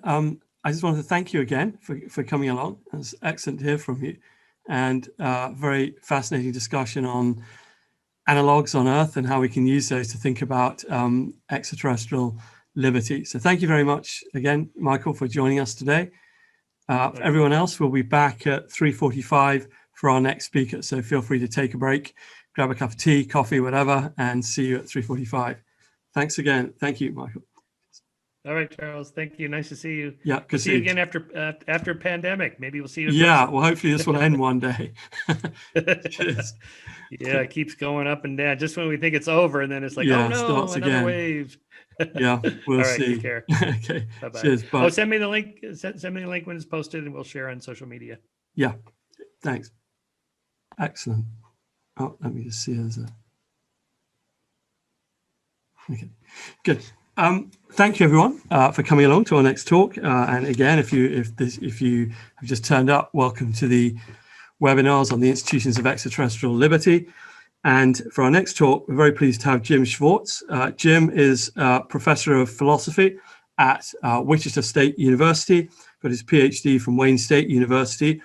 He has sort of launched in for a while now into a strong and very sort of robust contribution to space exploration and ethics and a whole diversity of works. He's author, for example, of The Value of Science and Space Exploration from OUP. I really recommend reading that. And The Ethics of Space Exploration, another book I would recommend. So he actively pursues interdisciplinary work that sits at the interface of philosophy, ethics of space exploration, space science, and other things that cut across political philosophy, philosophy of science, science, policy and law, and space science, a very wide interest. And he's also been a regular attendee at some of these previous meetings we've had on extraterrestrial liberty. And today he's going to talk about something that we haven't discussed directly so far today, but it's sort of come up tangentially, which is this idea of being stuck in a settlement and what you do in being confined to a society on the moon or Mars. So he's going to talk about a right to return to Earth, emigration policy for the lunar state. So I'll hand over to you. Thank you very much, Jim. All right, thanks so much, Charles. And I just wanted to start by thanking Charles for putting on this event, Tony Milligan in particular for a discussion about the content of my talk. But of course, thanks to everyone here for showing up to listen to what I have to say.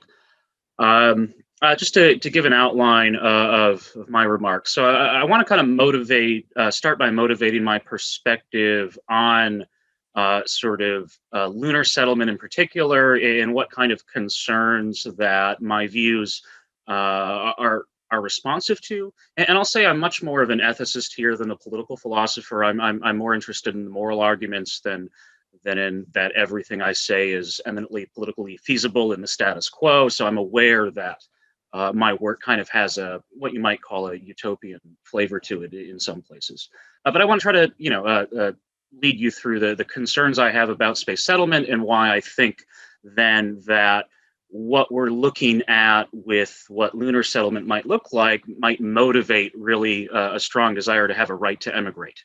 And in the way of defending that, I want to take a look at the brain drain objection to unrestricted emigration in the terrestrial case and sort of show how we could apply that to the case of lunar emigration. And I want to try to explain why I'm not very impressed by that objection. And if we've got time, there's a couple other objections I want to respond to. For those curious, this talk is based on a chapter of a forthcoming volume, The Human Factor in Settlement of the Moon, that I think is expected out a little later this year. So something I kind of notice about the current culture surrounding enthusiasm behind space settlement, and I'm talking about wider culture, not academic interest in particular. Something we always kind of know is we're just never ready for any major endeavors simply by the time we have the technology to do so. So, I mean, we probably have the tech to settle the moon right now if we really, really tried to do that. But one thing we don't at all know how to do, and that it's so wonderful that conferences like this are taking place and that more research is going to be done, because we simply do not know how to build reliable societal institutions in space. And so if we try to settle space right now, we're probably going to fail, and we're going to fail painfully and expensively and dramatically. A lot of people are probably going to die, and especially that's going to happen if all we have in the process are just can-do attitudes or just historically dubious ideas about things like frontierism. So one thing we need to be very clear on going forward is rhetoric is never a substitute for research. We have to do the homework here. It's not enough to talk like we've done the homework. So if we start to do the homework on this, right, if we start to think about more realistically what kind of situations are going to arise on the moon, what's living in that environment going to be like?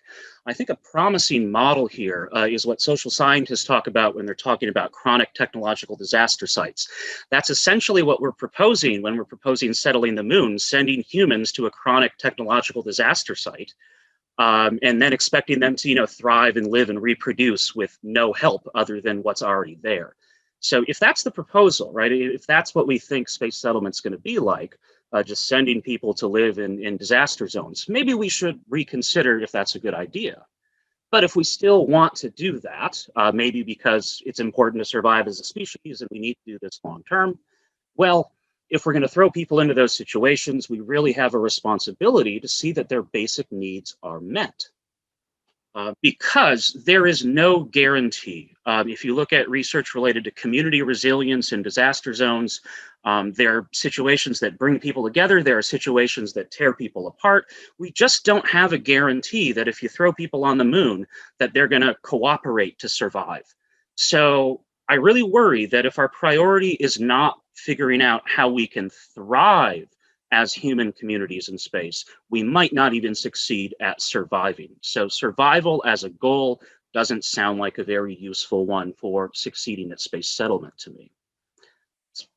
And so when we think about, again, life on the moon, we've got to remember that everything that can go wrong on Earth can go wrong in space, and even more can go wrong in space. Because on Earth, you don't generally have to worry about depressurization accidents that kill your entire population. So, there's more risks associated with living in space, more things that can go wrong.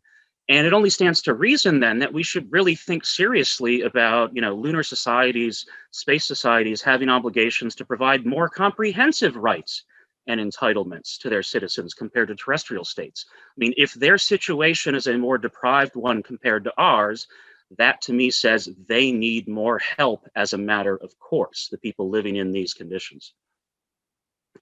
But, this talk is not about a laundry list of rights and entitlements for space settlers. I'm happy to talk about that, but that's not the point of this particular talk.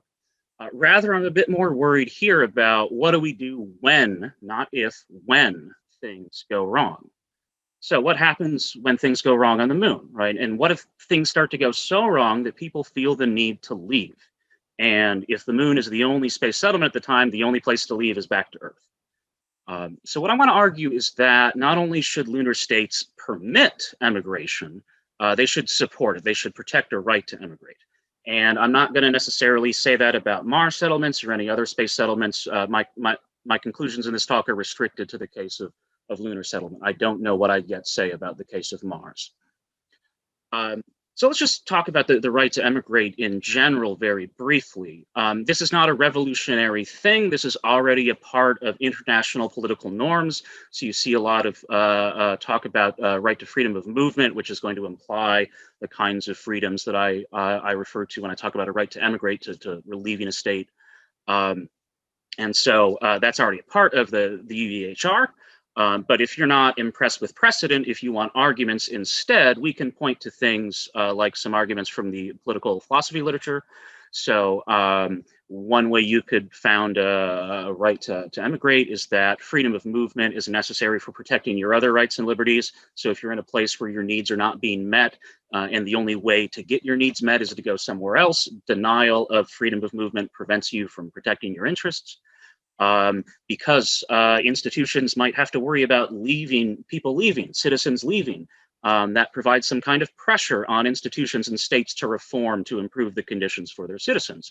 And of course, if you think government ought to be by consent of the governed, and you have a society for which no people are ever permitted to leave, you might worry about how reliable you're securing consent of the governed in that situation. So those are the basic kinds of arguments you could make in general for why you might want to have a right to emigrate protected as a matter of course.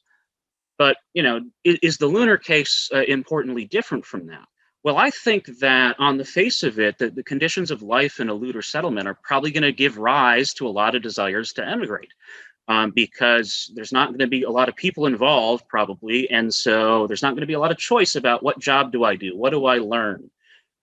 So there's going to be a lot of restrictions on, say, vocational and educational autonomy that could cause all kinds of distress.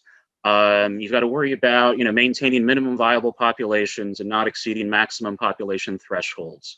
The problem there on the moon isn't as bad because you're close to Earth and you can have personnel exchange decently easily. But still, we can run into situations in which people's bodies begin to get commodified for the basis of population pressures.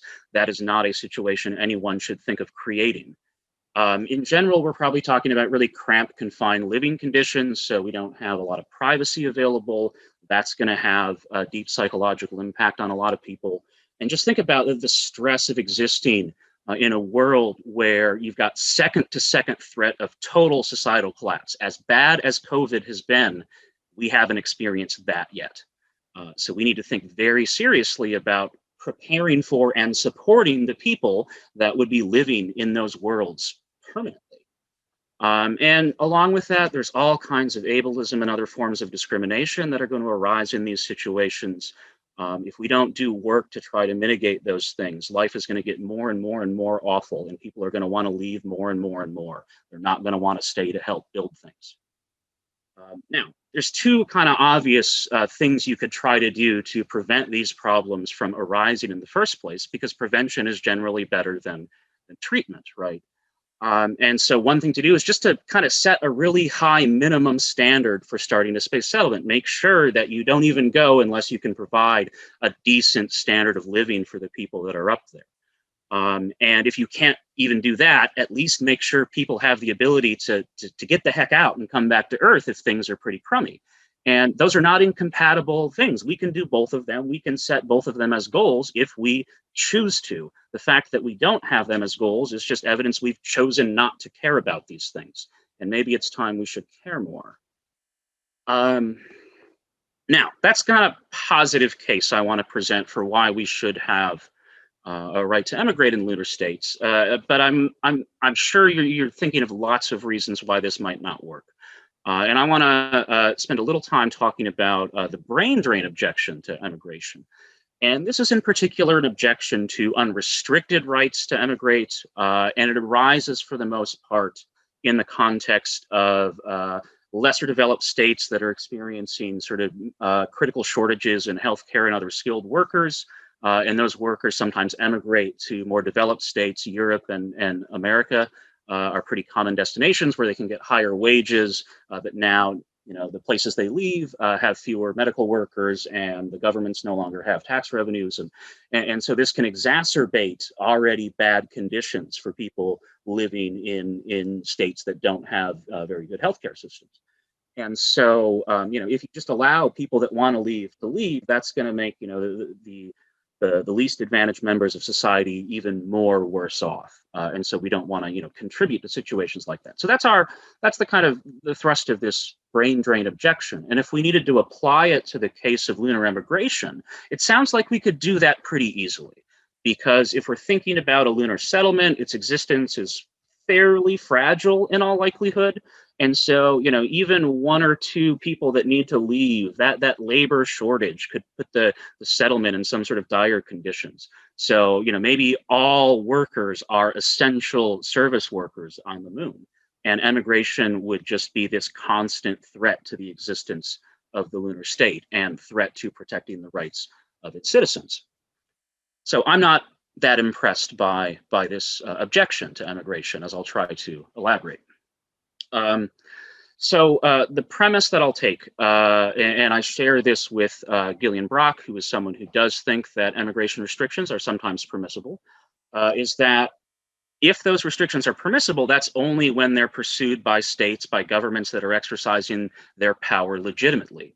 And these are going to be states that do things like sufficiently respect human rights, especially core civil and political ones, that exercise their power in ways that help meet the needs of citizens. So that's a premise I'll use, that you can only legitimately enforce immigration restrictions if you're a legitimate state.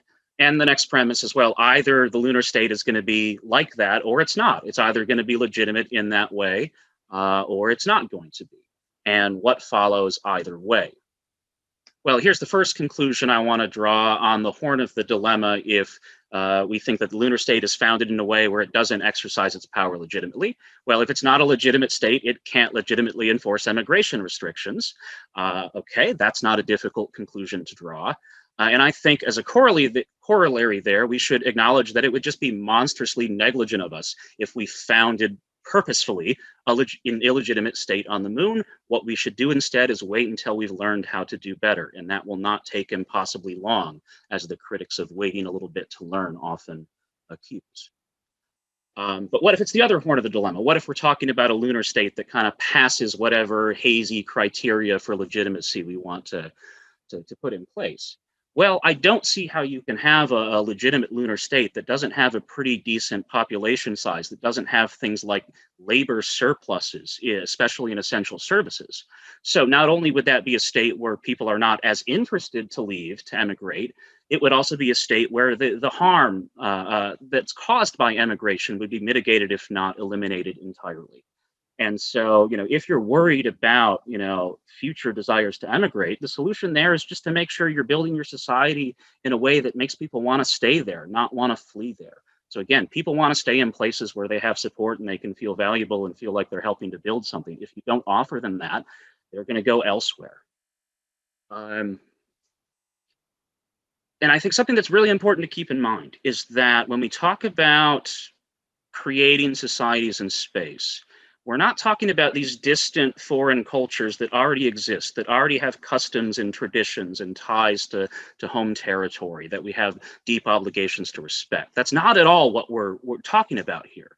We're talking about creating new societies in which new lives and hopes and dreams, people who are going to experience pain and suffering and toil will appear. I don't think any of us have any business creating novel conditions of extreme hardship, throwing people over there and then tossing the keys away.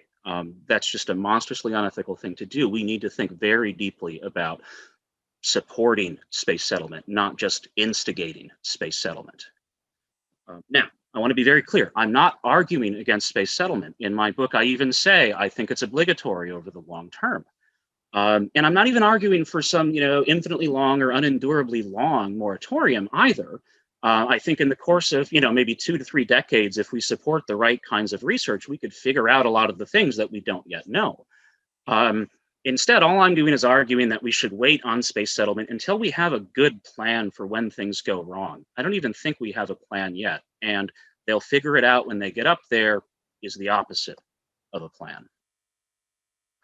So if we really care about space settlement, right, if we want to see it succeed, if we want to make sure it works and actually helps us survive long-term as a species, then really the best expression of that care is going to be to make sure that we support all of the forms of research that we know are going to be necessary to build a happy human society in space. And in that regard, every single discipline has something vital and important to offer. It's not just STEM, it's the humanities and social sciences. We have all of these disciplines already because society has basically decided we need people thinking about all these different kinds of things. Well, if you're going to have a society in space, you're going to need to have people thinking about all the different things that are happening in that space society. Right? So everyone needs to contribute or it's not going to work. Because how many times can we fail? How many times can we afford to do this wrong? Can we afford to do it wrong even once? Don't have time for those two. I can come back in Q&A if we want. But I do want to kind of end on this thought that again, I know I'm pushing for pie in the sky stuff in a lot of people's eyes, and I know that there's sort of pragmatic concerns about the proposals I've made, and I do have responses to those. But one thing I just want to keep in mind is if we don't set goals, if we don't imagine and actively seek to find ways to make things better, we're just going to keep reproducing what we've already got. So I always love so much when I read Joseph Cairns, one of my favorite political philosophers, when he says things like this, that even if we must take deeply rooted social arrangements as givens for purposes of immediate action in a particular context, so even if we have to deal with bad aspects of the status quo, we should never forget about our assessment of their fundamental character. Otherwise, we wind up legitimizing what should only be endured. Let's think about what life in space should be like, and let's try not to get too tunnel visioned on what we think is possible given the narrow options available to us right this second, because things can change over time, and we shouldn't think that our current frameworks are fixed forever. Thank you so much. Thank you very much, Jim. That was excellent and really interesting. And yes, there's your book on the last page, which you should show. Thank you. Good. So if you've got any questions like before, please do just type them into the question and answer box, and I'll read those out. In the meantime, a question here from Sherry Wells Jensen, who's saying, if a settlement is very crowded and dangerous and isolated, which she thinks it's likely to be. And I can see that would be the case if you couldn't expand fast enough and you had a population that was developing quite rapidly, let's say some industrial capability on some planetary body. What can we collectively do to provide structural incentives to stay? So I guess that's a question more about, the actual physical architecture. How do you get people to want to stay in these very, very extreme environments? Well, I think things that will help them stay, they can't be in doubt about where their next meal comes from. They can't be in doubt about whether they can breathe safely for the next, however long they know they're going to be there. Just very basic support needs. If you meet them, if people don't feel like they have to struggle just to exist, they're much more willing to join up with other causes and help build things that lead to broader societal improvement. So, I think the problem is when you start with nothing and when you try to make people exist on nothing, and all of their energy has to be spent merely just to ensure for the next 24 hours, I've got the resources I need to exist. And so that can sound like I'm placing a huge obligation on like the lunar state or settlement itself, right? And I think, and this is one of the objections that I had sort of prepped for, and so maybe I'll have this here so I can reflect on it while I'm speaking.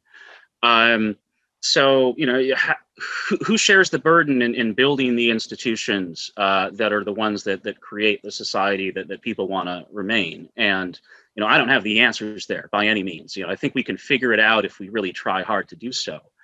But, I see this as an obligation, and I know I've kind of changed the question into something else. So if Sherry wants to tell me I need to answer the question she actually asked, that's fine. But why don't we see this as just a basic requirement on the people that want to go start these settlements? Why don't we say this is just the minimum cost, this is the minimum standard you need to meet in order to do this?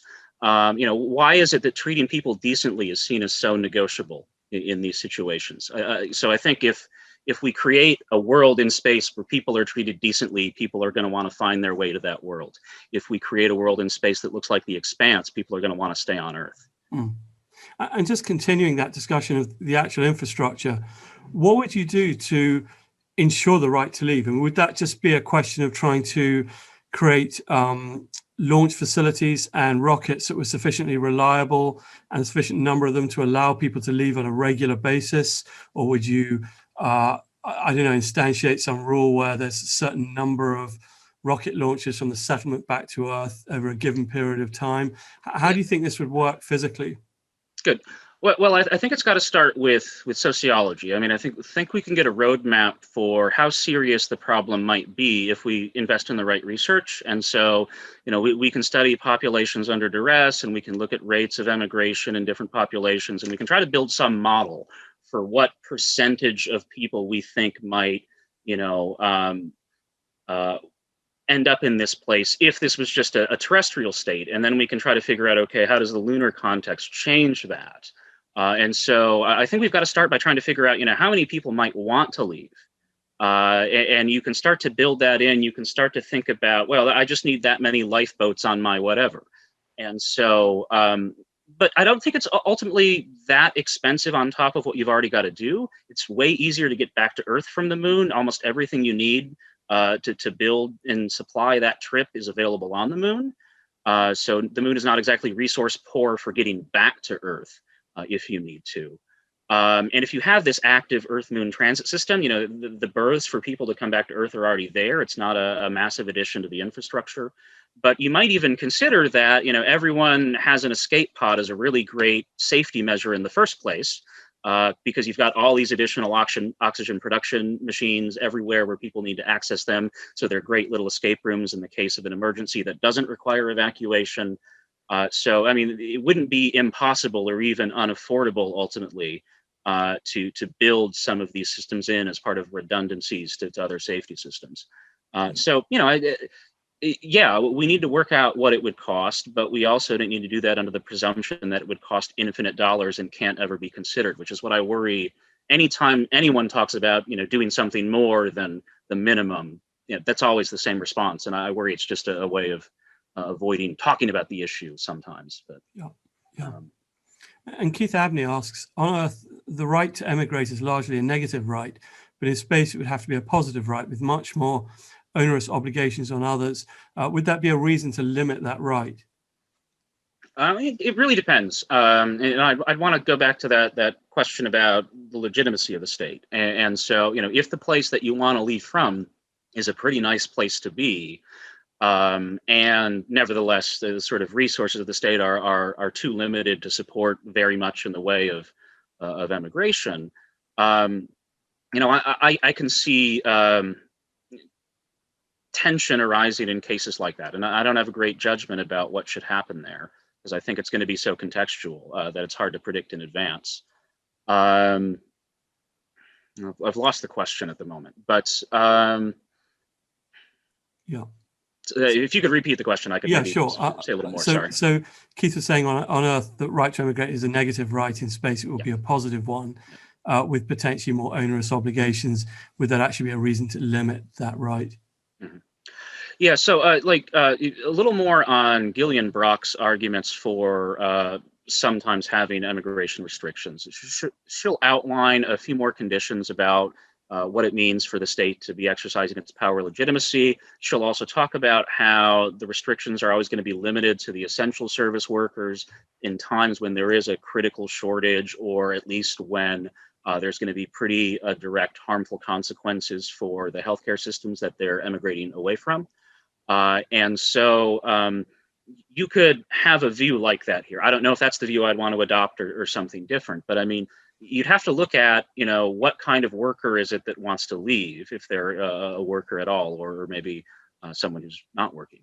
And, is there going to be genuine harm done to others through the sort of omission of their contribution to the state? Those are factors that, at least on the Brock kind of view, would be legitimate ones to curtail emigration. My position, if I had to say one right now, would be the burden of proof should always be on the state to defend a restriction, and it should never be on the potential emigree to justify their desire to leave.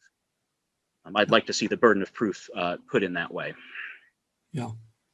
There's a question here from Billy Kapoor, which I think is an interesting one. Just wondering what you think. He says, how many people and what sort of volume is a minimum responsible long-term sortie? I think that's an interesting question, because of course you can define scientifically what materials you need to make a settlement successful, a certain amount of oxygen, food and water for X number of people. But the point you raised earlier about should we do this until we reach a point where we can create a society that's reasonably pleasant for people, where they want to stay, and then the question of, when does it become responsible, when does it become irresponsible to send a certain number of people where they can't live a reasonably good life? So I think that's an interesting question on, how do you define the number of people and the volume from the point of view of that sort of moral, ethical dimension of is that a responsible settlement with respect to the conditions you're creating for people? And how do you discern where that separation between an irresponsible act of setting up a bad settlement and a sufficiently good settlement lies? Well, yeah, this is where I think, we really need a lot more sociologists to come and work on these things, because, when you talk about these kind of human population dynamics and different community sizes and what leads to cohesion, and especially certain kinds of demographic things. So folks familiar with some of my other work about sort of space settlement ethics know that I worry about things like reproductive autonomy and having relevant opportunities for romantic companionship, given the diverse ways in which people identify in terms of gender and sexual orientation and all those things. And imagine being the only gay kid on the moon or something, right? And just imagine how isolating and lonely and terrible that would be for the person. And we can figure out, what kind of population size is going to give a good chance where everyone at least has a few people that are like them, because that's so vital to having, supporting communities and interpersonal relationships. And again, it's crazy that that was never even on the negotiating table for so long. But if we really want to do this well, in my view, we need to create societies, not just places for people to live. And you know, I'm not the one that says what that population size is, because I don't have the relevant expertise to do the, you know, the psychological and sociological research. But that's the place we need to really look, I think, for how to do this. It's not just political philosophy; it's political philosophy and sociology and etc. Anthropology has a lot to offer here too. Cameron Smith's been doing some interesting stuff about sort of different cultures and adaptations to space environments. So interesting. Yeah, and I suppose a parallel question to that is that you've got, well, actually there's two questions here that are interesting. First of all, how do you imagine the relationship between the colony, let's say the lunar settlement, and the nation that can be emigrated to? So I suppose there has to be some agreement on Earth that they're going to take the emigrants from your settlement who want to come back. And then perhaps if I can just throw in another question here, because it's related, that someone's asked, which is, of course, the question of, once you've adapted to the lunar environment, the 1/6G environment, you know, over the long term, actually, we don't really know what those long-term effects are of living on the moon for many years.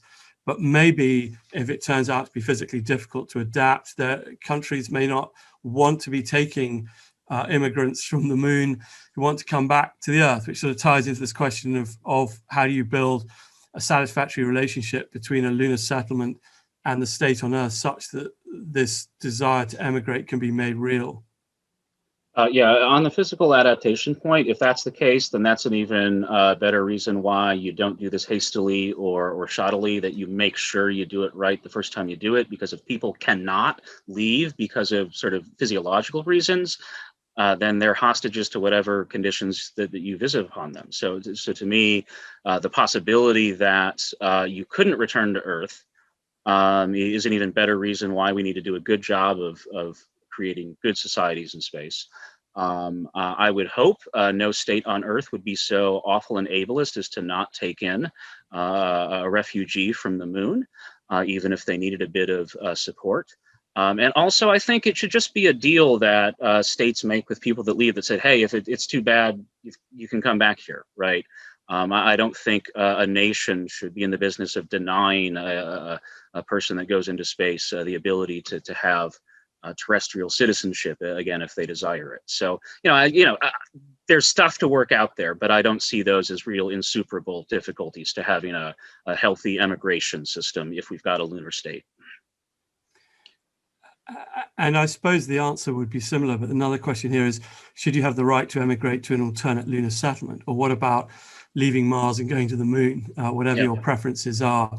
I suppose much of what you've said would apply to those situations. I guess what you're saying is the idea you should just have the right to emigrate wherever that is. Yeah, and it's in near term, the only place you might be able to emigrate to is Earth. But if you've got other settlements, then maybe some places meet the needs of their citizens better than others, and so you've got movement to a place on the moon where your needs can be met.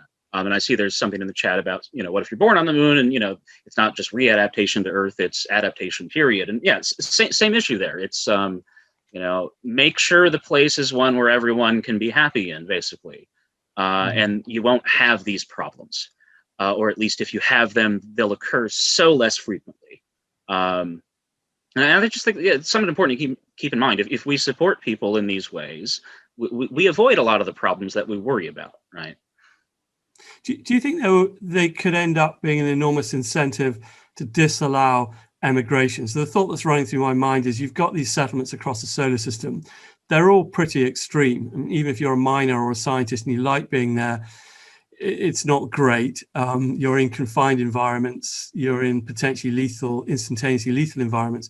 And then after you've been there for a while, particularly if you have people born there, you've got this vision of the Earth with these beautiful lakes and forests and blue skies. And it might be very tempting for a lot of people to want to leave, particularly if they've never seen the Earth, they've never been to the Earth. If they're a child, they may have a very utopian view of what the Earth is about, having seen images of wildlife and the biosphere on the planet.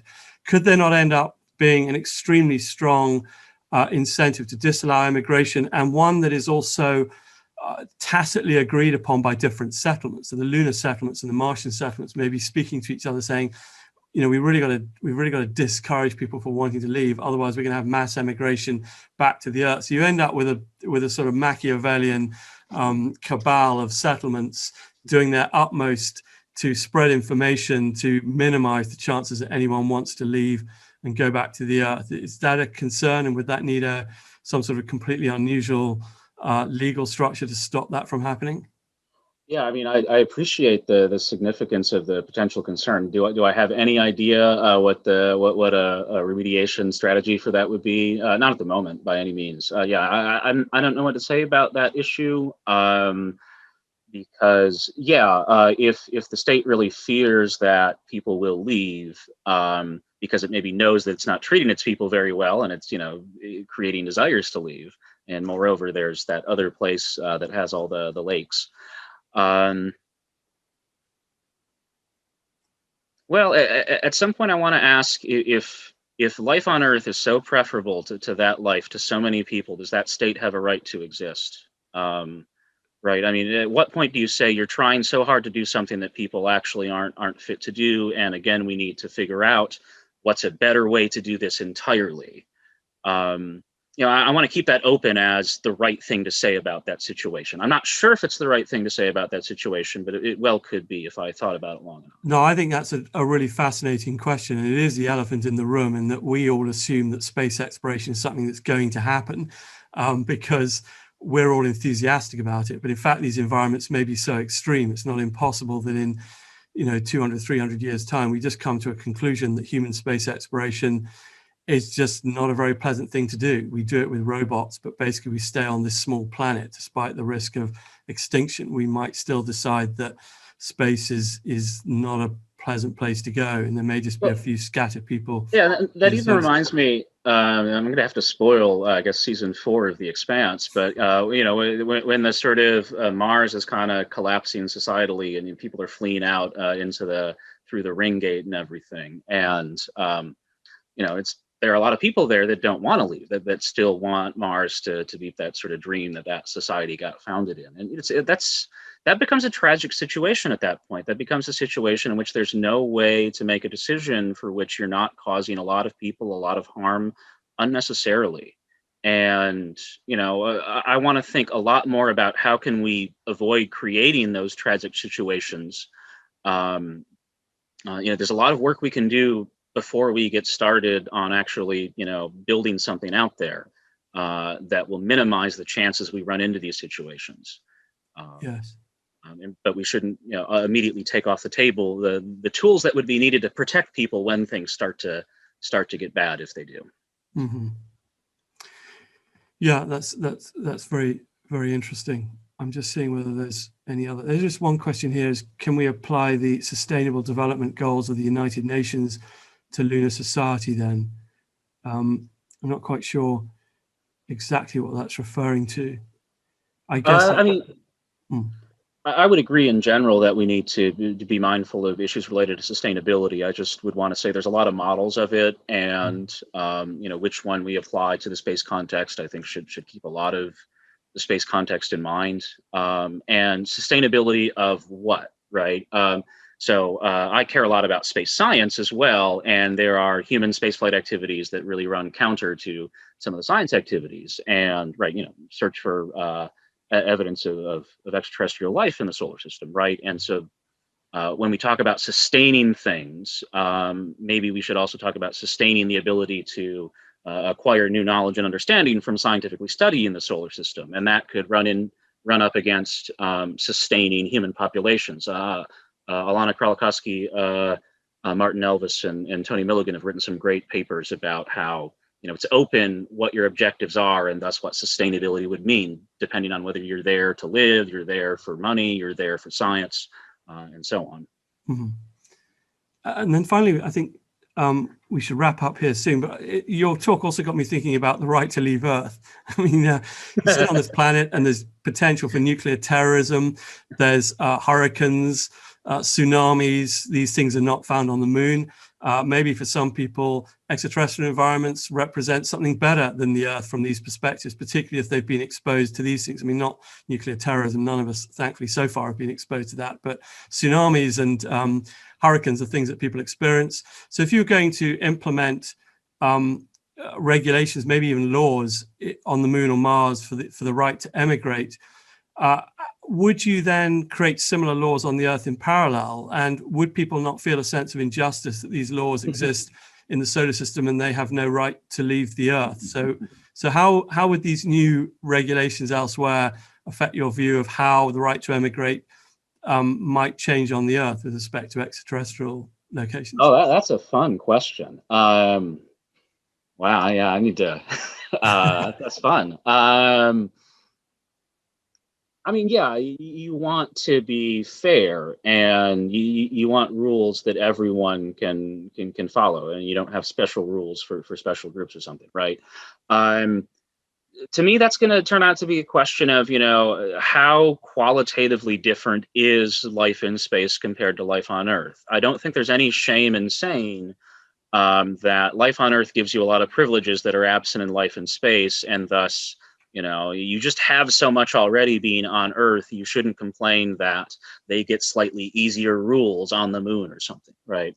So there's that kind of response that I'm somewhat tempted by. I'm also tempted by the response that says, well, look, if people want to leave Earth, if things are really bad for them there and there are better places to go in space, I really doubt that that's ever going to be the case. I mean, even after global warming ravages this planet, it's still a lot better for us it's going to protect us a lot better than anywhere else in the solar system. We're still going to have water and oxygen and things like that, So, it's really unclear to me when you work out what that choice would be, that it would end up being one that would actually satisfy the goals of people, except if the goal is merely to escape. Yeah. And then the question is, well, in order to escape, odds are you've got to use more than your own resources to do so. And so, you're taking from society in order to do that in most cases. And so I don't think society maybe has some say in, is that a good way to use common resources? Yeah. So, the perfect liberty for the Earth citizen to leave Earth with all of the resources, energy, cost of that, if they're not putting it completely and not taking away from others that need more. I'm willing to say that's slightly different than the really desperate person on the Moon that just needs to get out. Otherwise, they'll, end their life. Maybe those are the same kinds of cases. Maybe they're different. Again, I haven't thought about it enough. Good. We should probably end there, actually, because we're 2 minutes before the next talk, but that's fine. That's why we've got this buffer. So thank you very much, Jim. That was excellent, very thought-provoking, very important subject, emigration and how that's organized in extraterrestrial settlements. So thank you again for joining us. It's excellent. Okay. Thank you, everyone, for staying around. And for anyone who may have just turned up, welcome to the Institutions of Extraterrestrial Liberty. So our next speaker is Zarinah Agnew. She has a very interesting background. She's trained as a neuroscientist and has published numerous papers on neuroscience, neurobiology. And she's really interested in asking questions about, why things are the way they are. Do they have to be like that? And how do they work? And can we shift them to make them better? Whether this is the brains of healthy people, neurobiology of healthy people, or damaged brains of patients that she's worked with, whether it's communities, governance, legal system, or other social dynamics. And this has taken her off into all sorts of interesting directions to deal with communities and spaces. And we've had some interaction about working with people in prisons and just out of prisons and thinking about education in those environments. And she's also taken this interest and applied it to thinking about space environments. So in addition to that, she has a keen interest in taking these things out to the general public and dealing with public engagement. So today she's going to talk about, are we ready for these new liberties beyond the Earth, stewarding autonomy through place-based experiments. over to you, Agnew. Thank you. Wonderful. Thank you very much. Please do nudge me if I'm going over time, because I'm not quite sure how long it's going to be. Okay. Welcome, everybody, to our talk. Are we ready for new liberties? Stewarding autonomy through place-based experiments. My name is Zarinah Agnew. I'm the director of District Commons, a non-profit dedicated to the creation of experimental spaces in autonomous commons.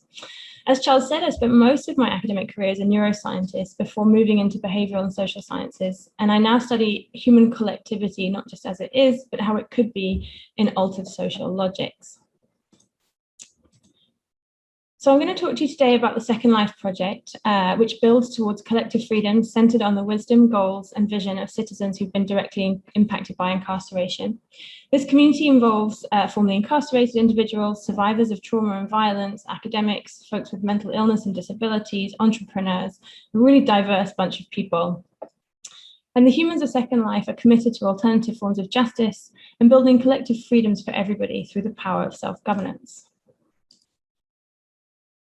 Here we posit that questions of extraterrestrial governance will never be sufficient to achieve utopian societies without also addressing how to prepare humans raised in current social modes for lives of liberty that are not centered around libertarian individualisms, but instead focus on collective and mutually assured autonomies. In addressing the types of institutions that might be created in space to maximize liberty, we ask the related questions.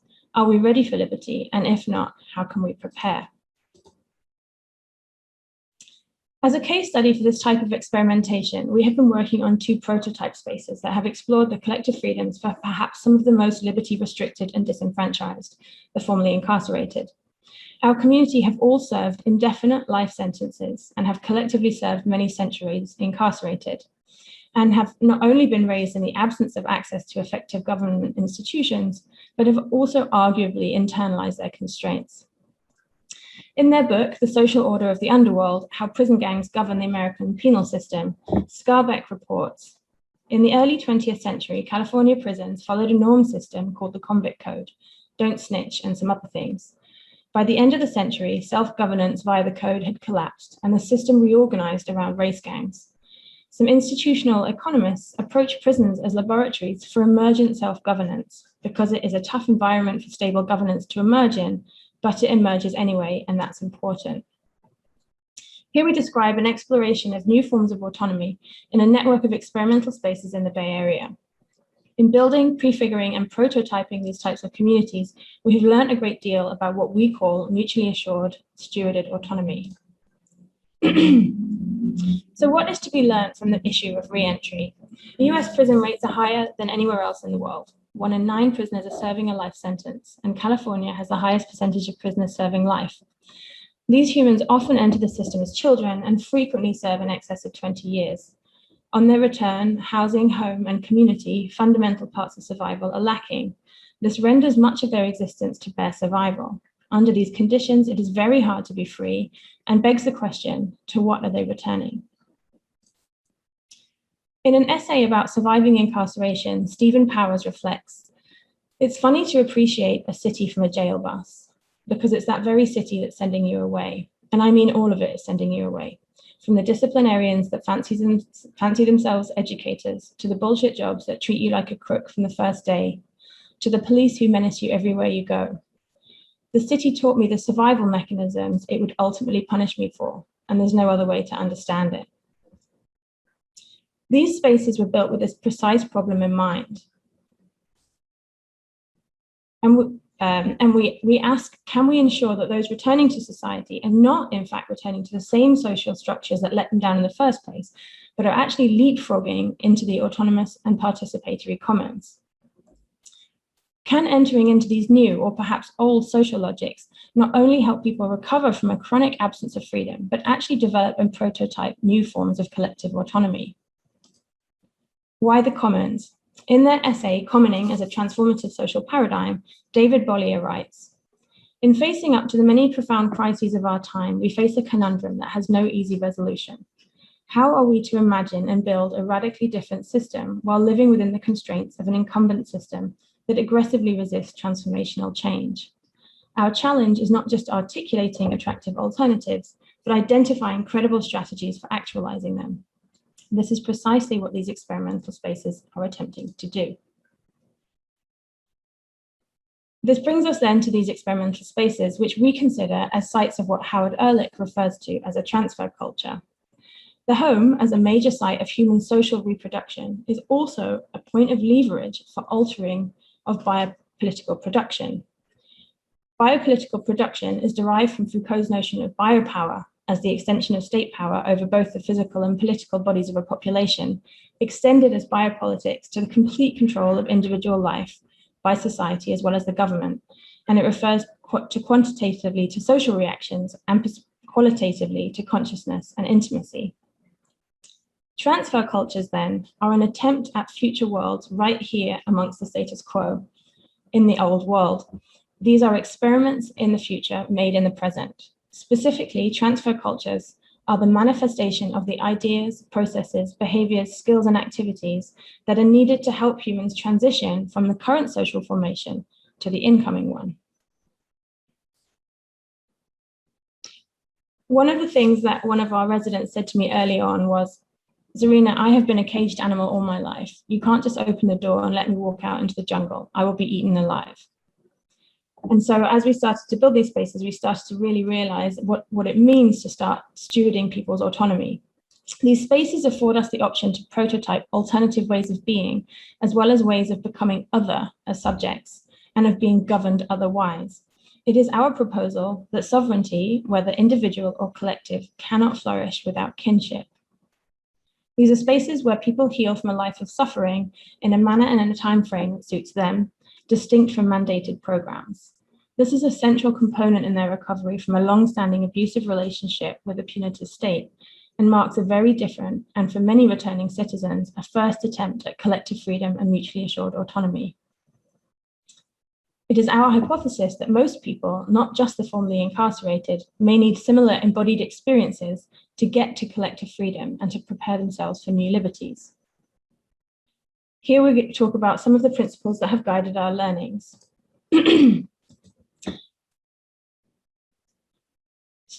The first is a shift from modern day individualism to mutually assured autonomy, or what Judith Butler calls social freedom.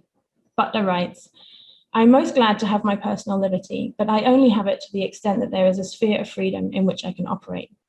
That sphere is co-produced by people who live together or who have agreed to live in a world in which the relations between them make possible their individual sense of being free. So perhaps we might regard personal liberty as a cipher of social freedom. And social freedom cannot be understood apart from what arises between people, what happens when they make something in common, or when in fact they seek to make or remake the world in common. The world is given to me because you are also there as one to whom it is given. The world is never given to me alone, but always in your company. Without you, the world does not give itself. Indeed, we are worldless without one another. The second principle that has really inspired our work is that of anti-individualistic individuality. In their essay on this topic, TMG describes a form of anti-individualistic individuality that articulates well our process. This goes beyond the prioritization of either the individual unit at the expense of society, nor prioritizes collective society at the expense of the individual. It was, after all, Marx that said, we have to especially avoid the juxtaposed the society against the abstraction to the individual. The collective, the community, and the society, they write, consists of our individualities and the uniqueness that brings. Some of the principles that TMG writes about that have really inspired our work include taking individual responsibility for the collective and not, for example, retreating with our private rights into private chambers, but ensuring that we actively contribute to our collective survival. They say a rigid social order may be happy with passive individuals, but a vital group needs active ones. We also lean into self-respect. TMG says only those who are able to see themselves as real actors in the social field and not as remote-controlled clones of a frightening societal machine will be able to reach a secure and positive self-understanding. For us, this means self-governance, self-determination, and taking deep responsibility for the collective. As Wilson et al. Noted in 2003 on talking about the commons, when citizens have a sense of ownership, monitoring and graduated sanctions take place spontaneously. We also lean into honesty, another principle that TMNG refers to. And this is about being honest to yourself about not just what you are, but who you are. And this is a really key part of our emotional ecology in these spaces. We also lean into valuing creativity in daily life, daily decisions, and collective action over conformity to the group. So we really encourage each other to explore hard sentiments and work through difficult thoughts together. They say, the sovereign human knows that it is not the whole, but that it lives as part of the whole and knows how to relate it. These spaces then are places that help us become sovereign, self-valorized, and self-determined. The third principle that we really lean into is the distinction between constituent power, potenza, and constitutive power, potere. Constituent power being the power of the multitude that aims at the realization of its potential, which is always already there as a space within capitalist structures and relations, and through which these are altered. This is in contrast to constituted power, which is the power of the authorities that appears when formal constitutions are formulated, which comes from above and is imposed upon the multitude. So that is the theory. How is this done in practice? Our aim has been to set up a release experience that ensures that this group of individuals return to unincarcerated life, but are not merely cast back into the punitive and extractive society that set them down their initial trajectories, but instead to an entirely distinct social system, transformative, mutually supportive, post-scarcity social environments built around a commons-based material and emotional economy. Within these commons, and as commoners, they form the tools, subjectivities, and means for both autonomy, that is knowing what you want, and agency, the means to act upon those wants, as well as the critical inspection of desires, whether what we want serves us or not. In practice, one of the first things we do is to try and work on creating the conditions for freedom, that is recovering from scarcity and getting to an effective abundance. As we are starting to understand in science the cognitive abilities that underpin behavioral freedom, we're starting to realize that like many evolved cognitive capacities, they are a matter of degree. Take, for example, the ability to delay gratification. In humans, the classic marshmallow test tells us that even young Homo sapiens are able to delay gratification. In the marshmallow test for self-control, a marshmallow was placed in front of you, and if you manage to not eat it for 15 minutes, you get a second one and are allowed to eat both. For a long time, it was thought that this was a measure of self-control. However, recent investigations into this work suggest this is actually driven by affluence and not self-restraint. It seems then for humans to be maximally able to enact their own free will, abundance of resources is a key foundation. Anarchy does not simply mean no laws, it means no need for laws.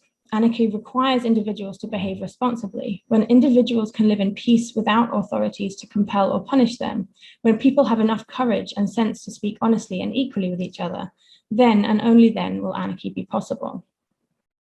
This is evident in many of our conflict resolution processes.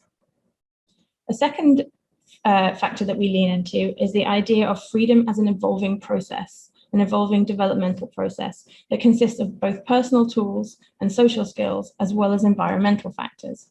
Stephen Cave at the Leverhulme Centre for the Future of Intelligence at the University of Cambridge has proposed the concept of the freedom quotient.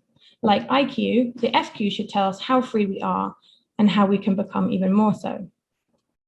Higher FQ should dictate greater ability to, first of all, generate viable options for oneself. If you don't have options, you can't engage in free act. Second, to meaningfully be able to choose between those options, not just pick at random. And lastly, to pursue one or more of those options, that is agency. Thus, in our community, we explicitly attempt to cultivate and build the conditions for each of these, and we do that together, and we do that in common. Lastly, we really work through healing through prefiguration. This group has lived in extreme racial and gender-based segregation. In prison, to violate the norms of segregation is to risk death or worse.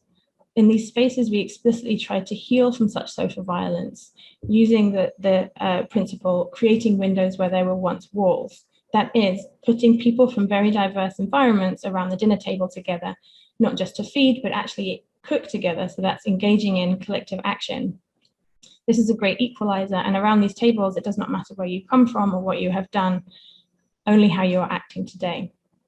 We host diverse support circles and emotional ecology and wellness with diverse groups of people where we cultivate safe spaces to ask and explore things that might not make sense. Things like gender, for example, have changed a lot in the last 40 years. So people coming out of prison want to be able to ask questions about gender and sometimes use language that isn't always appropriate for modern day conversations. And explicitly creating safe spaces to do this is really key.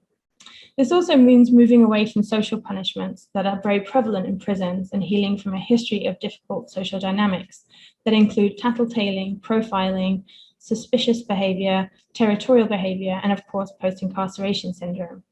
Instead, we move towards personal and collective transformation through collective governance, conflict resolution practices, and transformative justice. We tend, for example, away from rules, which are things created and enforced by outside agents, and towards shared agreements and living boundaries. In this way, we all learn the fundamental part of being represented in the social norms that we adhere to, as well as getting to choose how to respond when those norms are violated. So what can be learned for extraterrestrial liberties? As Angela Davis said, prisons do not disappear social problems, they disappear human beings. Homelessness, unemployment, drug addiction, mental illness, and illiteracy are only a few of the problems that disappear from public view when human beings contended with them are relegated to cages. We argue that just as prisons do not disappear social problems, settling new geographies will not disappear our existing social issues unless we make that an explicit goal. Here in these communities, we are investing in the preconditions for collective freedom. What have we learned that is applicable for extraterrestrial liberties? In their book, Not Enough, Human Rights in an Unequal World, Samuel Moyn writes about the importance of equity across individuals as a core feature of a just world. Here we suggest that when we have huge disparities in who is free and who is not, the overall liberty of the collective suffers. As William Gibson said, the future is already here, it is just not evenly distributed. A common phrase that we use in this community is, the pace at which I walk determines who can join me on that journey. So a key part is making sure that we are getting free together and that no one is left behind. We've also learned that collective freedom is an evolving process that requires us all to be walking together, building the conditions for collective liberty and mutually assured autonomy, and minimizing the disparity between us all. We've also learned that building these very conditions together has been a key part of ensuring a future that is different from our pasts.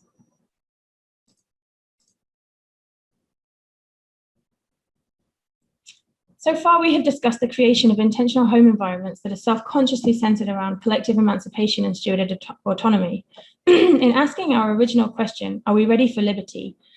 And if not, how can we prepare?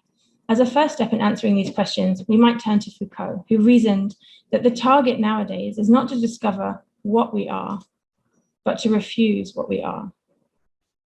We have shown that we need the tools, kinship, and environmental conditions for an anti-individualistic individuality, and that is what has been prototyped inside these place-based experiments. What the prison abolitionists have known for a long time is this, that we do this till we free us, and that until we are all free, we are none of us free. What does it mean then that these are the voices not heard or most present in the field of space exploration and new frontiers, that these very voices remain struggling to be heard on Earth, let alone beyond? Speaking on prison abolition in their book, The University and the Undercommons, Motton and Harney clarify what is meant but so often misunderstood by abolition movements. They say, not so much abolition of prisons, but the abolition of a society that could have prisons, that could have slavery, that could have the wage, and therefore not abolition as the elimination of anything, but abolition as the founding of a new society. We have discussed our practices and processes associated with stewarding autonomy, and we argue that these learnings are required to prepare current world human subjectivities for new forms of governance in novel geographies and post-planetary constraints. I hope we have shown that voices, experience, and wisdoms from those affected by and working to change one of the most unjust social systems on this planet have much to offer us in thinking about new liberties in the future crafting of extraterrestrial societies. Here we conclude that any settlement, or on Earth or otherwise, that hopes for a different and more just future requires not only institutions and organizations that create the subjects needed for such utopian visions, but also that we, as subjects and relational beings, must do the work to earn ourselves a place in that future. As Ehrlich said, we must act as if the future is today. I just want to thank you very much for listening, and thank all of the Second Life community that couldn't be here today, for those who are free and those of them who are still incarcerated. Thank you very much, Zarinah. It's fascinating and really wonderful insight into the experiences you've had with dealing with those communities. Excellent. And so, as usual, everyone, if you've got any questions, please do put them in the question and answer box. If you're on the panel, put this in the chat box. I've already got a question here, Zarinah, from Sherry Wells Jensen. He's saying, how might this be implemented? I'm picturing a kind of halfway house on Earth for people considering life in space. And if they can manage the culture, they go, but if they cannot, they stay on Earth. It's an interesting question. Yeah, I mean, I think that's right. I think a lot about not just freedom, but various other sort of social dynamics as a developmental trajectory that we probably are not all qualified to participate in. I think there are many other examples I can think of. And so, yeah, I think probably what I imagine is that just in the same way that we have a license to drive and we only allowed to consent at a certain age, that we develop institutions for an embodied sense of of collective autonomy, and I think that should be a goal for us. Let me ask you a really ethically charged question, and let me say right from the beginning, I'm not suggesting some sort of enforced penal colony on the moon as it's similar to what we've seen in the past, but people who are in prisons have an experience of confinement, and they have an experience of how to get on with other people in extreme confinement environments where there's a lot of interdependency between people, semi-self-sufficient materials coming from the outside, but generally no movement beyond the prison environment.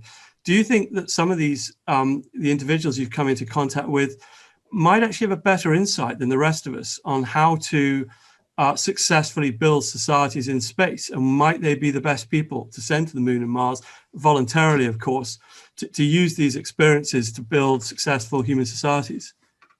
Yeah, I think that's absolutely right. And I think, COVID was a really interesting example. So when COVID struck, a lot of our community returned to society in the middle of lockdown. So it was a really extraordinary situation. But in many ways, they were best equipped for this. Lots of them have lived in solitary confinement for decades. And they had a lot of wisdom about how to survive and how to take care of yourself. I was really blown away by the sort of wisdoms and learnings that they had. And at the same time, it was very triggering. So I think it's a fine balance between how do you lean into the wisdom of people with very diverse life experiences, and also recognize that these sort of new constraints can be extremely triggering and bring about old dynamics. I think something that is constantly present for us is that small things can bring about or reignite sort of prison yard logic. And so it's really important to develop the skills to know when that's happening. But I certainly think that people who've lived in this sort of hyper-connected way have a lot to offer in thinking about how we do these kinds of things. Yeah. Yes. Okay. And then Scott Cassian is asking, he's wondering about the connection with space settlement. Unless you're saying that we shouldn't settle space until we completely transform current society, who would determine who is qualified to settle space? So I suppose it's partly a question about some of the transformations you're suggesting on the Earth in our justice system, in building societies where prisons are not needed. Do we need to get those things? I think this is what Scott's asking. Do we need to fix those things on Earth before we go into space? Or can space motivate us, do you think, to improve these systems on the Earth? Is there a synergy between our movement into space that forces us to think about these things that can then help us improve societies on the Earth? Or do you think that given the state of our societies on the Earth and our prison systems, we just shouldn't be sending people into these highly confined environments in space until we've got ourselves sorted out here on Earth? No, I don't think that. I know there's a sort of, I think many people think that we shouldn't be leaving Earth until we've, tidied up our own backyard. I don't think that's the case. I think there's many great arguments for why these things can be done in parallel. I think more what I'm trying to say is that we should be careful about the social logics that we are putting into these new spaces, because they change everything. And from the initial sort of starting conditions that any settlement begins in will determine where it can go from.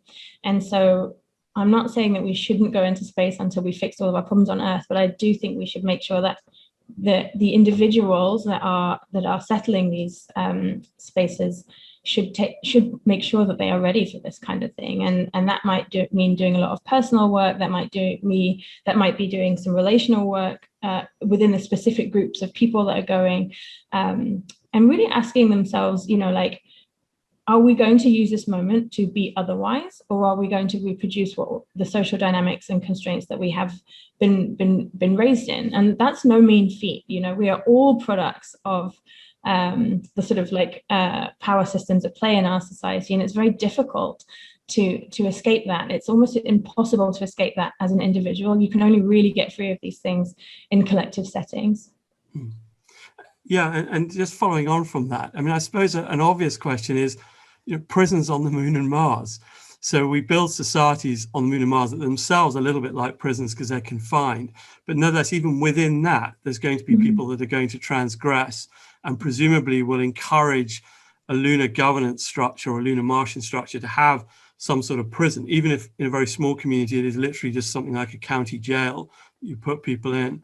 So how do we deal with transgressions of extraterrestrial laws in these environments? If we want to try and build societies without prisons on the Earth, is the Moon and Mars a good place to begin this experiment and see if we can construct societies without prisons at all? Or will the extremity of potential crimes in these environments, like depressurization, force us to have extraterrestrial prisons, whether we like it or not? Yeah, it's a tough one because the constraints are new and really hard. The cost of violating social norms is deadly. I think the way I would phrase it is so a thought experiment might be, we should not build these settlements until we can do them in a way that does not need prisons. And what that means is spending a lot of time working out how to be together, how to create the conditions for peace, how to create the conditions for conflict resolution, how to make sure people understand and have access to the resources they need so as social harms are not done. There's a great quote, every society has the criminals that it deserves. And so really thinking about what social conditions would mean that you don't need to have prisons in space. That's really interesting. And I think it ties in with what Jim was saying. He was saying that we shouldn't be building societies in space until they can guarantee a certain quality of living where everyone is not trying to leave. He's talking about the right of emigration. And I suppose in some sense it has parallels with yours. So it's if you join those two things up, what we're saying is that it's better not to construct a settlement on the Moon and Mars until you can be assured of a standard of living where people don't feel the need to leave, or at least not, such a bad standard of living where people are highly motivated to leave. And also those social conditions don't lead to the requirement to imprison people where there's a sufficiently good social structure to prevent that. So maybe those two things, the need to emigrate and the need not to have an incarcerated population might be two of the factors, the benchmarks which you could use to decide when your society looks like it's going to have sufficient social structure to be worth building. Yeah, and there's I would like to distinguish between consequences and punishment. There's often consequences to our actions, and it might be, if I get very drunk and drive around on a motorbike, that the society says, okay, well, you probably should not have a driving license anymore, and that is a consequence, and that's very different from a punishment designed to sort of enact and redress harm. And so I don't think we can have a society without consequences, but consequences are something that we can all participate in the curation of and the adherence to, whereas punishment is a very different thing. And I think there are lots of examples on Earth of this already, right? So we have families. In families, we have ways of negotiating our shared environment that don't involve often calling the police, or tenants' rights, or all these things that we see. And this is why, for me, I really lean into this idea of kinship, because I think when you really have these foundational relationships that underlie your collectivity, many of these things start to sort of ease. Mm-hmm. Interesting. And there's a question here from David Colby Reed, who's asking, he's saying, interesting talk. I'm thinking about the relational dimensions of ideas like freedom and liberty in space context too. How do you think about the designs of social institutions like workplaces, etc., in this vein? I'm not quite sure I understand the question, but I think, for me, this is all tied up into a much broader system of like consensual engagement. And I think there's a lot of issues with modern day workplaces, and that most people are doing involuntary labor, and they're not even necessarily showing up or participating in society in the way that they would like, because we are all dependent on sort of extractive labor in order to get the means to survive. And so I would hope that alongside creating the conditions for liberty in space, that part of that is freedom from involuntary labor, to allow people to participate in society in a way that's like actually meaningful and generative to them. Mm-hmm. So what happens if you end up in a settlement on the moon and there's some sudden shortage? Let's say some people who run a critical oxygen machine get food poisoning, and then they're taken out of the loop, and you have to force someone else to run the oxygen machine, because you're facing some catastrophic lack of oxygen across the whole settlement. Mm-hmm. Is it, do you think, reliably possible to build a settlement where there is no involuntary labor at all? Absolutely. I mean, I think humans, we see this often in what is known as disaster communism. When disasters happen, groups of people get together. I think Rebecca Solnit's written about this in their book Paradise Built in Hell, about how in disasters, humans like very quickly get together to self-organize and build extraordinary things to take care of each other across a lot of like diverse life experiences. We saw this in COVID, with, I think, the NHS put out a call for volunteers to help at the early days, and they got extraordinary numbers of people signing up to help. So actually, I think humans are very good at showing up in disasters. It's more the maintenance phase that's a little bit hard. But I think a key part of this is being represented in the society in which they participate. I think part of what's very difficult about our current mode of life is that people don't really feel represented, and therefore they don't feel ownership or responsibility for the negative externalities of life. And I think this is really why collective governance and shared responsibility for our society is a key part of actually getting through. Yeah, fascinating. Thank you. Just having a look here. I don't think we have any other questions. I'll just ask you one final question. Do you think it's realistic to build a society without prisons? Do you think even if you have, let's say, your idealized social situation, someone could, of course, have some physiological or neurological, I don't know how to put it, sort of error, if you like, that causes them to do something socially catastrophic? Would you then deal with those people pharmacologically or medically to obviate the need for a prison? So I guess what I'm saying is there will always be some sort of crime of some sort, even if it's medically induced rather than sociological. So do you need a prison, whatever, just in case you have those? Or do you think that where crimes are committed that are not linked to social conditions, there are other mechanisms that allow you to do away with prisons completely? Yeah, I mean, I think I have this sort of thought experiment that I ask people to do, which is, imagine that I could press a red button now and everybody who'd ever violently assaulted anybody was, eliminated and dissolved into a cloud of dust. Our society would only be safe for I don't know, maybe 8 to 10 years, because we are still producing humans in a violent society where popular media encourages violence, and where people don't have access to resources, and so we are creating violence. Now, say we'd eliminated that and we'd created a society that didn't do that, where humans had access to all the things they need to have meaning in their life and show up for the people they care for. yes, we still have harms against society. And I think, again, we need to have consequences for those. And there will be, unfortunately, some humans who are not fit to be around other humans. And that is a devastating and tragic thing. I do not think those people need to be in a prison. Prisons are extremely inhumane and cruel environments, as you know. There are ways of keeping humans from other humans. There's no reason why they could not have a very nice life, or as nice as possible life, but kept away from other human beings. There's no reason why somebody has to live in an inhumane environment because they're unfit to be around other human beings, in my opinion. Is that partly, sorry, just one last question, carry on. Is that partly simply because of the way prisons are? I mean, when we say get rid of prisons, are we actually just saying make prisons decent places to live in? So you can still have a place where you put humans to keep them away from others. Maybe you don't call them prisons, and you make them decent places to live. So it's not so much about getting rid of prisons per se, but creating institutions where you can separate humans from others and still have them live in reasonably good conditions, humane conditions. Yeah, I think that's right. So I think it's primarily about creating the conditions that do not need prisons as a solution, and then for the very few cases, and it would be relatively few, for people who are not fit to be around other people,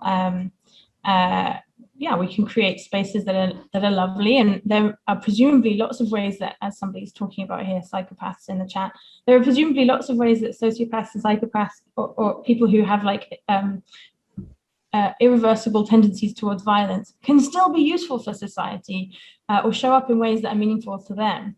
And I just think we haven't really thought creatively about how to protect society from the few individuals who are like irreversibly dangerous. Yeah.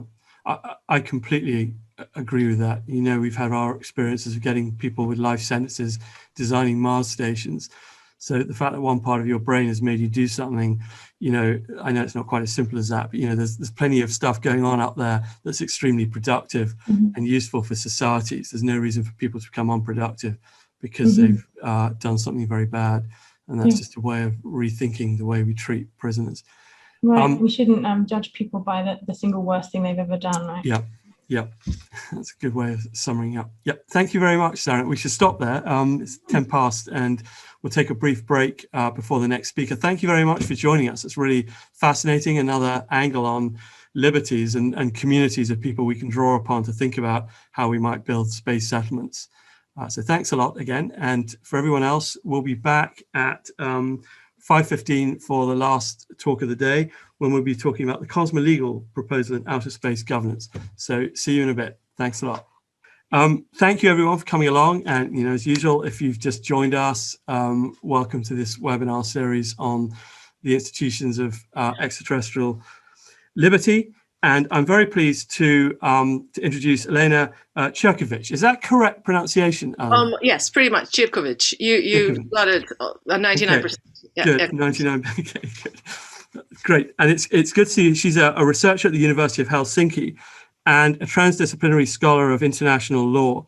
So she's got a number of projects happening, including one on space ice and the final frontiers of international law's universality. And she's interested in investigating the role of international regulation and environmental sustainability in the Earth system, and also applying that to outer space, an interesting connection between Earth and the outer space environment. She also analyzes the regulation of autonomous machine learning that allows for increased commercialization and industrialization of these spaces on Earth and outer space. And she's a member of the Earth System Governance Global Research Alliance. So thank you very much for joining us, Elena, and I'll hand over to you. Thank you, Charles, for inviting me and giving me space to discuss some of the ideas with everyone else. I'm sorry again, you will have to look at my picture because I am upside down otherwise on camera and do not know how to fix it.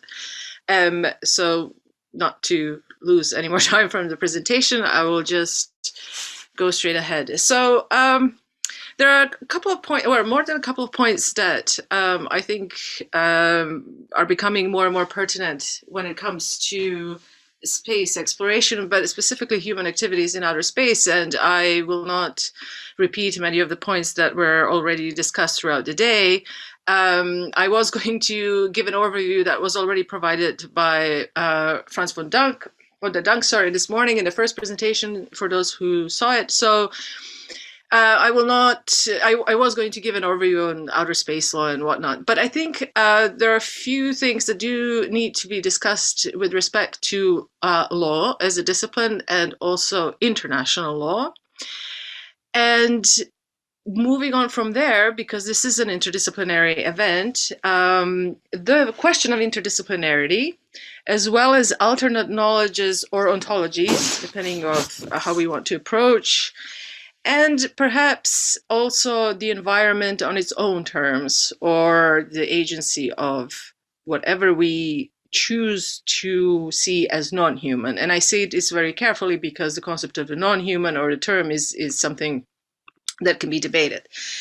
So international law as such, outer space, interestingly, is something that is not or hasn't been, I do relate quite a bit to, I think it was the second or third presentation of this morning, is not as popular or hasn't been as popular in law schools over the past decades. Mostly because the activities in outer space, for some reason, and not for some reason, but actually for good reason, tended to be associated with state interest, geopolitics, military activities, security, and so on. Although we do rely on outer space heavily, I would argue that this is not or hasn't been as visible in everyday language or even education. So what this means in what I've been noticing in international law, there's a two-way road that I think needs to be reestablished, and that is that within the context of outer space law specifically, and the space sector, broadly speaking, there needs to be an open overture towards public international law, at least, as a whole discipline. And I say this because outer space law does not exist in a vacuum from the rest of international law. No law does. And of course, this is something that can be discussed in great detail, what this means for different areas of law, if there are hierarchies, and there are some, what those are, and so on. But I can address this in a Q&A period, not to maybe focus on this too much. But all I wish to point out is that all the different areas of law, international law or national law, which are relevant to us on Earth, are also relevant in outer space, with, of course, the usual caveat that lex specialis or special law is meant for something very specific and does need to also take into consideration the specific context. And in our case, it's outer space. Now, it is also the case that we now have more than ever non-state actors, all kinds of different actors, including also developing space states, if I can call it that way, or developing space industries joining in. So it's not just the usual suspects of US, Russia, China, and so on, but other countries as well. And so, as well as the private sector. So there is a need to kind of pluralize this situation in our heads. There is a lot of discussion right now about the need for new law, and including something like development of settlements, what would that mean, legally speaking? But I would argue that, of course, with, again, the fact that law will develop as humanity develops and specific societies, we do have a body of law right now which is functional. There is an international agreement, on a multilateral agreement, so to speak, or a series of agreements that we do have such a thing as public international law. So I will leave that aside for a moment and step in into the second point. Sorry, I was intending to speak and see myself, but all I see now is my picture. Anyway, and this now, so it's almost like interdisciplinarity within law as a discipline. I would say that at the moment we have different areas of law, different practices, different interests, and what we have called in legal scholarship is fragmentation of international law. So there is a need to reach out. There is a need for example, outer space lawyers to also engage with trade lawyers and commerce and so on. My interest here is environmental law, international environmental law, but also climate regulation and everything else that has been relevant to what we are identifying as environmental degradation in the Earth system. Very quickly, Earth system comes, there is a whole research project called Earth System Governance, but that also comes from Earth System Science, which is an actual kind of area study of its own. It's quite interdisciplinary, and the reason why it's called Earth System is because it approaches the planet as a system of interconnected subsystems. And you can see the definition of this, for example, in all the climate reports right now, etc. And why this is significant is because it takes on a bit of a different approach that we have than what we have had before in terms of human societies and how we approach our relationship to the environment on Earth, but also now in outer space. And that is that we are part of that system. So it is also, I have to emphasize again the term interdisciplinary, because there is a tendency, once we say humans are part of the Earth system, to sort of assume that there is some kind of romantic environmental approach, but it actually isn't. And if we do, as we have now in the context of environmental degradation on Earth and climate change and everything, as we tend to take into account more seriously in the process of lawmaking, law thinking, other disciplines which prioritize non-human laws, as in, say, laws of physics or chemistry, biology, and so on, and understand how those interact with humans and how, for instance, anthropogenic consequences. So for greenhouse gas emissions, I work on the Arctic specifically in the case of methane, where we have all these methane crates with methane emissions, and they are a consequence of permafrost melt, and permafrost melt is a consequence of global warming. But the methane crater is not directly caused by a human, it's an indirect consequence of human agency. So, and it has an agency in itself, and its agency is that with increase of methane emissions in the atmosphere, it actually warms up much faster than CO2. So it is highly problematic and very circular. So stepping above the atmosphere back into outer space, or not back, but further up, the orbit. And one of the things that I argued, and I decided to term it cosmolegal for the lack of a better term, and it has actually brought a lot of odd commentary. And today I realized why, listening to Anthony Pagden, because I allocate Kant to the distant past of my learning experience. But of course, a lot of people ask me, "Oh, do you mean cosmopolitanism? Are you referring to cosmopolitan?" No, not at all. The cosmolegal was just meant to be a term to bring together cosmology and law. And again, in order to refer to something both extraterrestrial and Earth system based. I wrote an entire paper on this, so I will not paraphrase right now. Again, if people have questions, I can address it later in the Q&A period. So interdisciplinarity has been really crucial in the context of the Earth system, and of course we see this as well in the context of outer space environment.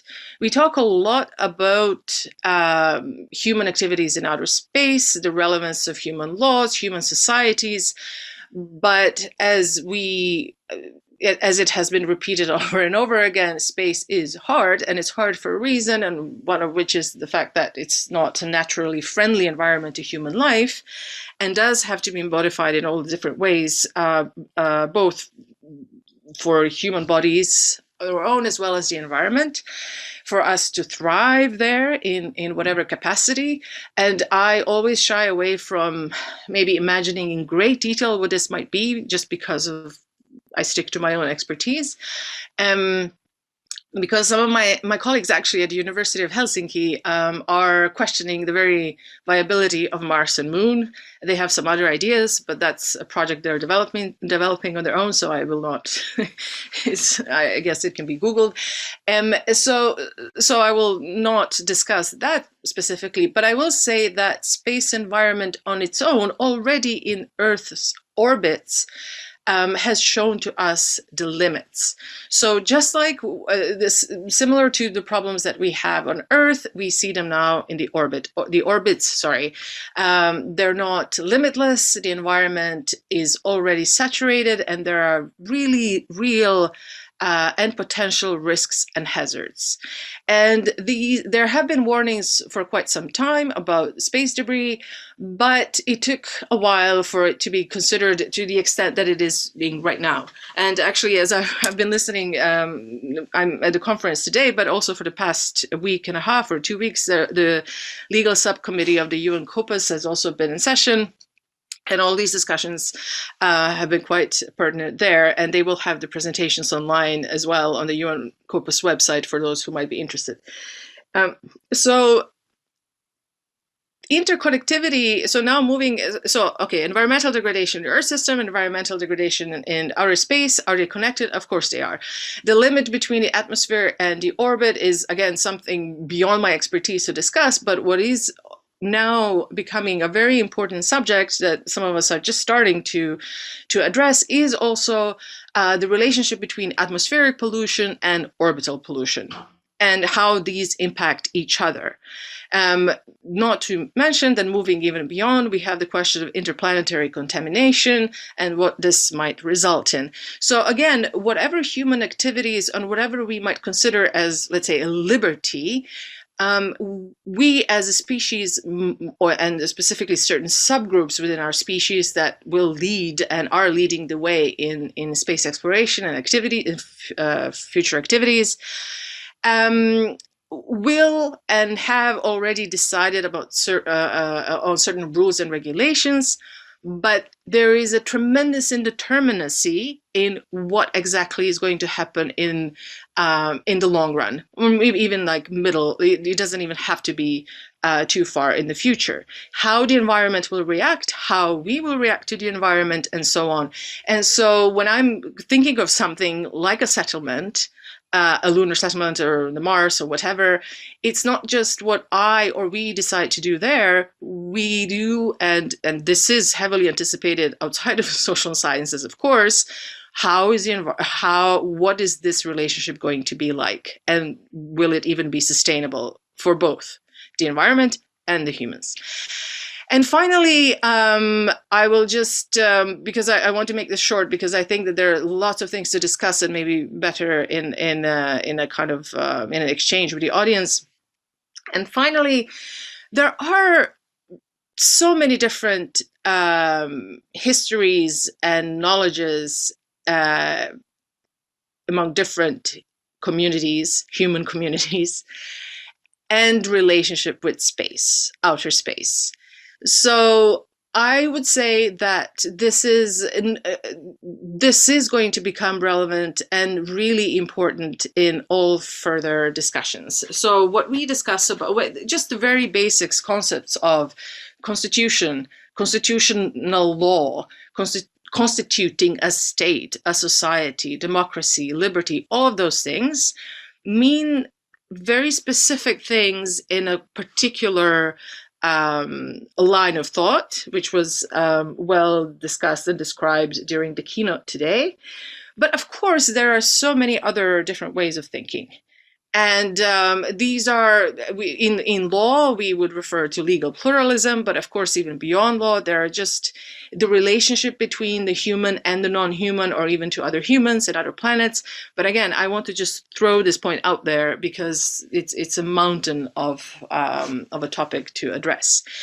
So this is what I frame it under this term of cosmolegal. It's not a kind of a definite absolute and must term. It was something that it's a tool for developing a methodology and a theory, primarily in law and society. So it's primarily oriented towards lawmaking and international law specifically. But that said, one of the methods, or let's say two main points of the methods that I've identified and that I've just talked about, one is serious interdisciplinarity, as in one that is, or rather transdisciplinarity, because where law is not on the top of the hierarchy necessarily. And that's something that because we tend to be quite formal at times, so it becomes a problem. And the other one is also understanding multiple just ways of knowing, as well as the non-human environment. So I would like to just end there and open up to discussion. Excellent. Thank you very much. That was really interesting. And as usual, if any of you got questions, do please put them in the chat or the question and answer box. Any questions for Elena? While you're thinking of questions and writing those in, let me just start off with a question. So people often bring up Antarctica and the International Antarctic Treaty as a parallel to what one might think about in space. And I just wanted to touch on something you just brought up literally just now, which was that, of course, in Antarctica, you don't really talk about liberty. I mean, you talk about liberty of nation states to operate down there, but as individuals, you don't talk about liberty. I worked at the British Antarctic Survey for 5 years, and I can't recall a single meaningful conversation about freedom in Antarctica. We didn't sit around talking about our freedom of the free press or the freedom to express ourselves in Antarctica. It's sort of just not relevant. You turn up, you do your science, you leave, and that's probably because these are not permanent settlements. Whereas, of course, once you start moving to the moon and Mars permanently, these things will presumably become important to the people living there. So I see a sort of rift there between the sort of short-termism of the communities in Antarctica, at least with relations to liberty and the sorts of things we're talking about today, and the environment in space. And I just wondered whether you had any thoughts about what that might mean from a legal point of view. What are the sorts of laws that you need to create in the space environment that we haven't had to do in similar extreme communities on the Earth, like in Antarctica? And is it just a question of bolting those things on, say, to something that's similar to the Antarctic Treaty, or are we talking about a completely different legal regime? Well, I will stick to what is. There's one thing I think that it's in law, hypothetical thinking is good, but also not excellent, because as someone who cannot make law, but anyway, with that preface, well, we do.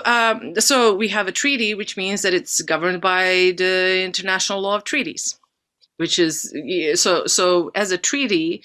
I'm referring to the Antarctic Treaty. It already has its a legal framework. Then we have the other. So outer space, the high seas, etc., are commons and are governed by the laws of the commons as well.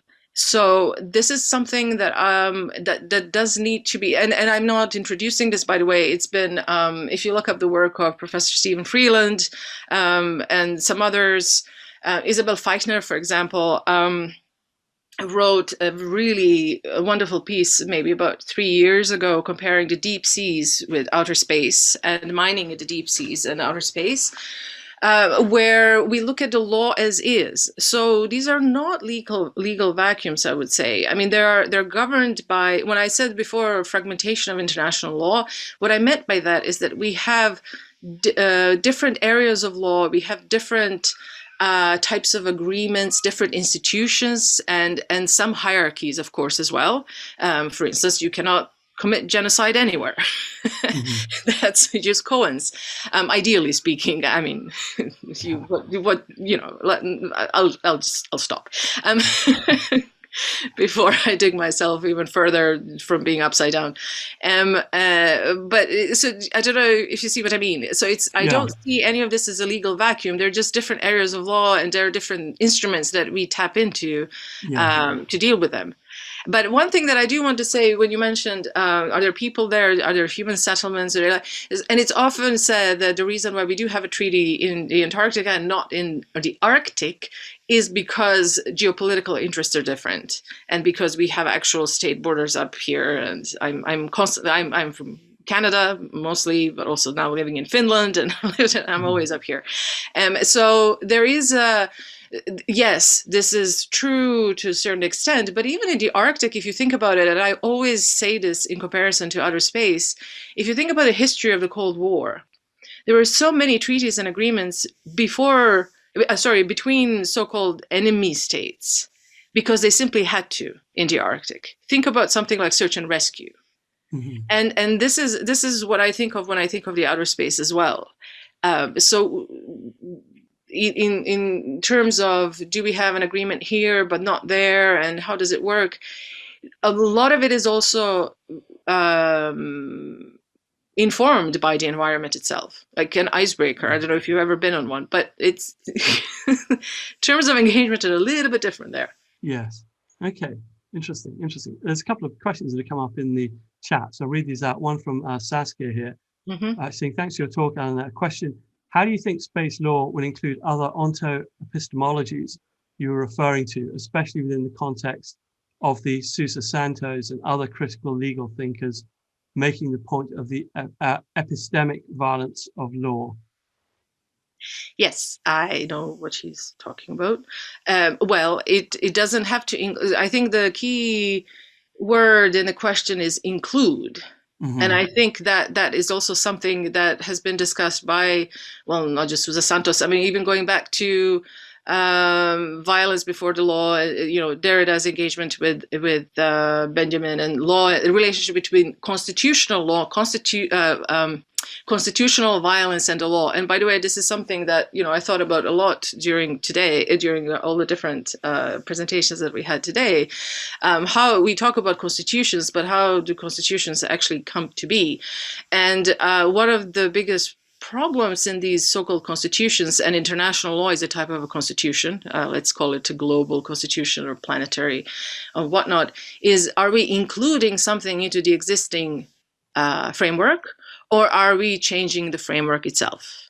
And this is a point of contestation that I cannot, I've worked on for more than 10 years, because my work before this one is on Indigenous people's rights in Canada. And it is a bit ironic that I am, or not ironic, I don't know what's a proper word.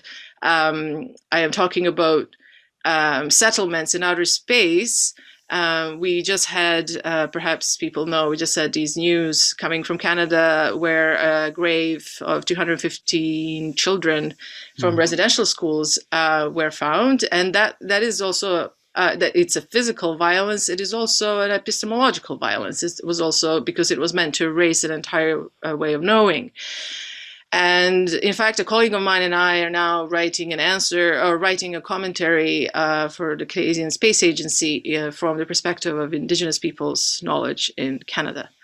But that is something that is that is a question that I cannot resolve or answer here. But I think that there is a big problem of including, or are we co-creating? Are we, yeah. So thank you. And then David Colby Reeds asked, Elena, could you elaborate on the point you'd made about synthesizing multiple sources of law, e.g. physics and biogeochemistry and human law? So I'm guessing yeah, sorry, go ahead. Yeah, no, go ahead. Well, I mean, it's theoretical, but arguably it's already practical.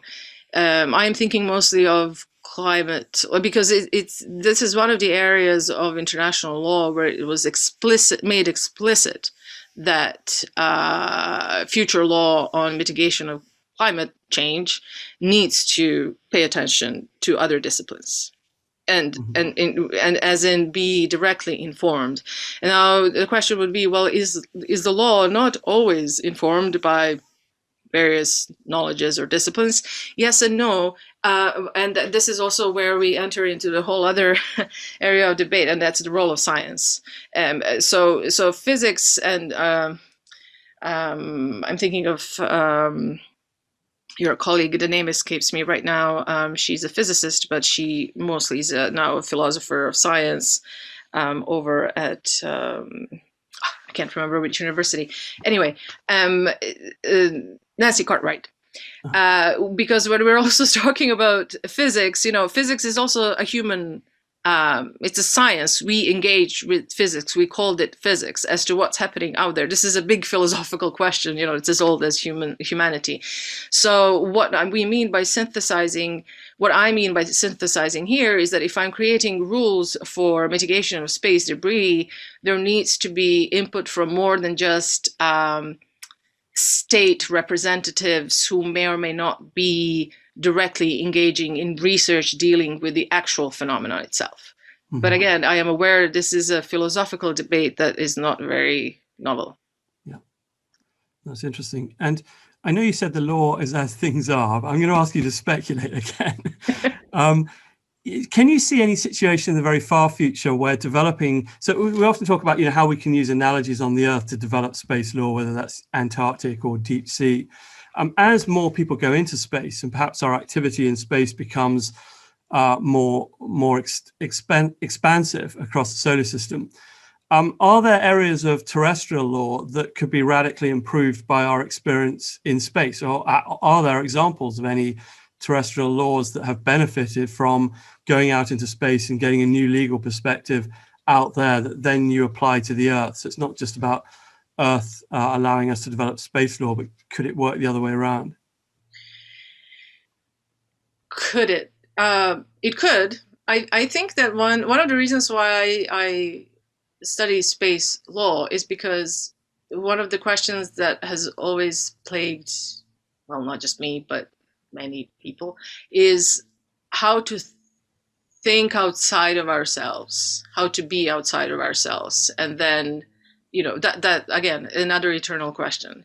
Mm-hmm. And space and in international law, more traditional international law that used to, or does until now, see outer space as a mere extension of terrestrial law and terrestrial divisions. I think that will be the one of the biggest contributions, is that we just simply, an orbit is something completely different than where I am right now, sitting in my room. So it does, I think maybe, so I'm speculating, it might challenge that very limitation, yes, the kind of terrestrial cartographic understanding of our existence. Okay, so that's been called the overview effect before. So you're sort of talking about a legal overview effect. Or something like that. Well, I am upside down. Sorry, I can't get over it. Good. I feel like, hello. Hi, we can see you now upside down. Excellent. It's now 5:45, so we should probably finish there, so that people can be doing whatever they need to do. I think this was our end of the schedule. I wanted to thank you, and that was a really, really fascinating talk to close off the day, to talk about some of the possibilities of legal development in space. So thank you very much for taking the time to come and speak to us. Thank you. And I want to thank all of the speakers today for excellent. It's been a fantastic day. We have another 3 days and it's going to be just as good. So please do come back. We will start again tomorrow, 10 o'clock. Same brief introduction. By the way, for those of you here today, my introduction is going to be exactly the same as it was today. So if you want to come along at about 10:15, that will be the first talk of tomorrow. Otherwise, see you tomorrow for the next day 2 of the Institutions of Extraterrestrial Liberty. Thank you for speakers. Thank you for all the attendees who have come along today and asked such fantastic questions. See you all tomorrow and have a good evening.